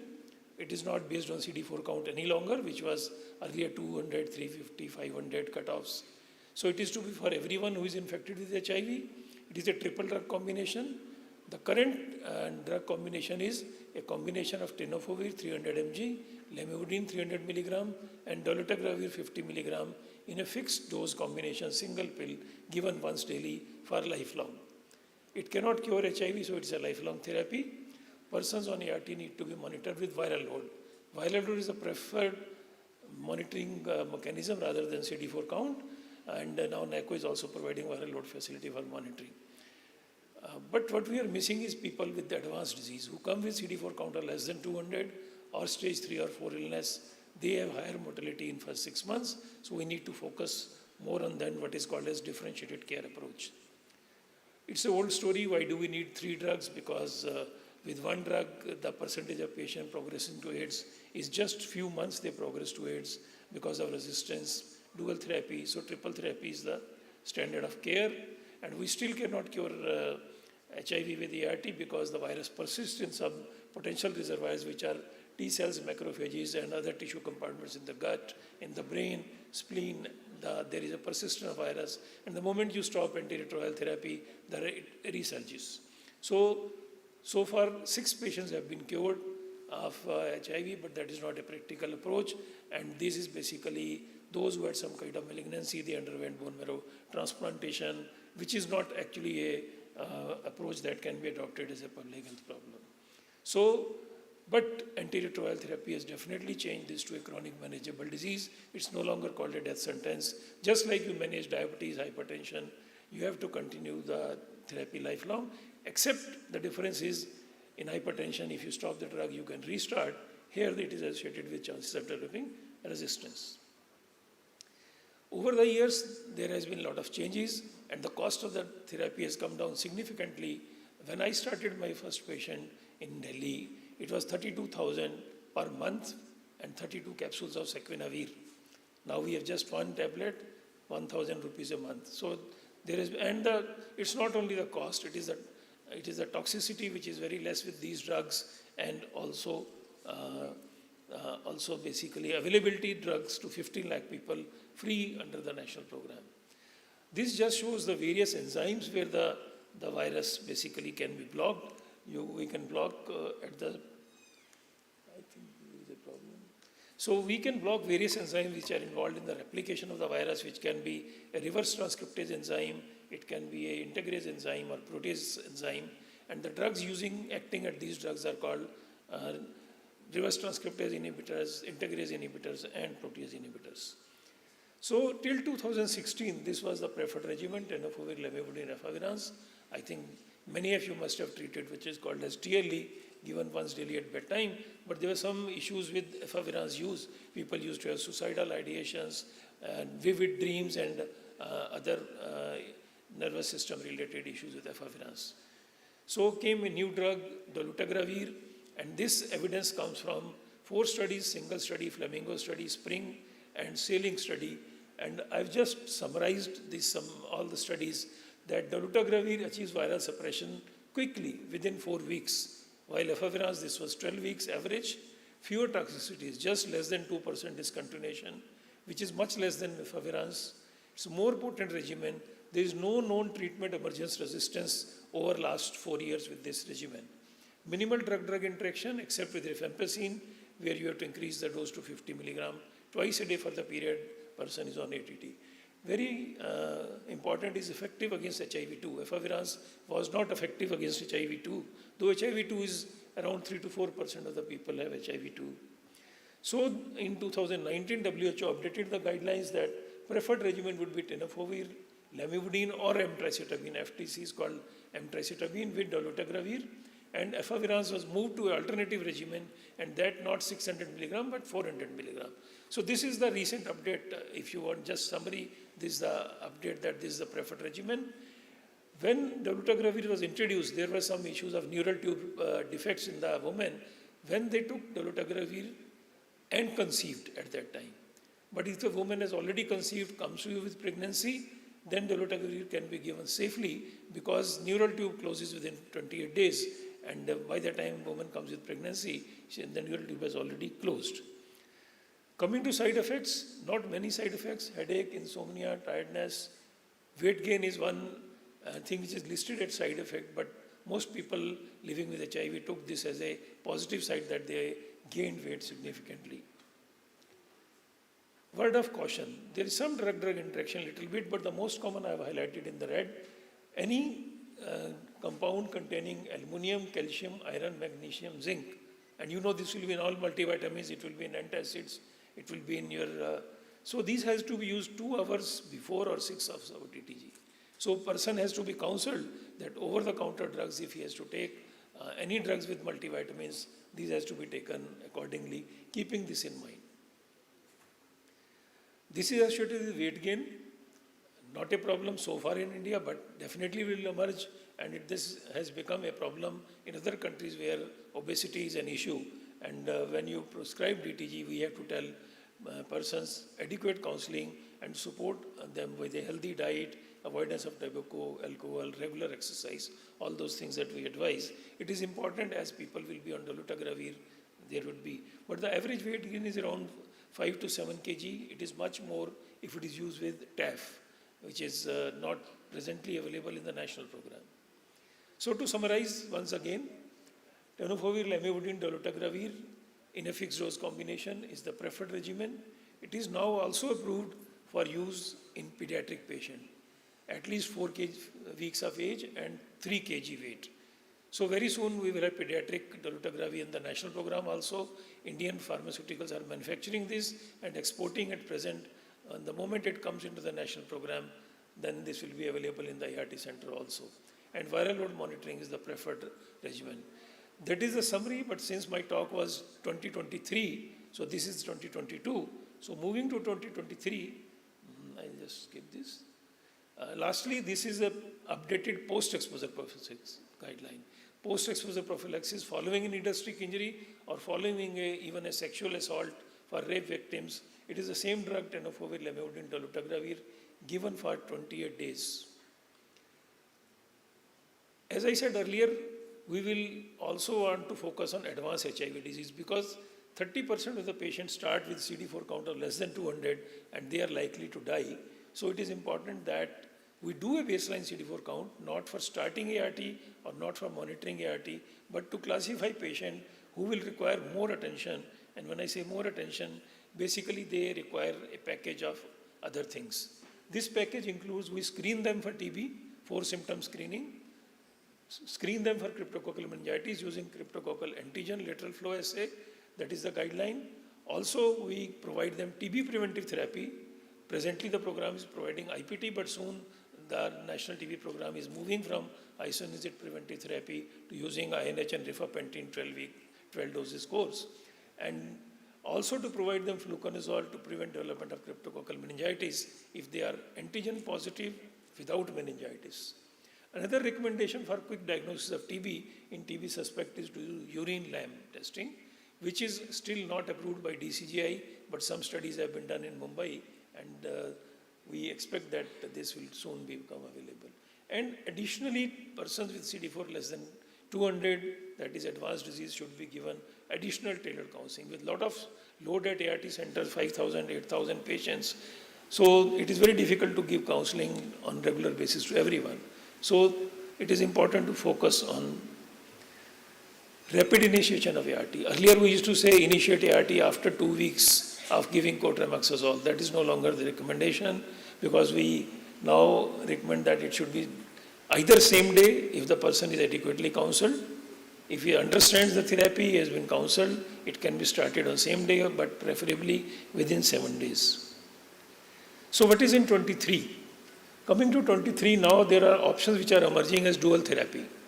Dual therapy for those who are stable on triple drug, change them to dual therapy. Also coming in is dual therapy to initiate. So there are a number of studies, I will not go into details, but these are the options which are going to come in near future. And also we are now coming into long-acting formulations which are injectables, cabotegravir, rilpivirine injections given monthly for 2 months and then 2 monthly. And cabotegravir has been approved for pre-exposure prophylaxis also. Implants and other things, they are all in the pipeline. But we do expect that cabotegravir injectables might come in 23 itself. So, as I said, these are the studies, Gemini 1 and 2, basically where they say that dolutegravir with lamivudine is non-inferior to dolutegravir tenofovir 3TC. So we can omit tenofovir, so we can save the patient of toxicity, renal toxicity seen with tenofovir in 1% of the patient. Similarly, switching to dual therapy after maintaining on 3-drug therapy, and as I said, long-acting injectable therapies. So these are some of the studies, molecules which are ongoing, celtavir, and then we have emalizumab. So these are newer molecules which are at different stages of approval. Why do you need long-acting ART? Because there is always a feature of pill fatigue, and long-acting therapy also offers the possibility of a directly observed therapy when you have to provide injection once in a month or once in 3 months. And these are the studies of long-acting cabotegravir, rilpivirine. I'm just skipping through because these are going to come in next few years. This is long-acting non-nucleoside reverse transcriptase inhibitor. Then we have drugs, capsid inhibitor, which are acting at the fusion stage, and single oral dose NNRTIs therapies which are coming in. Broadly neutralizing antibodies are also being tried, and they are in the phase 1 part 2 study at the moment, and the studies are not very large as of now. Cure. Lastly, this is coming to the end of this. We know that there are evidence from a person called Timothy Brown. He was a German patient who was the first person to be cured of HIV by bone marrow transplantation, because he received bone marrow from a person, from a population which is called Caucasian population, which has got beta 32 deletion in their chromosome, and they are naturally resistant to getting HIV infection. So he got bone marrow transplant from them, and he's still negative. I think we lost him some 2 years back. Another patient was basically a London patient which also had a Hodgkin's lymphoma. He did not receive that from beta 32 deletion. He got it from a different bone marrow, and he had a mild graft versus host disease. So these are some of the therapies which are in experimentation. Vaccine has not been so far effective, And we really need to think when we could get a COVID vaccine against different variants within 1 year, why so far the HIV vaccine is not available. It is primarily because of ever-changing mutation and resistance, but we saw this was issue with the coronavirus also, the kind of mutations. So there are different vaccine trials which have been taken, but none of them is presently approved as of now. So to summarize my talk, over the years, the initiation has moved from less than 200 to treatment for everyone. It has moved from 8 options, as the chairperson said in the beginning. Many options were there, to a single option, viral load monitoring, and less toxic single drugs. So I think that is all. So key message is, all people living with HIV when diagnosed should undergo a comprehensive clinical laboratory evaluation, treat everyone, counseling for preparedness is most important, and monitor the patient with viral load. Thank you for your attention.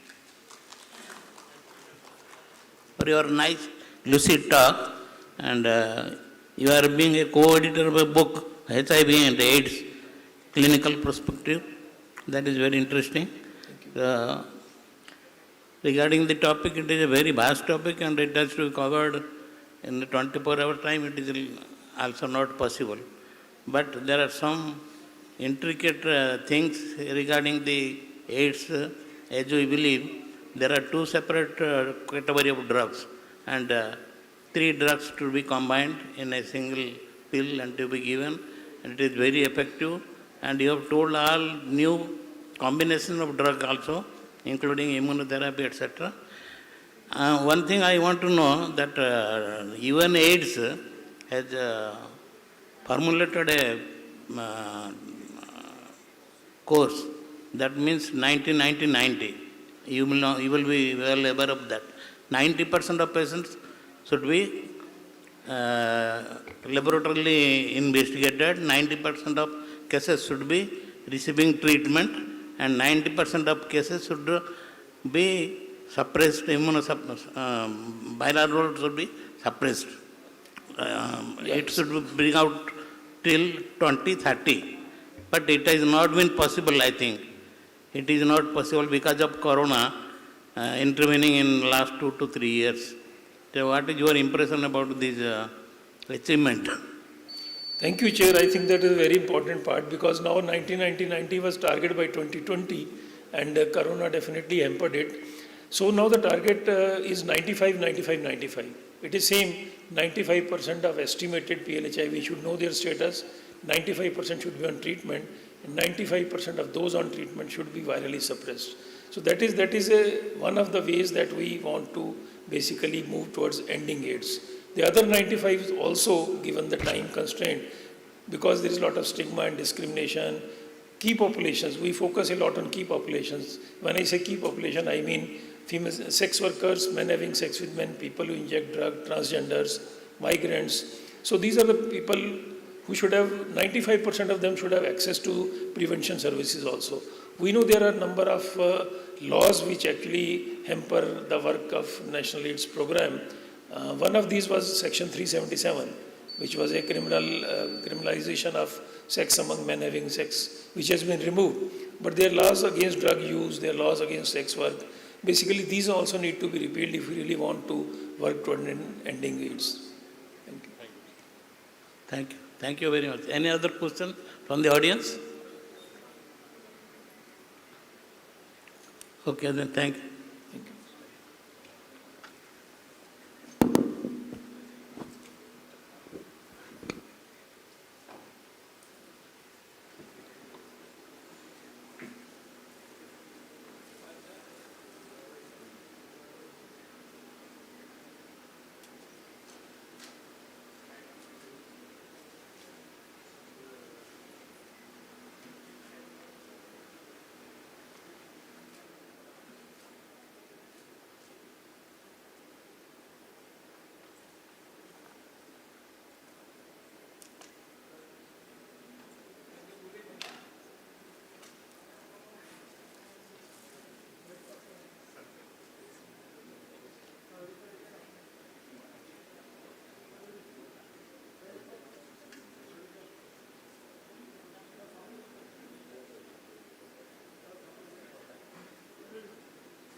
Thank you very much, sir, for this enlightening talk.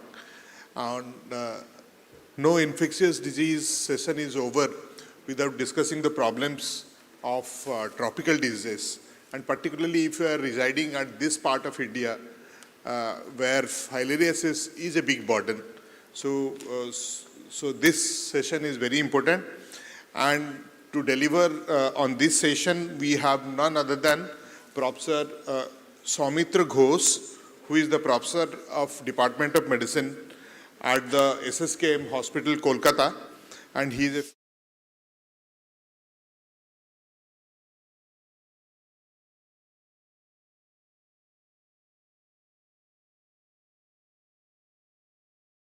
seniors, colleagues, and junior friends.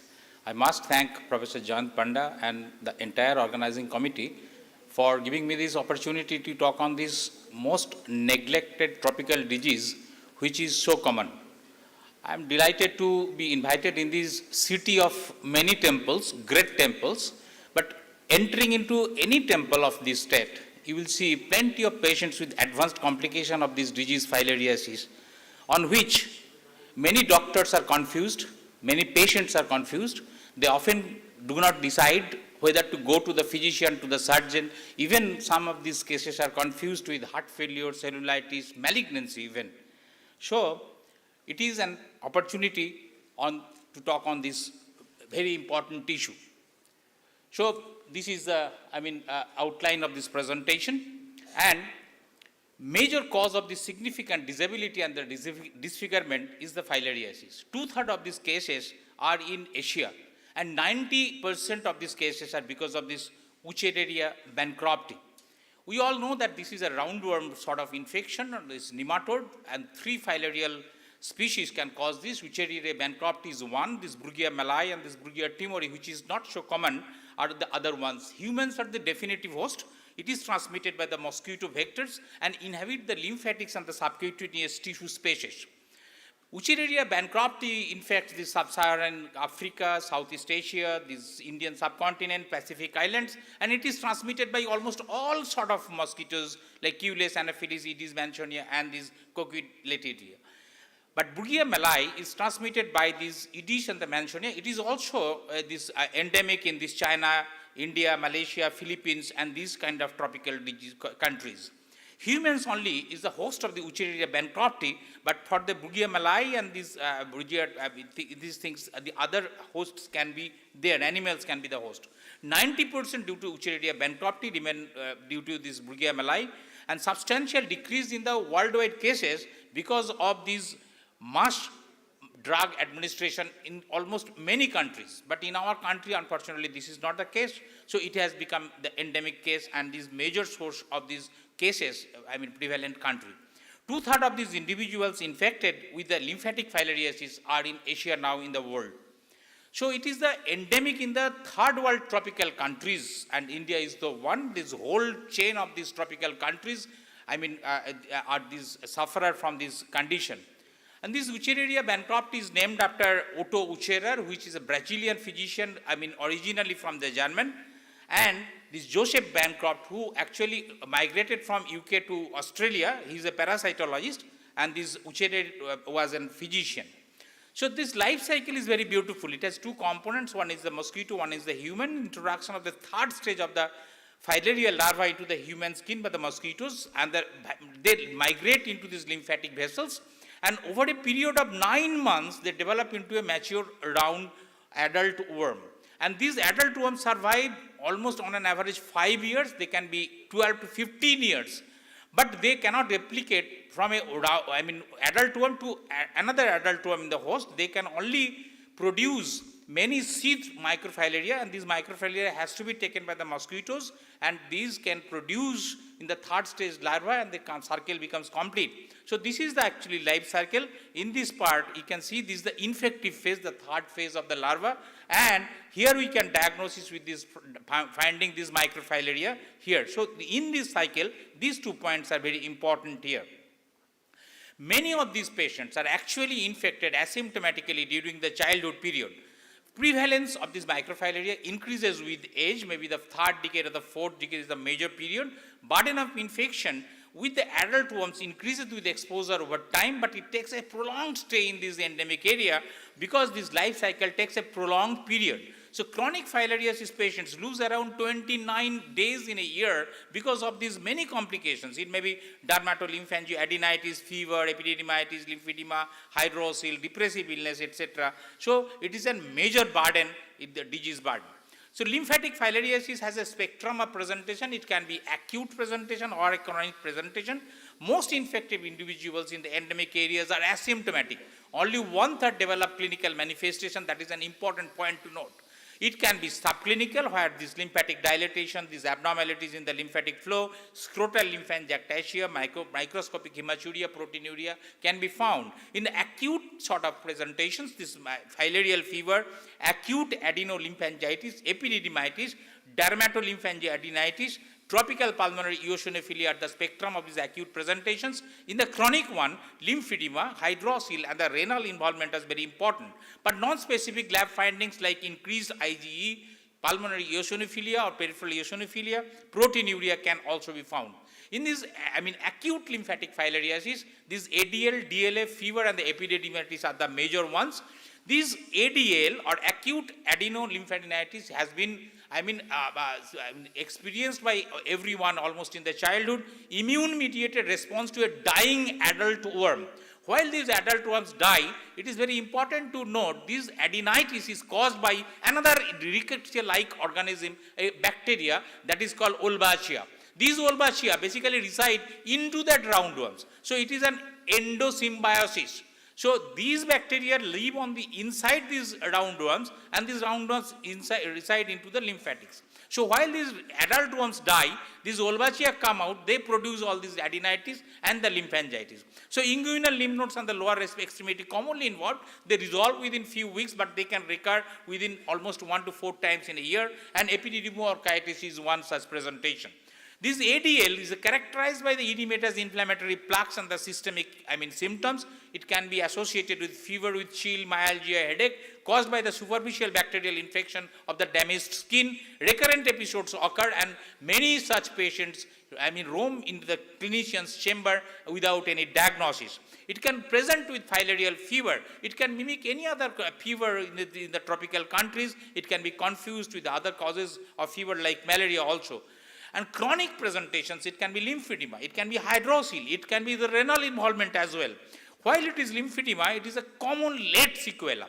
Inguinal lymph nodes, when it is there, swelling of the lower limbs, it is a very common. Axillary lymph nodes, it can be just upper limbs. The breast swelling is also very important. Early in the course, it may be pitting, but late in the course, it becomes a brawny, non-pitting edema with hardening of the tissues, hyperpigmentation, and the hyperkeratosis. And severe lymphedema, often called elephantiasis, and the differentially, it can be just mimic malignancy, tuberculosis, and the recurrent cellulitis causing lymphatic drainage obstruction.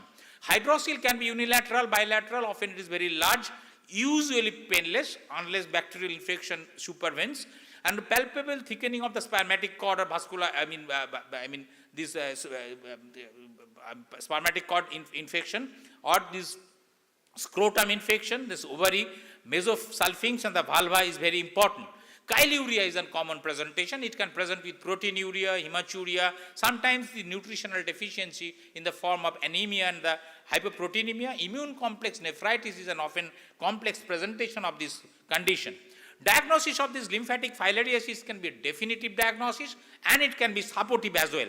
Definitive diagnosis means with these suspected individuals, detection of the circulating filarial antigen.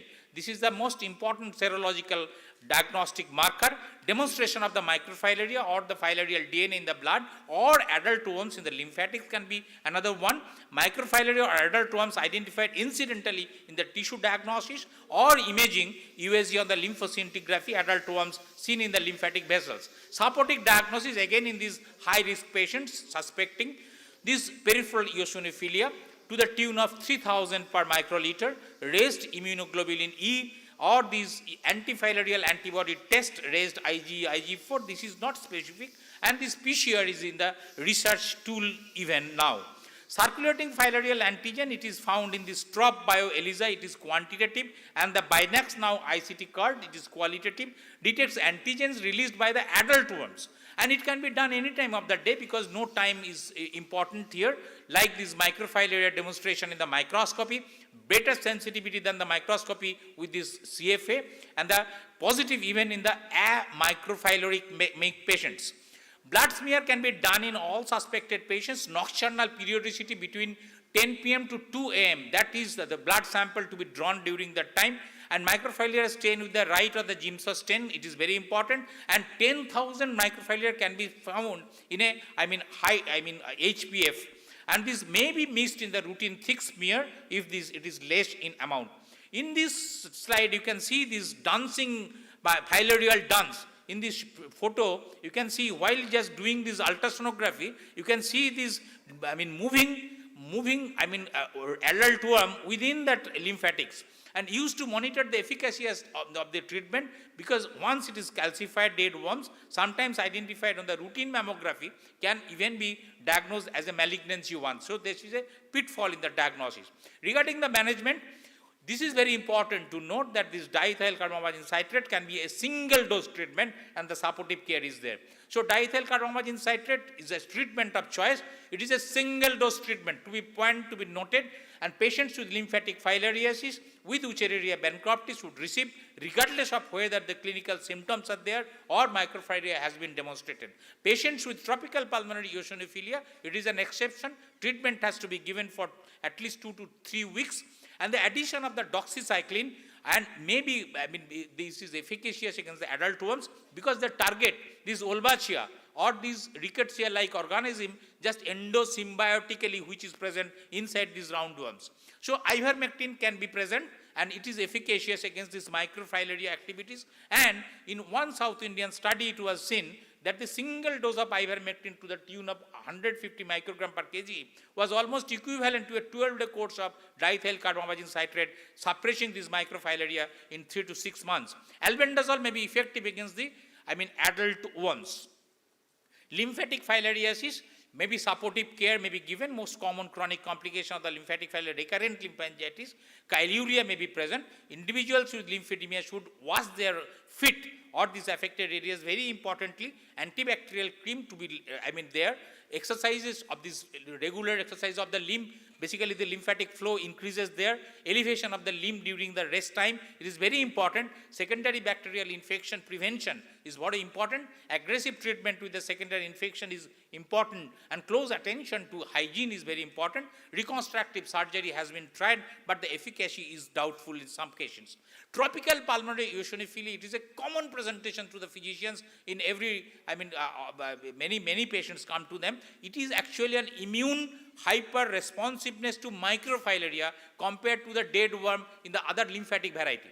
It is the trapped in the lungs and these reticuloendothelial organs. So this is the typical presentation common in the Indian subcontinent. 0.5% of the lymphatic filariasis can present with this, 4 to 7 times in the male patients, and most common in the young adults, characterized by the dry, hacking, nocturnal coughs. Wheezing is present, most commonly misdiagnosed as asthma, but more number of this peripheral eosinophilia differentiates it from this asthma. Usually it is gradual. Cough is dry, hacking cough. Asthma-like attacks associated with breathlessness or wheezing. Weight loss, fatigue, malaise may be there. Dyspnea on exertion is usually not there. Chest findings are minimal. Usually chest crepitations are not found, but bronchi crepitation may be found in the mid zone and the bases. Lymphadenopathy, hepatosplenomegaly may be present in 15% of the patients. More than 1 month after infection, these eosinophilic interstitial infiltrate, they develop, and it is found in these, radiological findings. Earliest histopathological finding is the histiocytic infiltration in the lung tissue, alveoli. In more severe cases, eosinophilic abscess, eosinophilic bronchopneumonia, eosinophilic granulomas may be seen. With chronic diseases, ongoing eosinophilic interstitial infiltration, increased pulmonary fibrosis may be seen. Blood eosinophilia to the tune of 3000 per cubic millimeter. So Ig level may be more than 1000 because it is extremely hypersensitivity to the microfilarials.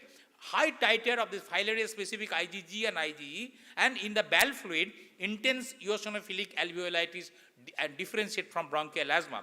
Increased bronchoalveolar markings in the X-ray and these diffuse interstitial lesions, particularly, and this basically is differentiated from the miliary tuberculosis very often because the distribution is characteristics. Mottled opacities usually more than 3 millimeter, and the hilar lymphadenopathy and the pleural effusion are very rarely found. Normal chest X-ray may be found in almost 30% of the patients who are presenting with peripheral eosinophilia. Widespread ill-defined shadows may be present in the HRCT. They are more characteristics and more often cut by this HRCT than X-ray, and not specific for any tropical pulmonary eosinophilia. Pulmonary function test may be restrictive lung disease. Very rarely it can be a obstructive one, and if it is obstructive features are there, then it is reversible by these bronchodilators. We can try with that.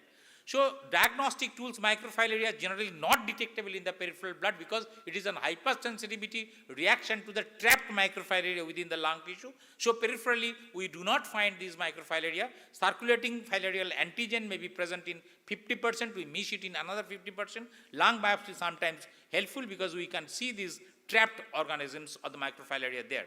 So differential diagnosis may be any one: chronic eosinophilic pneumonia, it can be drug hypersensitivity reactions, fungal pneumonia, it can be Toxocara catis canis or Hookworm ascaris strongyloidosis. Differentiating from strongyloidosis is very important because in tropical pulmonary eosinophilia you often use steroid.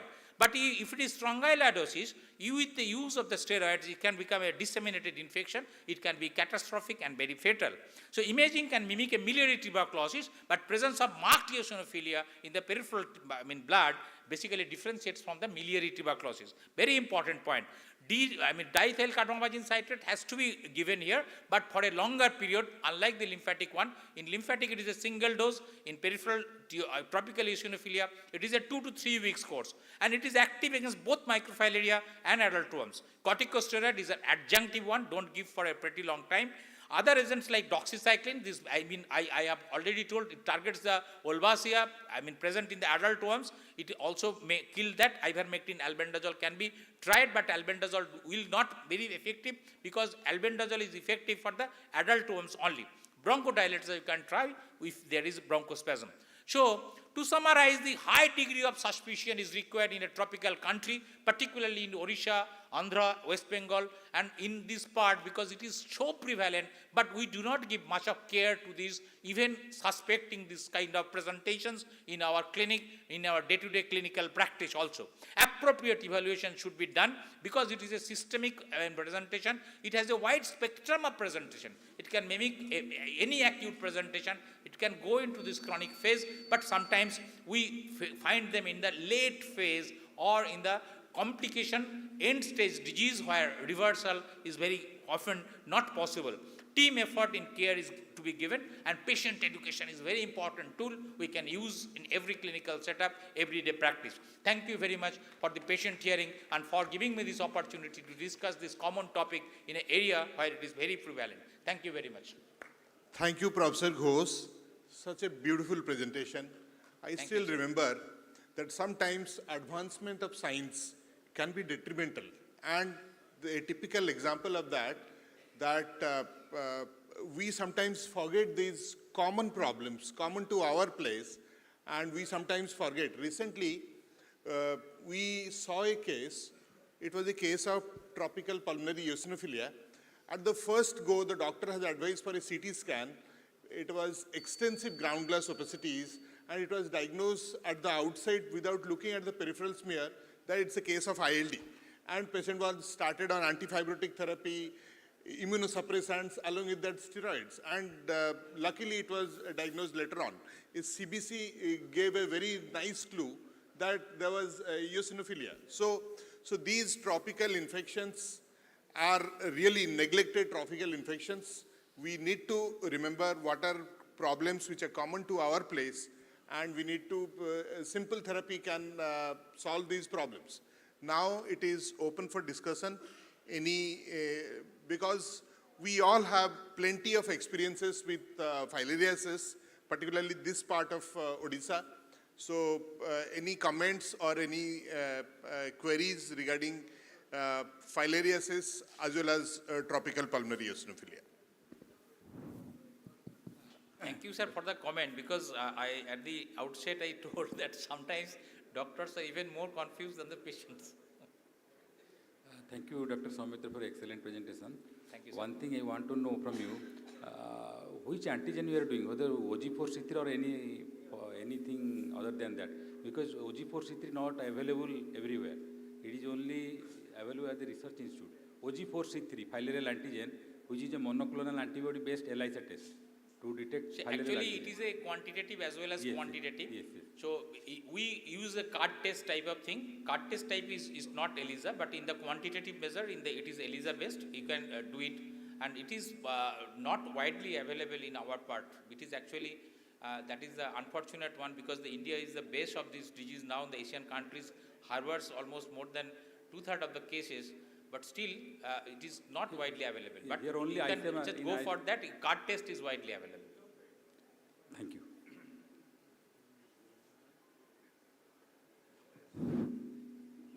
In relation to lymphatic filariasis, particularly lower limb, the most confusing part is if it is bilateral. Once it becomes bilateral, the doctor is confused and the patient remains confused. The doctor thinks that probably it is a systemic disease. So he goes on investigating heart, kidney, liver, all these things, so he goes on investigating. And in the process, it becomes late. And sometimes the patient lands up in elephantiasis. Now, a doctor is a classmate of mine. Now, he had a bilateral lymphedema. He went to evaluation for AIMS, CMC fellows, everywhere. And he did not accept that. Why should I suffer from filariasis? And ultimately, he landed up in elephantiasis, both legs. And once he developed a septic infection, in one of the elephantial leg, developed septicemia and died of it. He himself being a doctor. So, particularly lymphedema, if it is bilateral, it will become difficult. But I think doctors, if they see it meticulously, it is not very difficult to suspect that it is filariasis. Very important comment, sir, because many such patients with bilateral disease often go to the hepatologist, often go to the cardiologist, because they think that it is heart failure. But this chronic brawny hyperkeratotic or these skin changes with the hyperpigmentation, these are the features which shows that it is actually the lymphatic obstruction. Acute kind of lymphatic obstruction is seen in many 3Ts. 3Ts means trauma, tuberculosis and tumors. But here it is a gradual onset chronic disease. In chronic setup, this filaria is the commonest one, and this sepsis of these infected, areas with, where lymphedema is there, secondary bacterial infection is very common, and that is the major, problem with the patients. So if we suspect them very, commonly, then it is not a problem for the patient as well for the doctors. So thank you, sir, for the beautiful comments. So as we are running short of time, we can conclude this session. Thank you very much.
Thank you, esteemed dignitaries, for this enlightening session.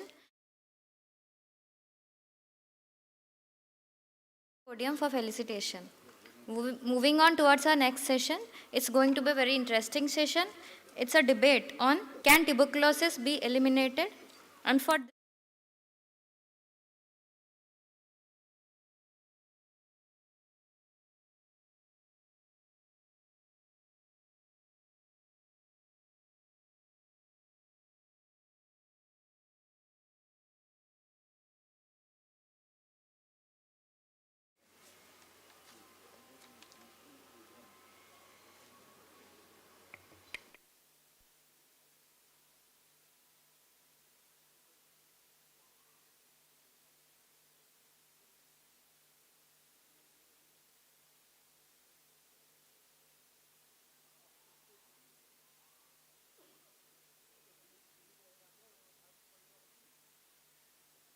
Hello, hello. Good afternoon, all. Now we are entering into another session that is very interesting.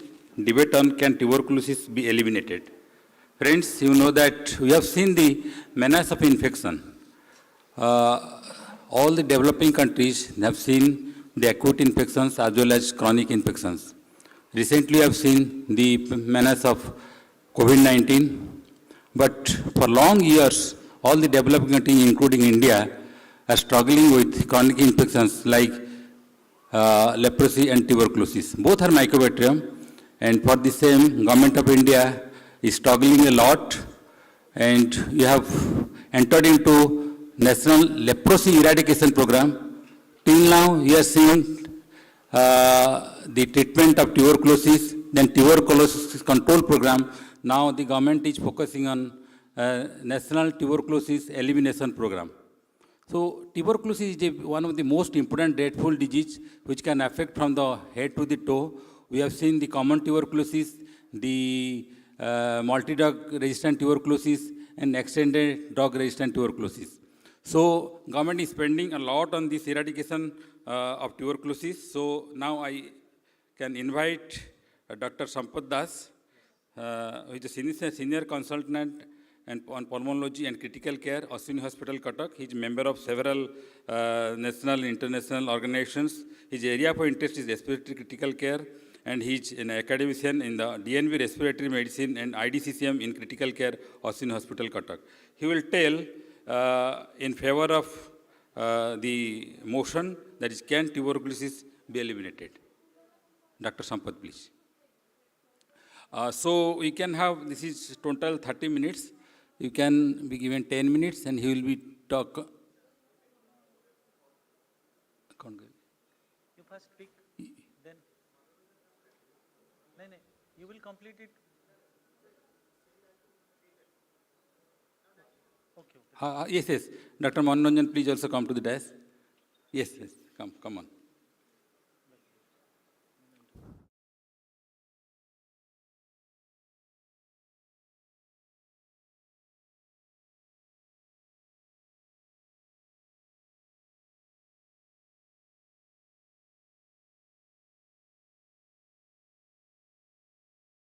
So, both these speakers in for and against are there side by side, so they can start now.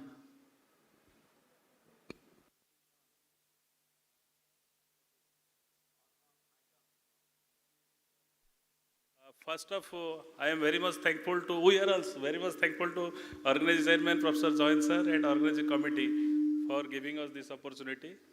I am this podium since last 1 month for TB elimination program.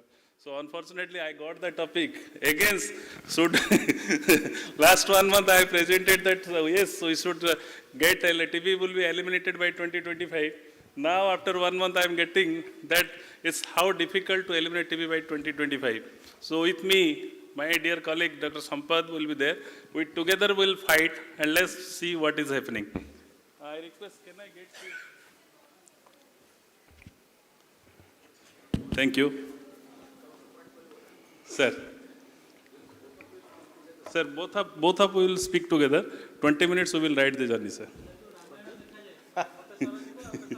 Sir. So good evening, respected chairperson, dignitaries. Thank you, Apicon, for giving us a chance to fight with my favorite teacher, Dr. Manoranjan Das. So the debate, so this is not a debate here, it's a debate everywhere. We all are talking that whether TB will be eliminated, whether TB will be controlled, it's cured.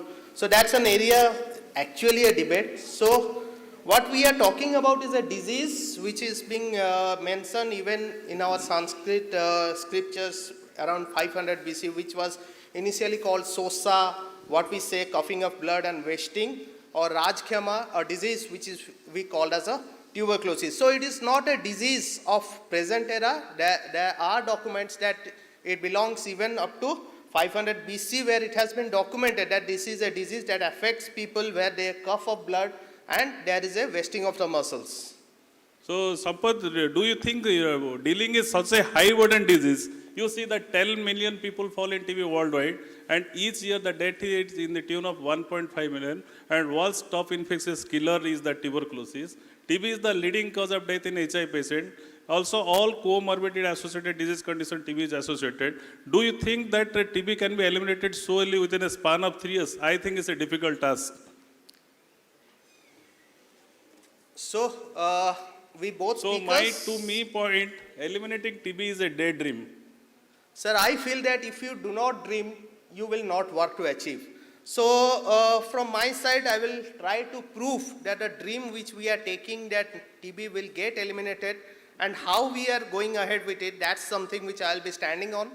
And Manoranjan sir. But I think the most of the audience will be in my favor. I think TB by 2025 elimination will be deemed for us, all of us. So it is not a dream of today, sir. So I am not talking about a dream that has happened yesterday and we have come here to talk about. So it's a dream of WHO in 2014. They have told about that TB can be eliminated. So what is the achievement? It is not to make TB go away. It's not that there will be no TB at all. That's not the way, sir. What we talk about is the 80% reduction in the TB incidence and 90% reduction in the TB deaths. That is what we talk about elimination.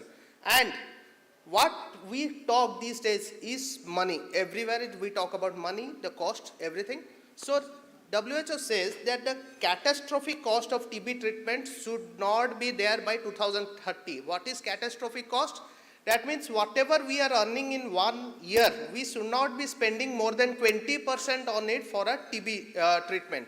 So that's an area I feel can be achievable very well if we do what is required. But to me, dreaming is good, but the daydreaming is not good. Suppose you see, need more than 90% of coverage for new cases. Is it possible in the such a span of little span? Then it's need good success rate of treatment. You see, there are a lot of erratic precision by the doctors, by the physicians. You are seeing the favorite drugs like 4-COX, AKT4, like that. So such a erratic treatment. Even in the without susceptibility regimen, we are giving the drugs. I think it's not done properly. It needs many new diagnostic modalities. All of new modalities are not still reached to the physicians. 100% of the affected family needs to be protected from the catastrophic cost. You told about the catastrophic cost. To me, in an Indian scenario, 100% of affected family needs to be protected from the financial cost. Sir, need to think about it, because when we talk about TB, it is India who has thought about this disease even before WHO also. So we talk about TB, that is government has launched this TB control program in 1962, way before WHO declares that TB is a global disease. It is in 1993 WHO is able to understand that TB is a disease of international concern. So we have already started about it. This is how we are going ahead. From 97, we have started with a RNTCP in a pilot project, then covering all of the India. Now we are moving to something called as a patient-centric, to something called as a National Tuberculosis Elimination Program. So we are moving ahead, sir. We are not stagnant or sitting idle. We are changing with time, because obviously we need to modify ourselves if we really want to achieve this thing. So I hope that by some years to come, obviously what we talk about TB Mukt Bharat, that will something be a reality. But what is the rationale behind it?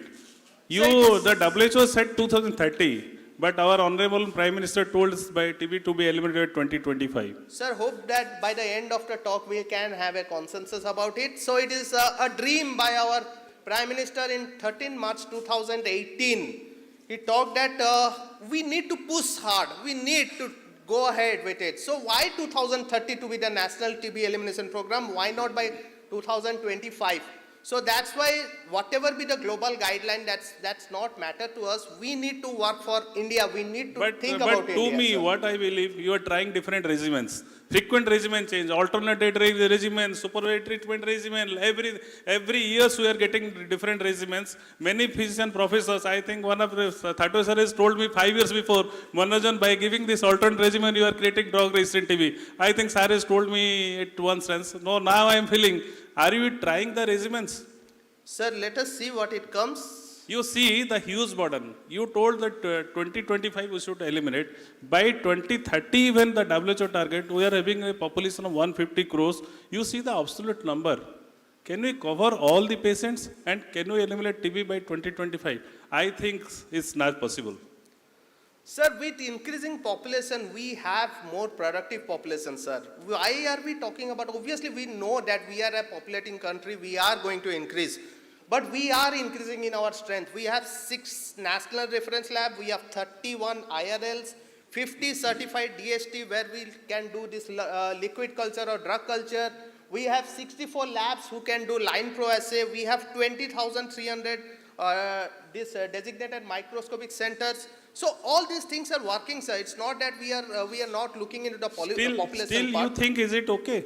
Obviously, sir. You see, still many of the faculties, they will agree that they are getting the CBNAT report in a period of 7 days. They are expected it to get in the same day. The LPA report we are getting in the 15 days, which is supposed to get it in 3 days. I think this much number of laboratory you told is not sufficient. We should strengthen it. Otherwise, there will be a failure in program. No, sir. I think we are doing it because if we look into the 2015 data, we were detection of 1.5 million, which has gone to 2.4 million in 2009.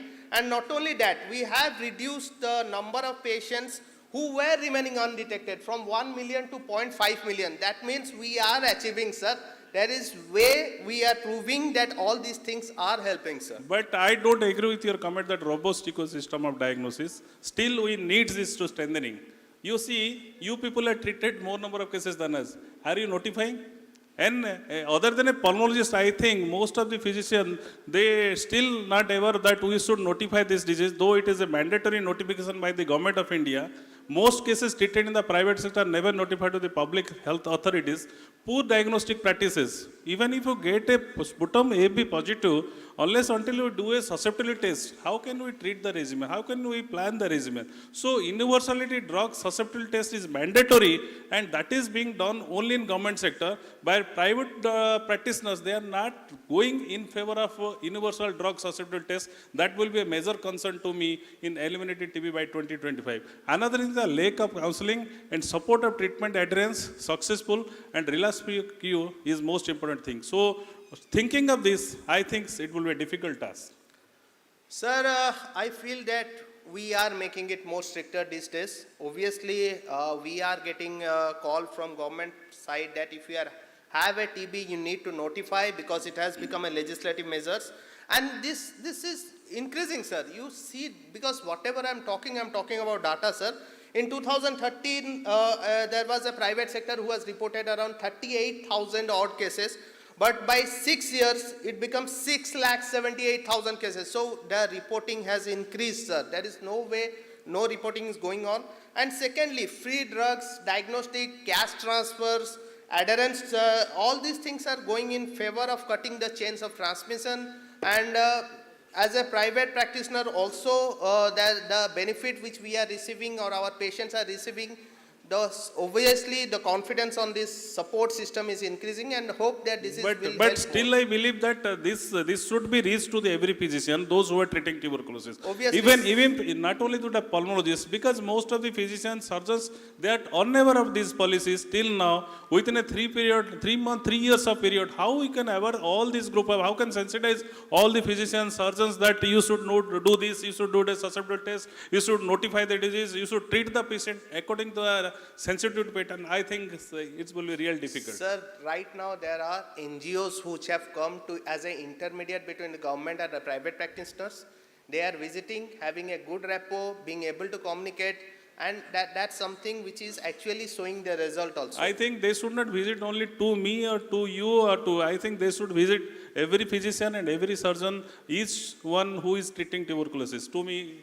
So you see, you told about the treatment aspect, but you see the number of HIV patients, number of non-communicable disease diabetic patients. they are more prone for developing drug-resistant TB, and they are invariably getting the 4-drug regimen, ionized rifampicin, pyrazine, ethanol, standard drug regimen, and we are getting more number of resistant cases and more mortality in those group of patients. What the number of HIV cases, I think India will be a diabetic country. What SAR has declared once in a meeting that India is a ocean of diabetic patients. So do you think, can you deal these patients within 2025? Sir, obviously, we need to understand that these programs are not isolated, that we do not have this National Tuberculosis Elimination Program, one part, other program. So these are all end-to-end care management. That means all the programs what the government are running are actually linked together. Like National Tuberculosis Elimination Program is linked to NCD also. NCD means non-communicable disease. We are also linked to school health program, nutrition, rehabilitation, health and wellness center. So all these programs are linked, sir. So that's the reason for which the comorbidities, what we talk about, are actually, the notification is increasing in these patients, and we are trying at a grassroots level to find these patients and to prevent a transmission and a decline. Hence, it is not, all programs are not isolated one. I feel that the way we are integrating all these disease programs will be the future with which we'll be able to achieve it. I think you are more in favor of program. Sampath, can all the faculties will agree that before initiating the treatment, they are doing a HIV screening and diabetes screening? Unless until he is more susceptible, they are not doing HIV test. Unless until the people is in the middle age group, they are not doing diabetic screening test. So this message should be given to all the physicians and surgeons who are dealing with the tuberculosis patient, that mandatory TB and mandatory diabetes screening is a must, which is a guideline by the program. And how far we are following? I think most of the cases is not being followed unless until it comes to the government program. So obviously, with free testing, free type of treatment and free medicines, these programs are going to give an impact, and mostly the impact will be coming in the near future, sir.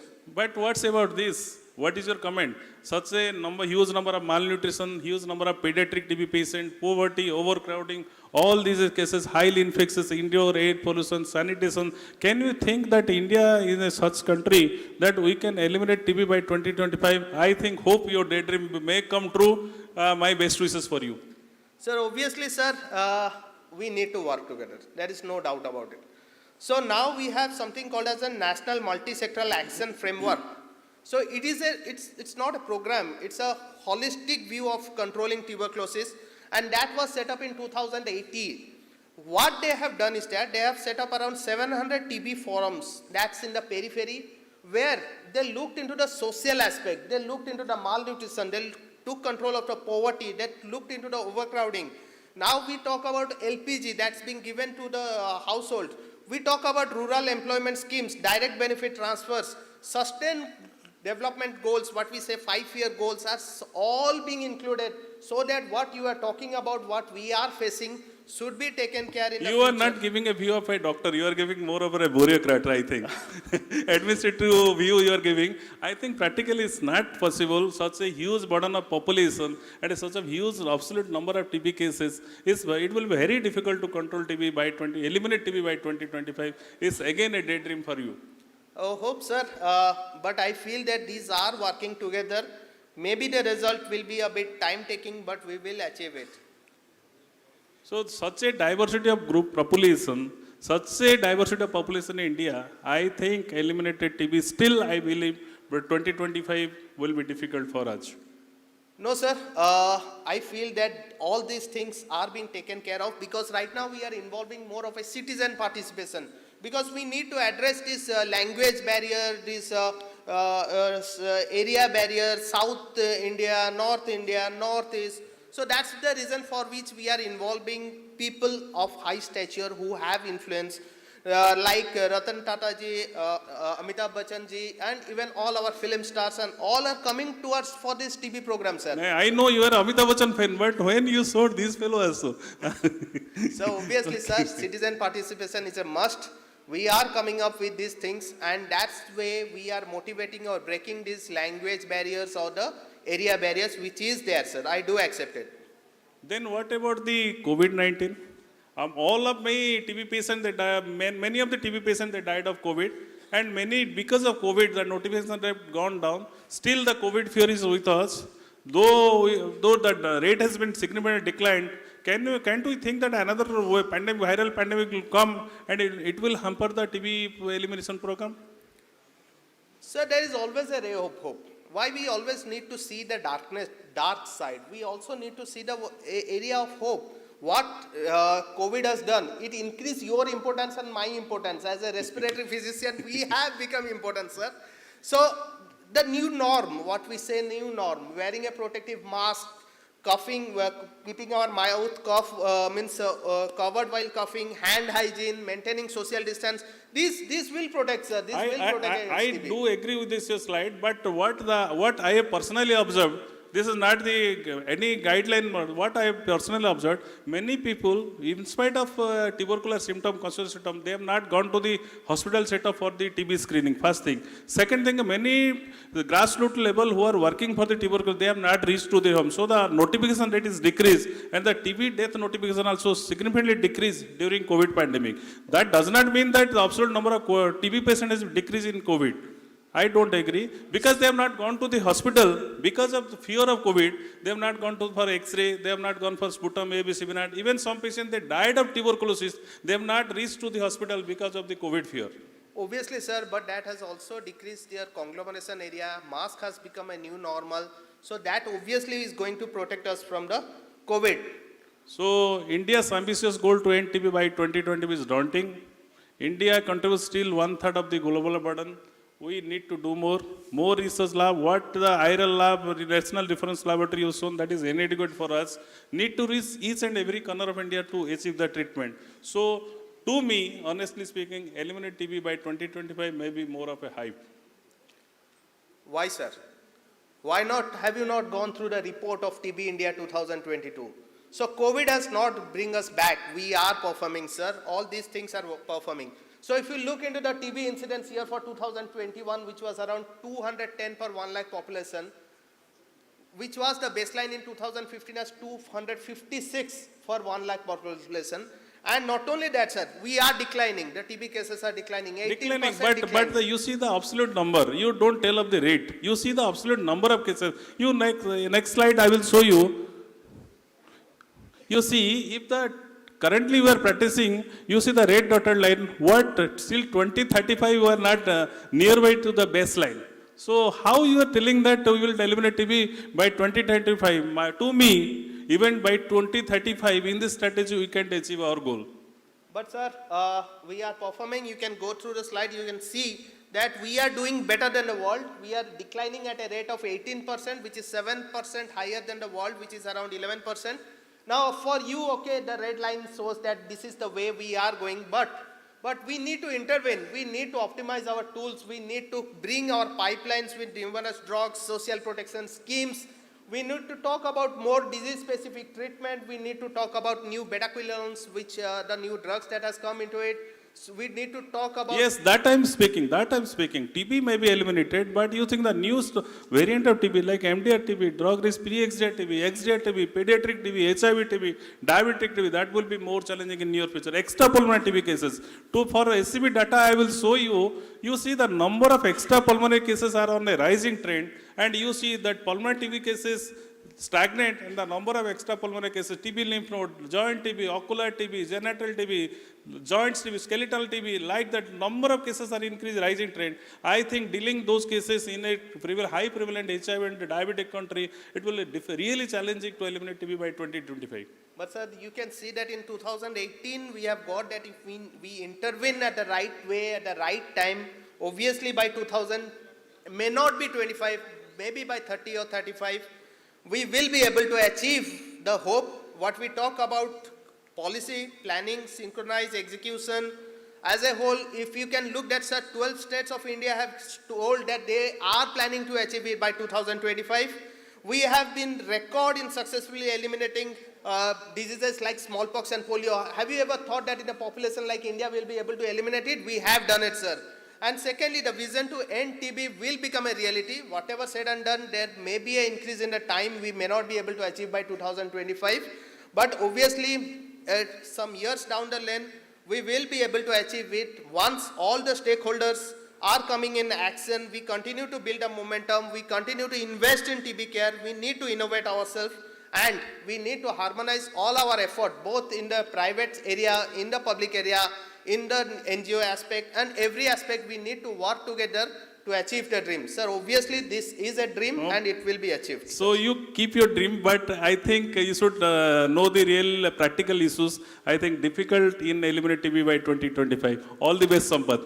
So thank you, sir. I still feel that TB harega, desh jeetega. Thank you, sir.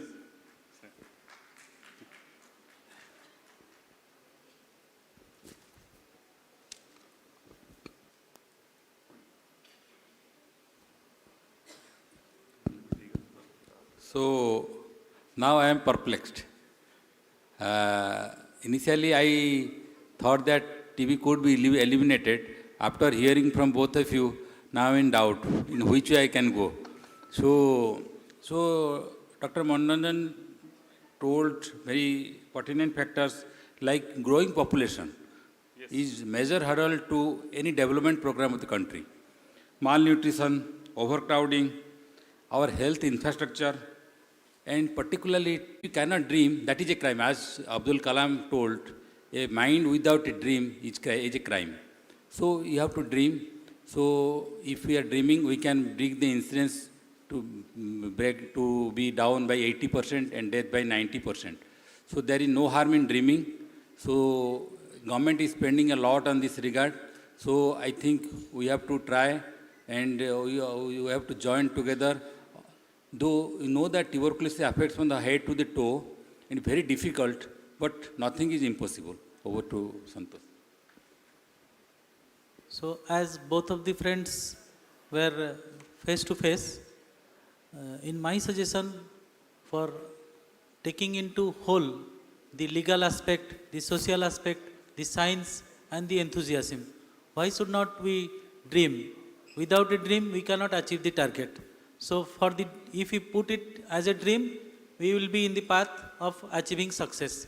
May it be some time late, but we will achieve the success. So that is my thought. Thank you.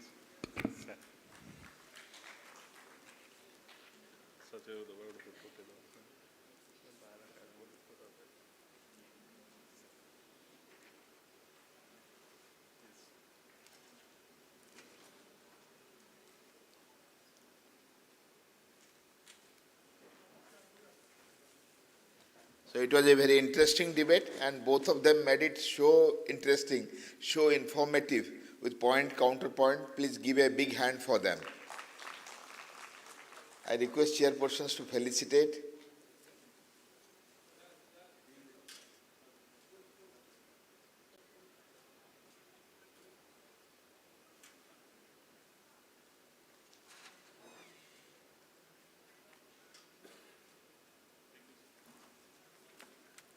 Before we go to next session, we have a housekeeping announcement. We have a very interesting evening program. That's cultural program by Department of Medicine, SCV Medical College. We have our postgraduates, faculties, family members performing, and it's a cultural packed event with the Odissi dance, group dance of Sambalpuri, a beautiful drama where the main role is taken by none other than our Professor HOD, Professor P. Das. So after this last session, we have the last session now. After the last session, we'll have just 15 minutes tea break.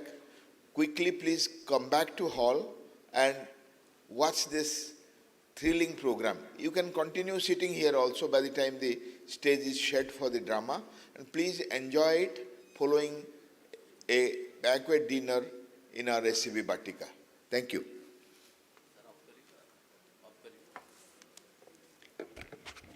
Moving on towards our last session, it is going to be a metabolic session, and for this I request Dr.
Hello. Good evening to all the esteemed delegates here, and it is definitely at the end of the day, so I understand that people must be tired, but definitely an interesting topic now. And we know that with the last session, currently this fasting, this important is the newer method to treat the heart failure.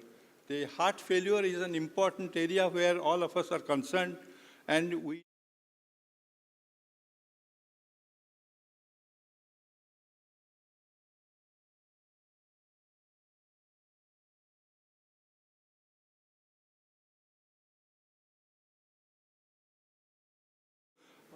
we are directly talking when we confront such heart failure, how to diagnose and how to prevent that and how to manage that. So this is the several approaches, and we request our esteemed speaker, our Professor Dr. Rautrai.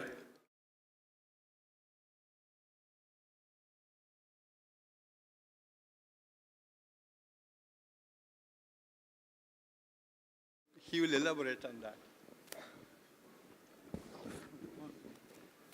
We welcome to Dr. S.N. Rautrai to continue. Dr. Rautrai, please.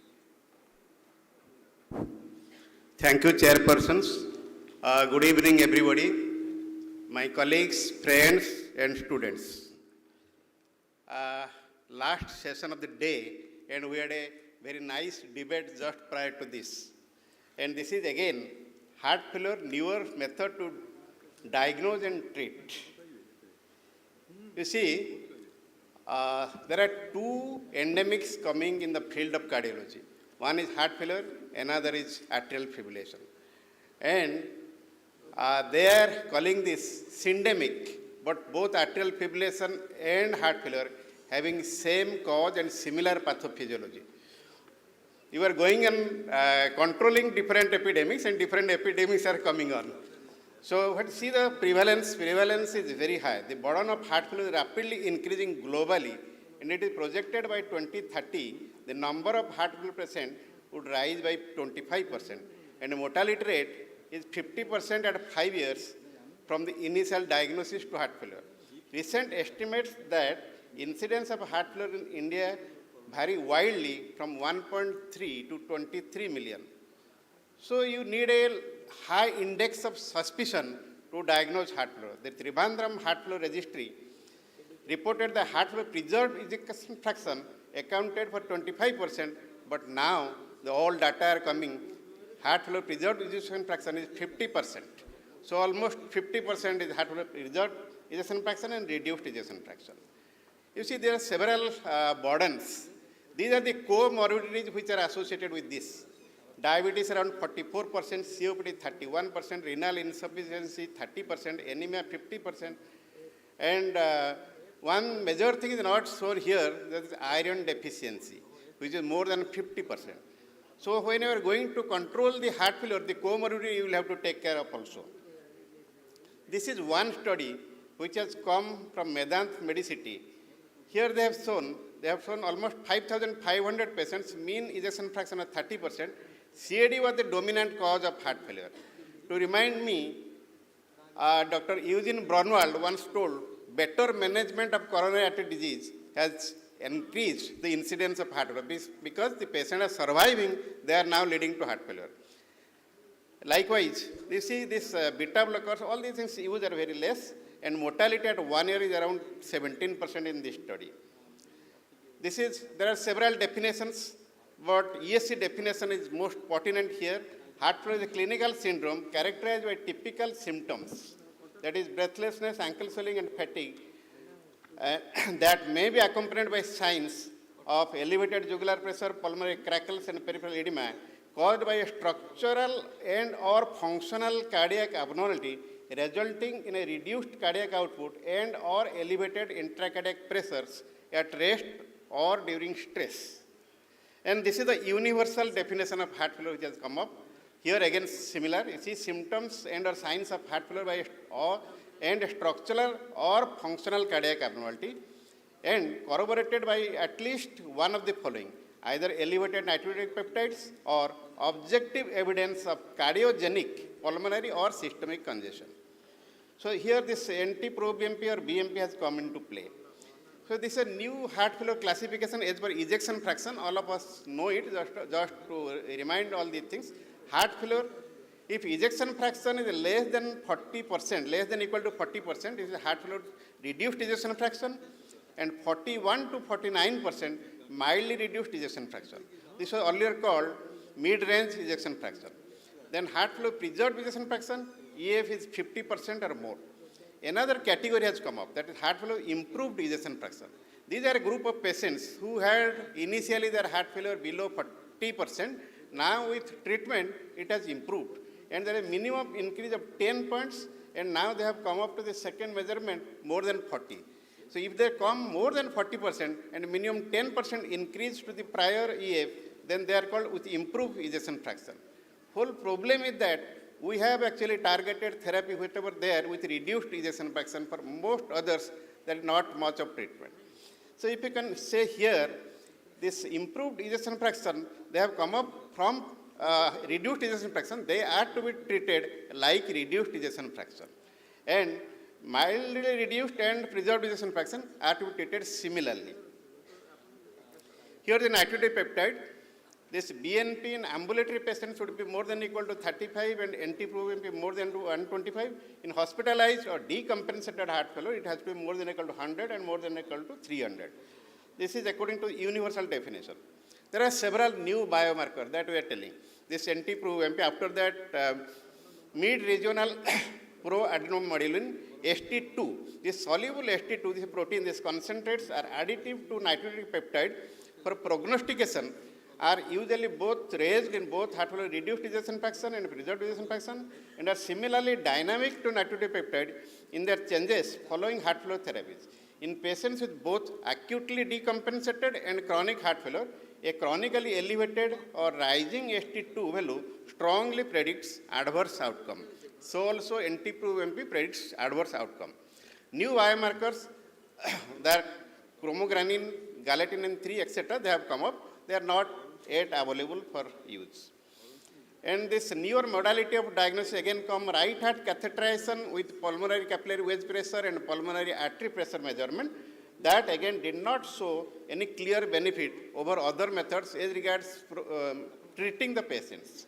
This echocardiography, this very important, global hypokinesia with reduced movement of the mitral valve, that indicate there is this reduced ejection fraction that indicates there is presence of heart failure. The global hypokinesia, yes. This is again another thing, on long ultrasound, B lines in long ultrasound. Long ultrasound does not show usually any picture like, but here, if these B lines are seen, they are indicative of heart failure. MRI is coming up as a gold standard, because this will show the scarring, deposition in the musculature, ejection fraction, regional wall motion abnormality, all these things can be made out of this. And the SPECT also show scarring and regional wall motion. These are the advanced techniques for diagnosis of heart failure. But however, gold standard remains echocardiography and NT-proBNP. These are the, you see here this, where to use other modalities of imaging. First, you see, still remains in patients with suspected or new onset heart failure, those presenting with acute decompensated heart failure, chest X-ray is a must. So chest X-ray should be performed to assess the heart size, pulmonary congestion, and to detect alternative cardiac, pulmonary, and other diseases which may contribute to the patient's symptom. This is class 1. Second, in patients with suspected or newly diagnosed heart failure, transthoracic echo and should be performed during initial evaluation and assess the cardiac structure and function, and has to be repeated as per the requirement. This is again class 1. And in patients with heart failure who had significant clinical change or who have received GDMT, guideline directed medical treatment, and are being considered for invasive procedures like device therapy in advanced heart failure, repeat measurement of EF is required. Again, in those cases, this is class 1 indication to use echo. In patients in whom echo is inadequate, alternative imaging like cardiac MR or SPECT, cardiac tomography, and radionuclide imaging are to be used. Till now, in those cases, it is class 1. So in patients with cardiomyopathy, CMR can be used for diagnosis and management class 2A. In patients with heart failure, an evaluation of possible ischemic heart disease can be useful to identify the cause and guide the management. This is class 2A again. This is exercise and functional capacity testing in patients of heart failure. In patients with heart failure, assessment and documentation of NOIJ functional classification are recommended to determine the eligibility for treatment. Because patient belongs to NOIJ class 1, 2, 3 or 4 according to treatment to be given. In selected ambulatory patients, the cardiopulmonary exercise testing should be done to know this, what is the functional capacity of the patients, whether the patients need any advanced treatment protocol. But coming to this, the most important thing that we know and we must emphasize, there is foundational therapy. What are the foundational therapy? All of us know, but it should be emphasized. This foundational therapy, this is actually this four pillars. Now they are taking RNA, ACE inhibitor, ARB is 1, MRA is 1, beta blocker is 1, and SGL2 inhibitors. So after the utility of dapagliflozin has been come to in the benefit, so it has come in another pillar. So you see, all these four are to be used in all patients with heart failure with reduced ejection fraction after acute decompensation is achieved. Acute decompensation is addressed by the diuretics. So diuretics, do not forget diuretics. Diuretics still remain one of the major armamentarium in the treatment of heart failure. You will see these are the conventional sequencing. Previously it was told you go for ACE inhibitor ARB, then beta blocker, then MRA. If it is still patient in heart failure, you can go for ARNI in place of ACE inhibitor ARB and SGL2 inhibitors. Then proposed new sequencing is beta blocker and SGL2 inhibitor to start first, then ARNI, then MRA. But the time has changed. 2022 shows the four pillars, they should be given simultaneously. Fast, rapid sequencing of heart failure drugs faces an uphill battle because you have to go as quick as possible. The benefit is maximum and the mortality and improvement in survival and hospitalization will be there. So the growing call to initiate all foundational treatment of heart failure reduced ejection fraction as soon as possible and should uptitrate within 4 weeks.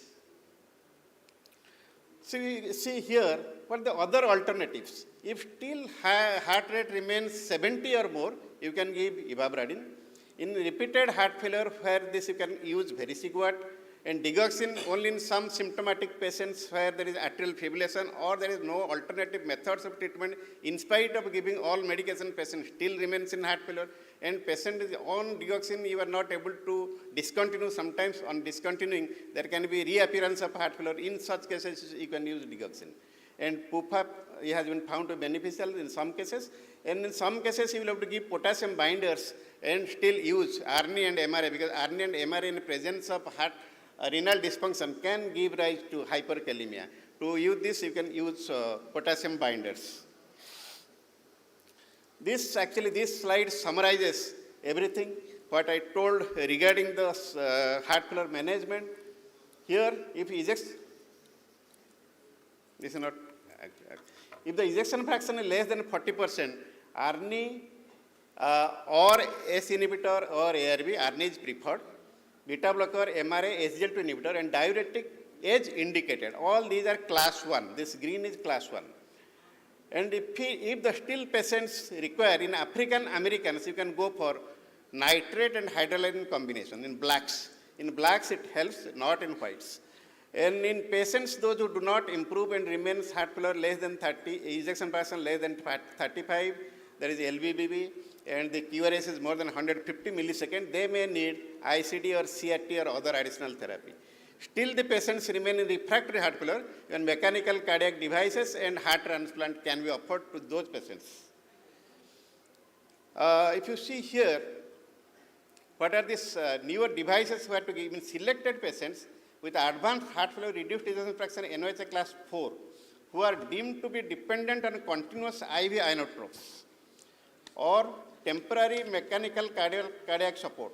Durable left ventricular assist device implantation is effective to improve functional class, and this will be taken as a bridge to cardiac transplant. Ultimately, they may require cardiac transplant.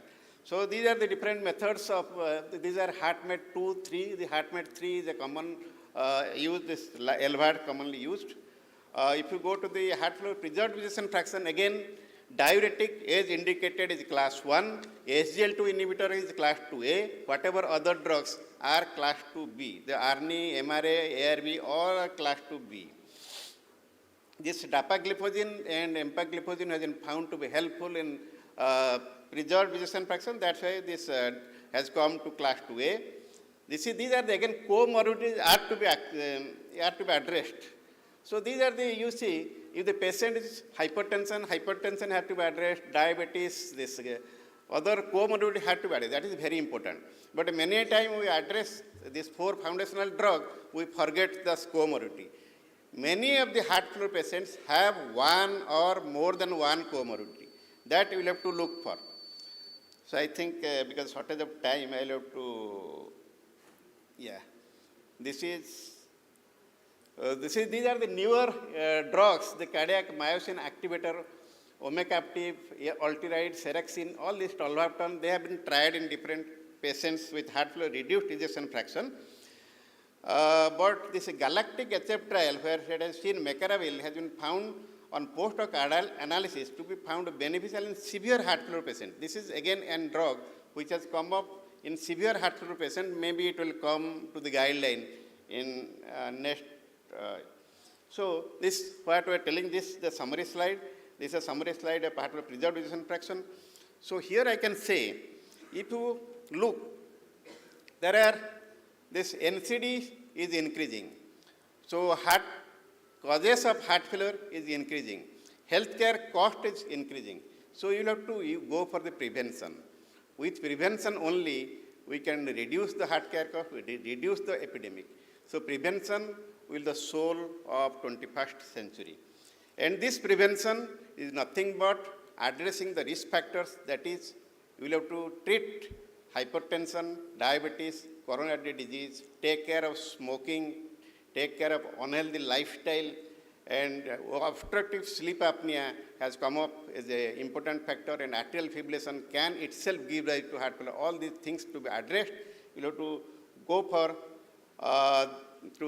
in this era of heart failure pandemic, healthy lifestyle and preventive strategies are the soul of management. Thank you. Thank you, Professor Rao. Any question?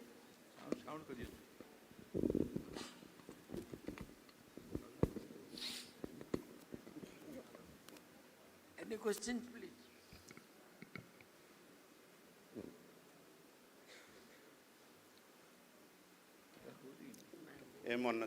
This excellent deliberation by Professor Rautray. Thank you very much, sir. And your presentation was very exhaustive, and you have also narrated some newer approaches. So you know that time to time our approaches are changing, and the changing concept, and also the outcome. The more important is the outcome, which you are not seeing, but I mean that outcome earlier, few years back. But it has overtly changing the whole atmosphere, and we hope that in near future, and we can still bring down the mortality, even if patient comes a little bit late and diagnosed late. That is, the diagnosis part of it is also still very crucial, and physicians should be alert about the early diagnosis so that the prompt therapy can be adopted. Yes, sir. The high index of suspicion is required. We cannot forget our clinical skills. Clinical skill is most important for the suspicion, and after that, only two things you require. That is echocardiography to know the ejection fraction for diagnosis of heart failure, and NT-proBNP, not in all cases, but in doubtful cases. In our country, we should not do NT-proBNP in all cases. If you are clinically diagnosing heart failure, no need to do. And echo has adequate evidence to show that which group it belongs. And only in selected cases, NT-proBNP is required. For prognostication is required. But for diagnosis of heart failure preserved ejection fraction, sometimes it is required to do the NT-proBNP. And most important, all these drugs, whatever were there, they are beneficial in patients who have reduced ejection fraction and improved ejection fraction. Till now, there is no drug of class 1 except the diuretics when indicated for mid-range ejection fraction and preserved ejection. Only SGLT2 inhibitor has come up as class 2A for both mid-range and preserved ejection fraction. Sir, for heart failure in preserved ejection fraction, sir, here, heart failure with preserved ejection fraction, should we start with the dapagliflozin? Thank you very much, sir. And Yes, any question somebody has to raise? Any clarification you need? Heart failure with preserved ejection fraction. Yeah. Should we start with dapagliflozin from the day one? Because in a lot of DAPA, we are getting also hypoglycemia. Even That patient is- is not diabetic. That is that part actually, though in the study 50% of patients were diabetic and 50% were non-diabetic, they have found the chances of hypoglycemia are much less. But there are case reports of hypoglycemia in the experts have told in endocrinologists and diabetologists, they are also telling that chances of hypoglycemia is there. But as for the evidences, as for whatever the guidelines, still we can use. But we'll have to be careful, particularly frail patients where chances of hypoglycemia is more. And other comorbidity patient taking other drugs that can be additive to her. Thank you, sir. Thank you very much. I think next speaker will call, but it is excellent presentation. I would like to congratulate you for your presentation. Thank you, sir.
Large number of patients and CKD die directly from hypertension or from diabetes or from the interstitial fibrosis and other areas that is affecting the kidney and to the end stage kidney disease. Even now, the most important part, what is the topic that is given to her, is the prevention and management. Both was given to her, and she will be talking about both but more important, which I feel from my side, is the preventing this CKD is the most golden opportunity that we should not lose. And then reverting back, which is definitely difficult, and Madam will speak to you, and everything she will nicely present why it is difficult and what are the difficulties we face in preventing the CKD, which comes from various sources that leads to CKD. So may I request Professor Acharya to begin, please. Good evening, everybody, and thank you, Chairperson, for your kind words.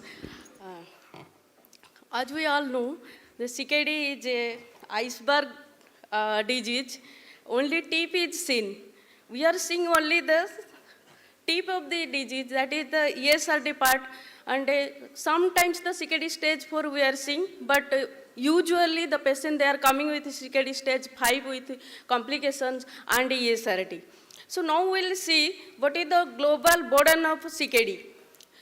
Around 850 million people worldwide, they suffer some amount of kidney disease, and the CKD prevalence worldwide is 10 to 14%, and in India it is around 14 to 17%. We are ahead, unfortunately, and 2.6 million receive dialysis and transplantation in the form of renal replacement therapy.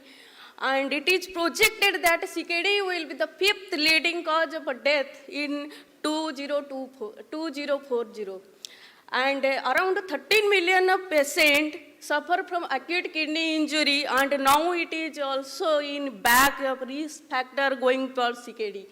And the cost is very, very high. It is not a very low cost therapy, the renal replacement therapy in the form of dialysis and CAPD and transplantation. The cost is very high, and it needs 2 to 3% of the health budget. Why we are so much concerned about the CKD burden?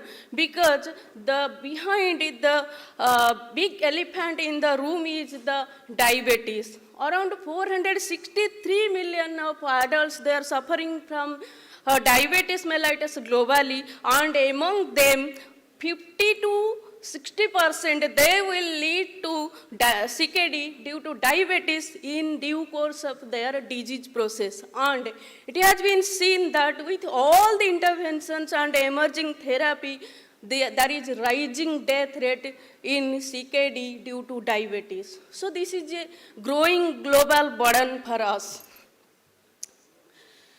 So this is the 2021 KDIGO guideline that gives us some view regarding the classification and staging of CKD, which will provide us some amount of knowledge for early intervention for prevention of CKD. So this is the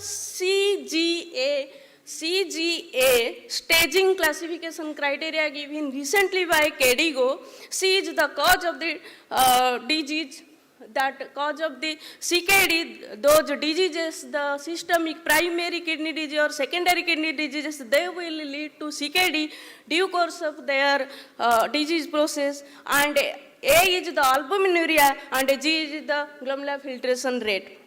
So in 2001, when KDOQI gives that CKD is staging from G1 to G5, and in 2008 KDOQI again revised along with NICE criteria, the C3A and C3B, according to the comorbidities, the complication of CKD in stage 3.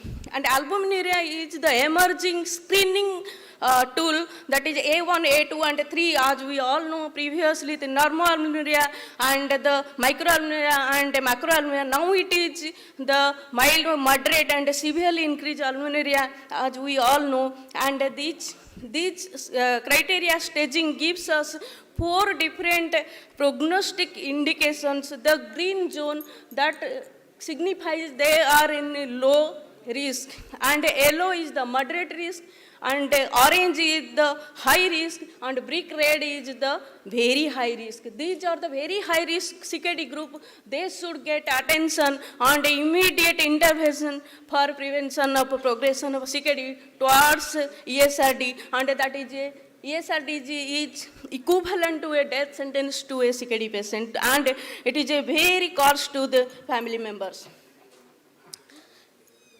So this is the KDIGO that gives, these are the risk factors which are there, which the population should be screened for the screening, and we should know the iceberg which is inside the water line. And as we know, the older age there is a renal reserve, the residual renal function and the renal reserve is less. There are some race ethnicity, as we know, the Australian Aborigines, the Central Africa, and the African Americans, the systemic lupus erythematosus, around 50% they will present with some amount of lupus nephritis, and due course another 30% they will suffer from kidney disease, and the HIV, family history, genetic risk factors, as we all know, the APOL1 gene, which was very preventive in sickle cell disease in Central Africa, now it is emerging as a genetic factor for the CKD. And a low socio-economic status, as we all know, they are overcrowded, illiterate, and they are starving. They do not have any access to the health care. Environmental exposures, as we know, now in India, we are struggling to Udanam nephropathy. In Odisha, we are also struggling in Narsinghpur, Badamba, and some pocket of Balangir, and the Noyagad, we are also environmental exposure and leading to CKD, and that is CKD-U. Then there is a prior history of AKI. Previously, it is known that if AKI, it is curable disease and patient will go, you go and enjoy your life, but now it is not there. Around 6 to 10% of AKI, with due course of their life process, they will land in CKD after 10 to 20 years. So this is now another risk factor added to the basket and bucket of the CKD.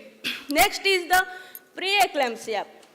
A patient in pregnancy suffering from preeclampsia after 5 years or 10 years they landed in CKD, ESRD, and the attendants, they are bringing that lady for dialysis. Then we all know nephrotoxins, nephrotoxic drugs, then contrast, all those things, those are, and now emerging is the obesity. We all are suffering, 90% of all are suffering from obesity, and we are in the queue towards CKD. So these are the standard CKD risk factors. We all know diabetes, hypertension, smoking, and high cholesterol, family history of CKD, then male gender, elderly, racial, I already discussed. This is the Mesoamerican nephropathy, CKD-U, I have told. These are the things, these are young agricultural workers with physical exhaustion in hot climates, exposure to the pesticides, NSAIDs, they will work hard and hard. In the evening they will come and they will go to the over the counter and bring some medicine, they will take that. And the male, and usually the agricultural workers, the males, and with low BMI, sugarcane rehydration, and low socioeconomic status. The pathogenesis behind this, it has been studied vividly, that repeated AKI due to dehydration, there is chronic tubular interstitial nephritis, perturbation, rash with loss of sodium, and there is some endemic nephrotoxins like aristotle acid, inorganic arsenic. Now the hyperuricemia due to decreased nitric oxide synthesis, due to hyperuricemia there is endothelial dysfunction, and there is oxidative stress leading to CKD eventually. So where is the gap? There is a gap between the screening and between the treatment. We are always concentrated in the treatment. We will treat the CKD, but there is no definite treatment for the CKD. But what we are doing, what mistake we are doing, we are not in the favor of, as Professor S.N. Raute sir told, that we should give emphasis for prevention, not for cure. Because this disease is having no definite cure, no definite treatment. There is no definite answer to the question. So we should run behind the prevention. So there is a gap. Rapid changing disease burden is now rising exponentially, and large undiagnosed and untreated. I told that this is the iceberg. Only tip is seen to us, only tip is coming to us, and whole the iceberg is behind, and that is causing the sinking of our Titanic. And the inadequate workforce, we have no that much of a constructed workforce who will dedicatedly work behind the CKD. We have very little nephrologists, very little dedicated physicians who will work behind this global burden. And disproportionate focus on curative, and we are always behind. A patient is coming, chalo, dialysis, go for dialysis, will renal replacement, do the transplantation. But nobody is thinking if the patient is in CKD stage 3, he or she can live another 20 years if we will slow the progression and prevent the progression. Then lack of effective organized community. We are not organized. We are just seeing a patient coming to me. I will concern about my patient. We are not we have no teamwork. It is a teamwork. The team will see, this is the pocket, will go there, will intervene. What is the cause? What should be done? And a lack of guideline, and the state and the center should be combined, and the guidelines should come, and every patient with risk factor, they should be screened time to time and periodically. So this is a flow chart. I have told there is a risk factor. There is a pocket of population with these risk factors, as I have told, and we will consider screening of these patients. Epidemiological study will be done by the SPM or community medicine people, or with nephrologists and physicians. There is a team, and they will go for the urinary ACR, albumin creatinine ratio, or eGFR, estimated glomerular filtration rate in the form of serum creatinine, which is very easily available and very less cost. And cystatin C, it is also is a research. We cannot use cystatin C, but for epidemiological study, we can use serum creatinine for screening those risk factors and risk population. If risk population, some people shows eGFR less than 60 for more than 3 months, we will observe them, and ACR is more than 30 milligram per day, then we will pick up those population and we will stage them, and in which stage these people are there. Then when to get tested? These risk population, when and at what interval will do the testing? Because every day will not go, 15 days will not call the patient, because there will be a great financial burden with the patient and with the government also, if the government will sponsor or community will sponsor. In type 1 diabetes, 5 years after diagnosis of the diabetes, then annually or every yearly. In type 2 diabetes mellitus, and when we diagnose the case, we should screen for eGFR and the albuminuria status of the patient, then annually we will go on screening. If a patient is hypertension coming to us, then at the time of diagnosis, we should screen about albuminuria and eGFR, then every 3 yearly we should screen whether the nephropathy is emerging or not in the patient. Then family history of kidney disease is there, a mother, father, spouse, anybody is first degree or second degree relative is suffering from CKD, then every 3 years we will go on screening for albuminuria and glomerular filtration rate as long as he is normal. Once he will enter into that iceberg, then we will be more aggressive, and monthly or 3 monthly we will screen. Then definition of a prevention. There are certain definition of prevention. In diabetic CKD, we will do the primary prevention to prevent microalbuminuria, and secondary prevention, if the patient is with diabetic microalbuminuria, and we should prevent that the patient should not go to the overt proteinuria, and at tertiary prevention, we should prevent the patient that the patient should not go from the overt proteinuria to end-stage renal disease. And in prevention, we have 2 words. One is remission, another is regression. Remission is with prompt and very valuable target-related treatment, the patient will be reverting to the normal course of a disease, and GFR will not decrease. And regression is with our treatment, the disease process may revert back, and there is no rapid decline in GFR. As we know, since 2 and 3 decades, these are the only emerging diseases like the ACE inhibitor and ARB, and these all other, the aliskiren and glycosamine, bradoxolone, these are controversial. What is the blood pressure target? So should I continue, sir? Should I continue, sir? Sir? Thank you, sir.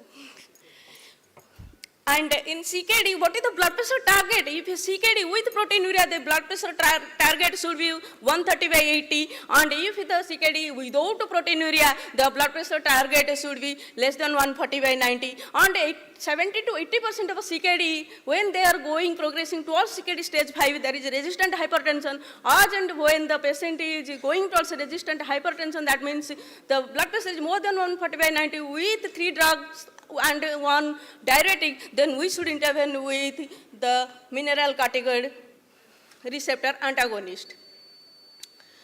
Then glycemic control is the most important.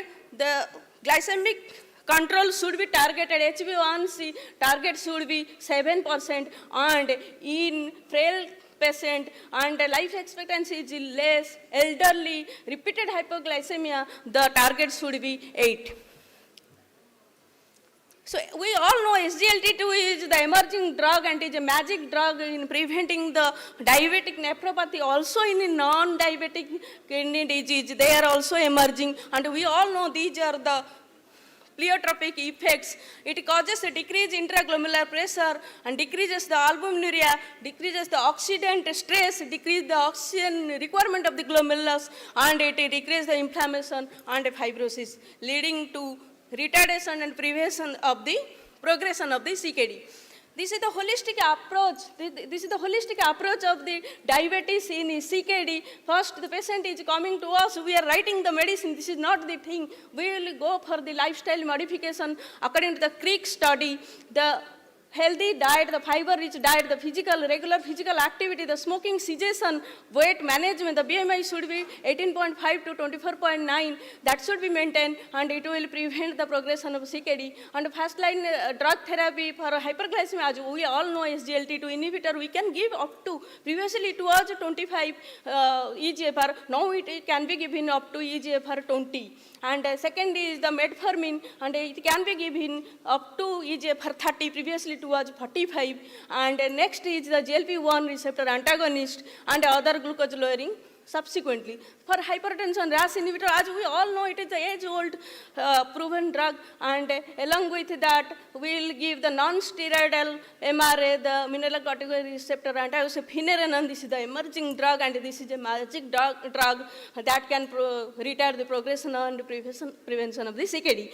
And as we all know, the atherosclerotic cardiovascular disease prevention, we can give the statins.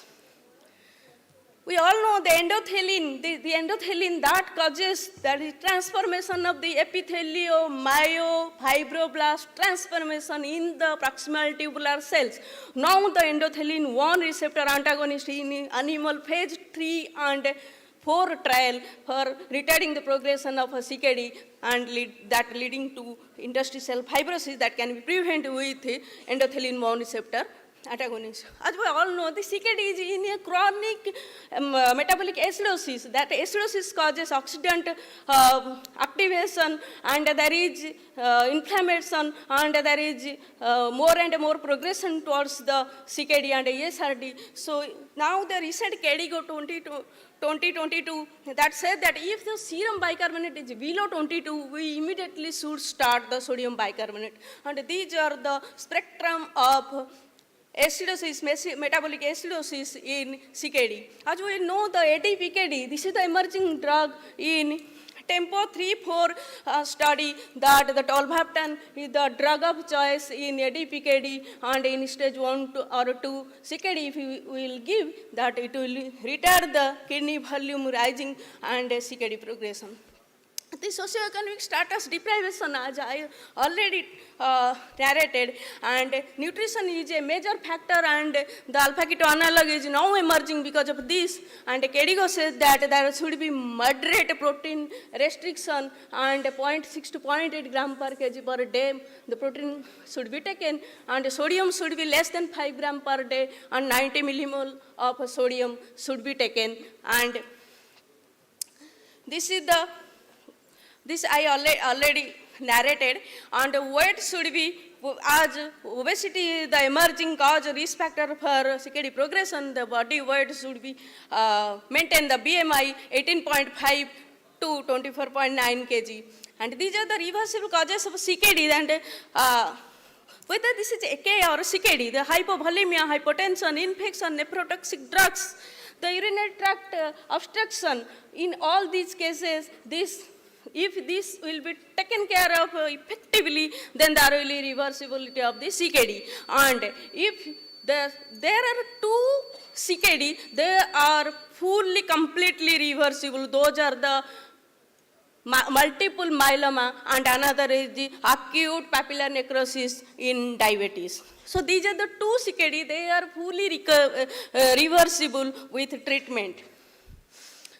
So coming to the conclusion, it is possible to identify people at risk. Previously, if a CKD, then go home and eat everything and die. No, now there is many possibilities that we can prevent CKD progression, and we can screen the people effectively, screen for early CKD with easy to do test. Institute effective preventive therapy. There are many preventive therapy now emerging. It is feasible to detect early CKD and prevent its development. And reversible causes of CKD should be targeted early and effectively.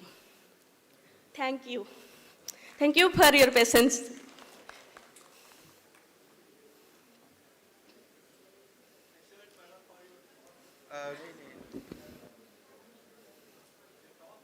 And I think talk is excellent, and really we enjoyed that, and it is exhaustive, definitely, but we knew all stages, and moreover, you have emphasized on the prevention part of it. So And kind of you, sir. how much prevention efforts can be taken by the physician's perspective as well as the community perspective has to be very strengthened. Then only we can prevent. And awareness about the patients who are already affected by hypertension or diabetes or other similar conditions, to raise that awareness is very, very important part, so that you cannot go for CKD. And CKD is, once you go to revert back, it is possible to some extent in many of the early stages, but it becomes very difficult when the patient goes to dialysis and subsequently for renal replacement. Recently, I have lost one of my friend who is also a batchmate from this medical college and who died of renal replacement staying recently.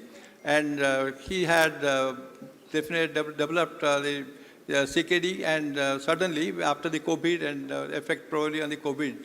So those things are very pathetic, that when you see things, and really it is very pathetic. So once it goes to that situation, then becomes very worse. So now all the young physicians, and they should take all the efforts to diagnose the early stages and then to see that how we can prevent that further to occur. So I really, very nicely you have decorated and told, and now my request for this thing to... Madam, many thanks for your elaborate detail. Thanks. Thank you, sir. Thank you, ma'am.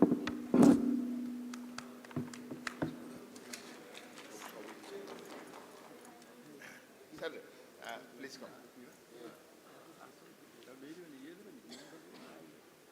So that was the last presentation of the day. So thank you for your patience. Those who are in the hall till 7 o'clock watching the scientific extravaganza designed by Professor Padhiyari and Professor Behra, our chairman and convener of scientific committee. That was very nice. I thank chairpersons and the last speaker. Let us have a photograph together.